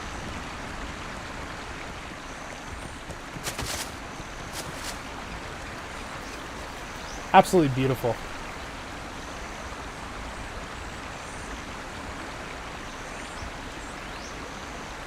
The rings? Yeah. Well, Sauron can use the rings too for power, right? That's why he wants his own ring back, because he's bound to it, and he put a lot of his energy and power into the ring, the original lore. So it's like his soul, so he needs it back to be at its full power, basically, and amplified by the ring. So, but yes, he definitely, that's why he's trying to trade the dwarf ring back to Dane to get the one ring. In that part of the story, the elk barding is yes, glorious. Yes, indeed. Hi, Angel. How's it going? Happy Hobbit Day. The Nook Ninja. Hello. Good evening. Yes, everything is very well. We're just gonna finish up here in a few minutes. So what I'm gonna do is I'm gonna teleport back to my home. So at this point, guys, to finish our adventure, let me just explain real quick the story here. I'm gonna teleport back to my main house though, which is my little magical teleport skill here, where I disappear in a cloud of smoke and mirrors. No, just kidding. No mirrors, just smoke. Poof. Just like that fish in Harry Potter in that bowl. And then just poof. You guys know what I'm talking about if you're a Harry Potter fan. All right, so anyway, back to work. So where I'm at, my home is actually at the Wells of Langflood, which is just south of where we crossed the High Pass. So, real quick, we traveled. Here's what we did today. We'll sum up of the story. We traveled the footsteps of Bilbo Baggins. So anyway, this is, oh, by the way, I also have a memorial to Feely, Keely, and Thorin right here. But this is my home, and little side note, I have a lighting effect that's called the Last Light of Durin's Day effect. And if you're on the channel, when Durin's Day comes around pretty soon, this year, I'm going to do a stream for Durin's Day. We're going to have a fun celebration. So if you want to join me, definitely join me here on the channel. So anyway, this is my hobbit hole here. And I've got my barns, and we got the dwarven fortress piece. And then I also put this glass thing here. It's like this glass greenhouse from Carn-Dûm. And I put the barn inside. Hey, look, one of my friends are here. It's Bor. Hi, Bor. And then I put this barn inside of it. And then I put my crafting stuff inside the barn. He just made like this elaborate indoor barn. Just copied it. Hello there. Welcome. Yeah, so basically this is the last light of Durin's Day, and I just want to show you what if I take it off, what happens. This is pretty cool. Watch the lighting when I do this. All right, this is called the Erebor Last Light of Durin's Day. So if I take it off, it's going to go to the time of day of the actually is, which I believe is evening, gloomy. So that's what it actually looks like here when I don't have that on. And then when I put the Last Light of Durin's Day in there, whoop, the lighting changes to based on my environment because it's my house area to the Last Light of Durin's Day look, which is pretty cool. No matter what time of day it is, it always has this look because it's what I want at my house. I can change it to Rohan too and stuff. But So anyway, guys, to finish up our wonderful stream here, I appreciate everyone being here today. Here is again what we did. So I'm in Linsby. It's the Hobbit homestead of the halflings where Gollum is from, basically.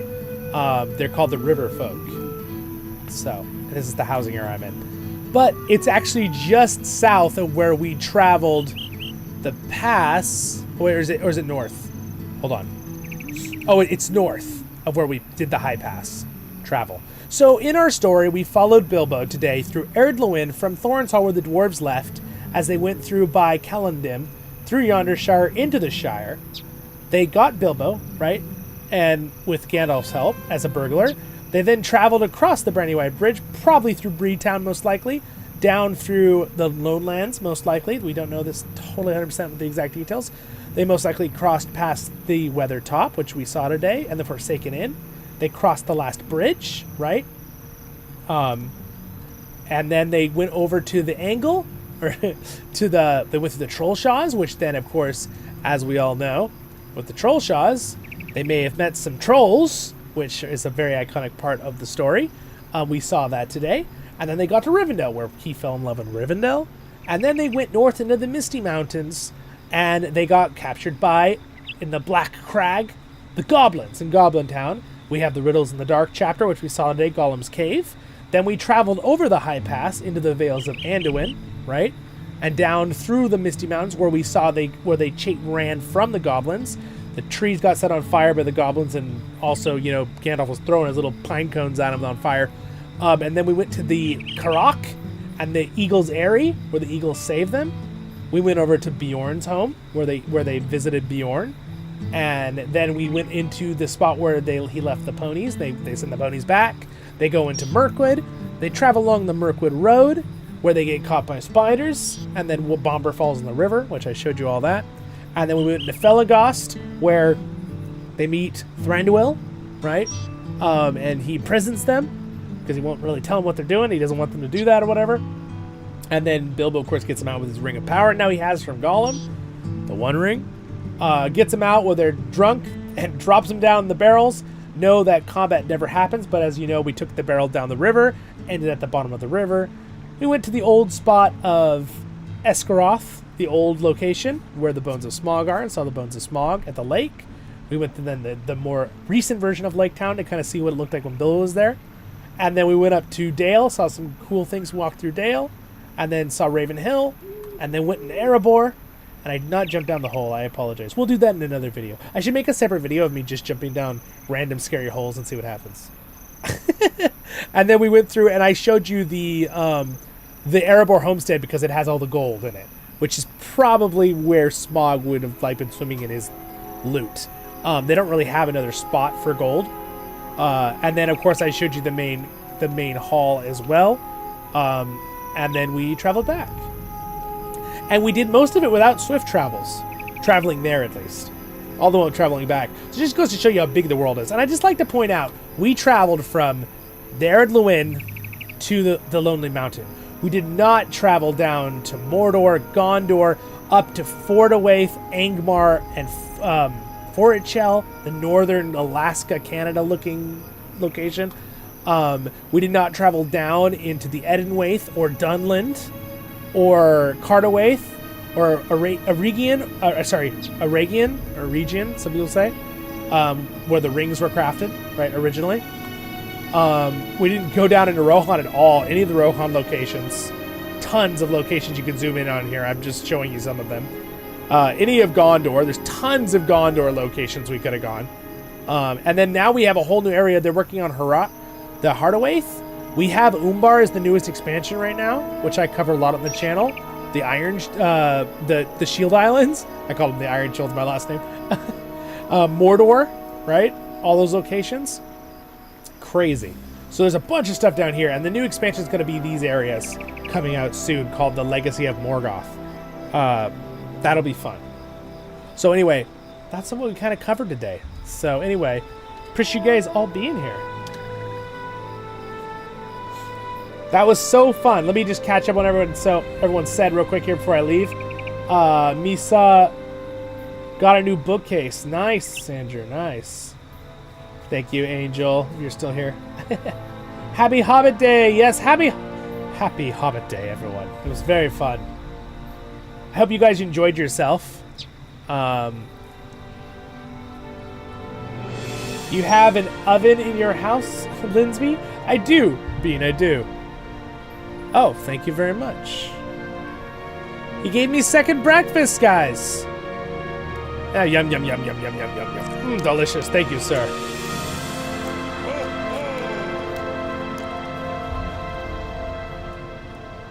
All right. So, anyway, my friends. Look, I could change the mood of my character to happy. Oh, you know what? I should do my little bubble thing. I have this little bubble. This is hilarious. You guys will laugh so hard. Look, let me show you this before we go. Emotes.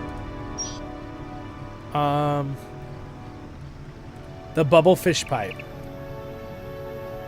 There. It blows bubbles! Anyway, my friends, thank you. Literally nailed it into the floor. We couldn't raise it. The idea was we assembled... Oh, I see. You guys are talking about that. Okay. Been such an awesome stream. Rose, thank you for being here the whole time. That was so nice. So please discover this channel and rediscover LOTRO. Gonna go bring more vids on the channel now. Oh, nice. Binge more... Oh, I appreciate it. Thank you for liking and subscribing, guys. Been a great time. Thank you for being here the whole time, Bean and Andrew. Appreciate it. Everyone else in all the chats. Again, I gotta thank Epic Kingdoms. Thank you so much for hosting. I really highly recommend you go and check out all the other content creators that did stuff today. They all made videos or streams as well. And thank you to Epic Kingdoms for hosting. And he might be streaming right now, unless he already started or is gonna start. I'm not sure. But you have to go check on the playlist. But thank you guys so much. I appreciate everyone being here. And also, thanks to Reb, my Royal Guard, and my wonderful Patreons for their support. Couldn't do it without them either. So again, you guys are the best. Thank you for liking and subscribing, joining the channel. I appreciate it so much. And I'm gonna see you guys in the next episodes and streams.